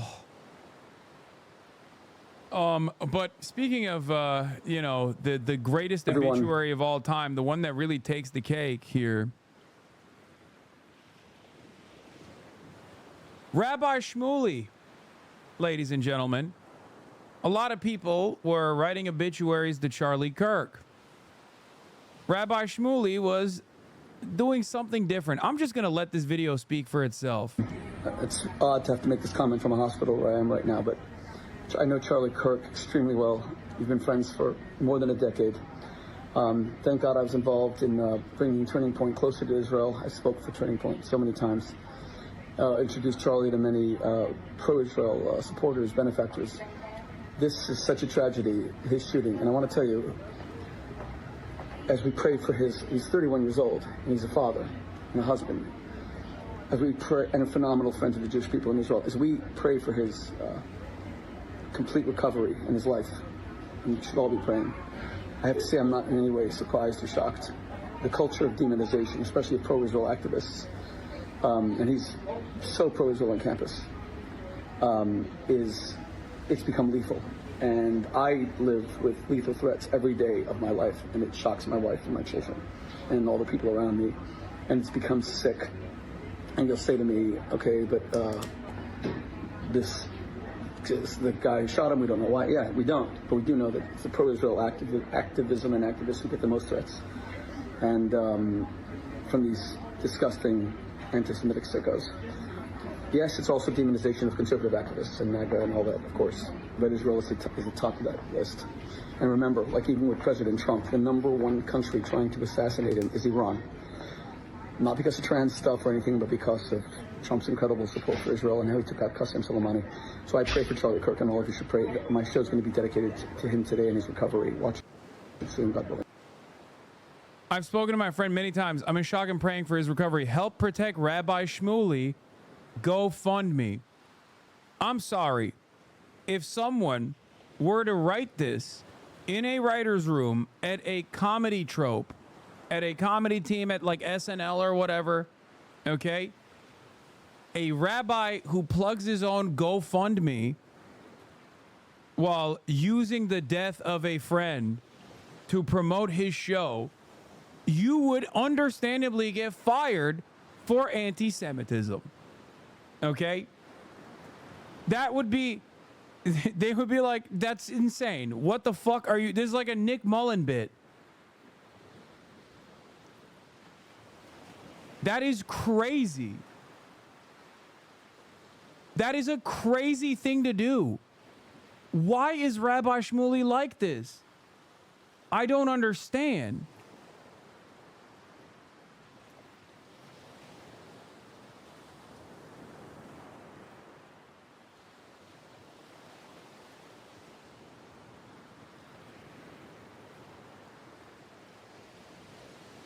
There's another angle of that crazy guy on Reddit. He's following the suspect. Wait, shut the fuck up.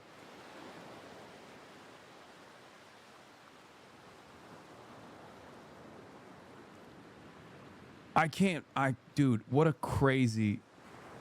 No, he probably followed the old man, the other TikToker.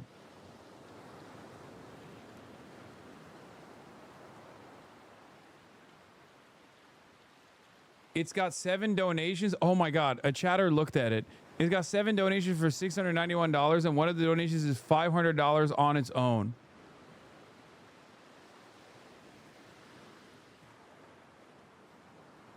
I don't know what else to say, but I do have to go because I have to do some media hits. So I'm gonna have to end it here right now at 8 hours.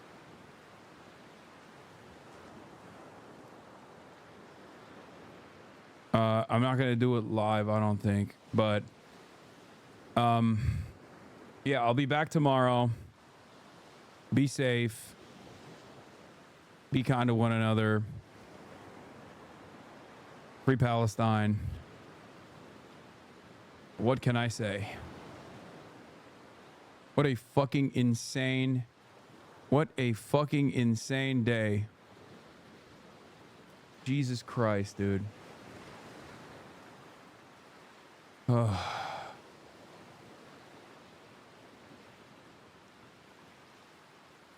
Anyway. Here, I'll leave it on let's see. Let me find something cheerier to leave it on. Here we go. Here we go, ladies and gentlemen. Bye-bye.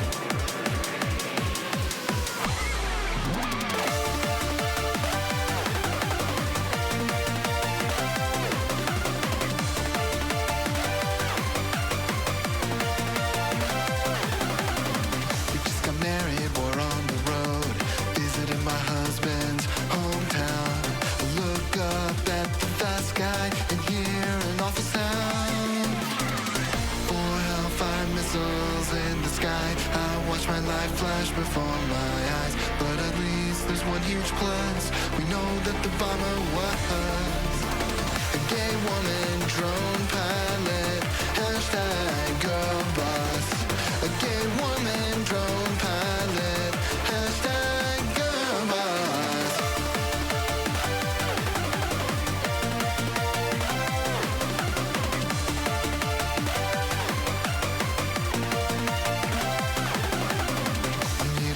My kid from school, I pull up, don't see him at all. I stop the car to head inside when a black van cuts me off. An armed agent steps out of the van. Next thing I know, I'm in an ICE camp, and I won't see my son again. At least I wasn't deported by a man. Brown woman, ICE agent, hashtag girl boss. A brown woman, ICE agent, hashtag girl boss.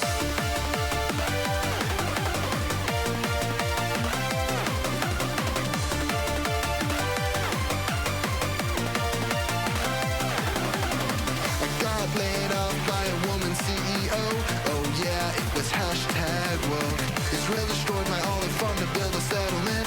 Thank God the IDF has gay soldiers in it. We'll continue bombing Yemen. It's fine, the Pentagon will be led by a black man. Don't you know the world's inherently violent? That's why we need more women drone pilots.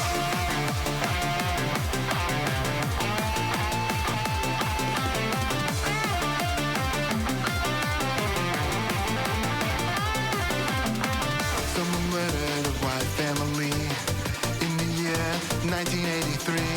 Multiple witnesses saw the crime that night. They all agreed the killers were white. The police had a different idea in mind. They found a black man to malign. They framed and sentenced him to death. His appeal rejected by Harris. Black South Asian prosecutor, hashtag